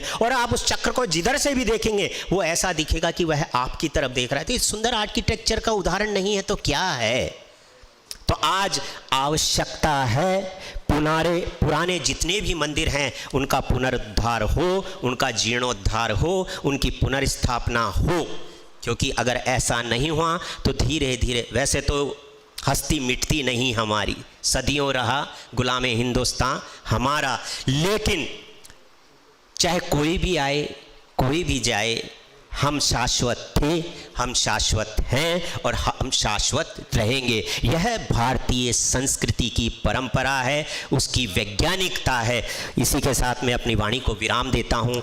आयोजकों को विशेष रूप से धन्यवाद, आयुष्मान विजय जी को, शुभम जी को विशेष रूप से धन्यवाद कि मुझे उन्होंने आमंत्रित किया। भगवान भूतकाल महाकाल के श्री चरणों में प्रणाम करने का सौभाग्य प्रदान किया। कुलपति जी आचार्य शिवशंकर मिश्र जी को मेरा साष्टांग दंडवत है।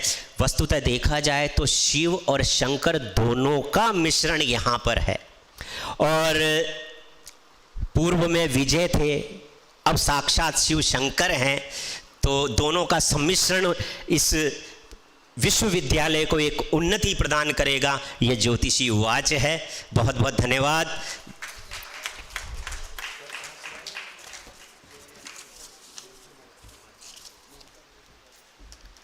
प्रणतिपूर्वकं धन्यवादाः। सर, आपके चरणों में नमन करते हुए धन्यवाद, क्योंकि आपने हम पर आपकी हृदय की कोमलता से, आपकी उदारता से हमें आप्लावित किया है। क्योंकि आपका वास्तुकलाओं पर इतना गहन अध्ययन, और आपने कहा कि 30 पृष्ठों का आपका शोध पत्र वाचन था, परंतु उसे संकुचित करके हमारे कल्याणार्थ क्योंकि समय का अतिक्रमण हम लोग पहले से ही कर चुके थे, लगभग सवा घंटे विलंब से प्रारंभ किए हैं। तो ये आपकी हम लोगों पर कृपा है और हम सभी जो बैठे हुए हैं कि आपने अपना उद्बोधन संकुचित करके हमें कृतार्थ किया।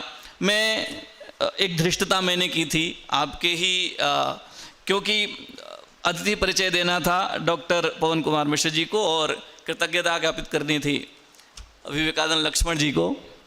मैं वो एक तंत्र ही कर देता हूँ क्योंकि समय की, और वो आपने भी आशीर्वाद देकर हमें बचा लिया। तो ऐसे अध्यक्ष महोदय जो कि ज्योतिष विभाग के अध्यक्ष हैं, केंद्रीय संस्कृत विश्वविद्यालय वेदव्यास कैंपस हिमाचल प्रदेश, मुख्य वक्ता के रूप में आप सभी जान रहे हैं डॉक्टर अखिलेश कुमार द्विवेदी जी, इसी विश्वविद्यालय से व्याकरण विभाग के अध्यक्ष, और द्वितीय वक्ता के रूप में विद्यमान है डॉक्टर उमेश दत्त पाराशर जी, लाल बहादुर शास्त्री विश्वविद्यालय से।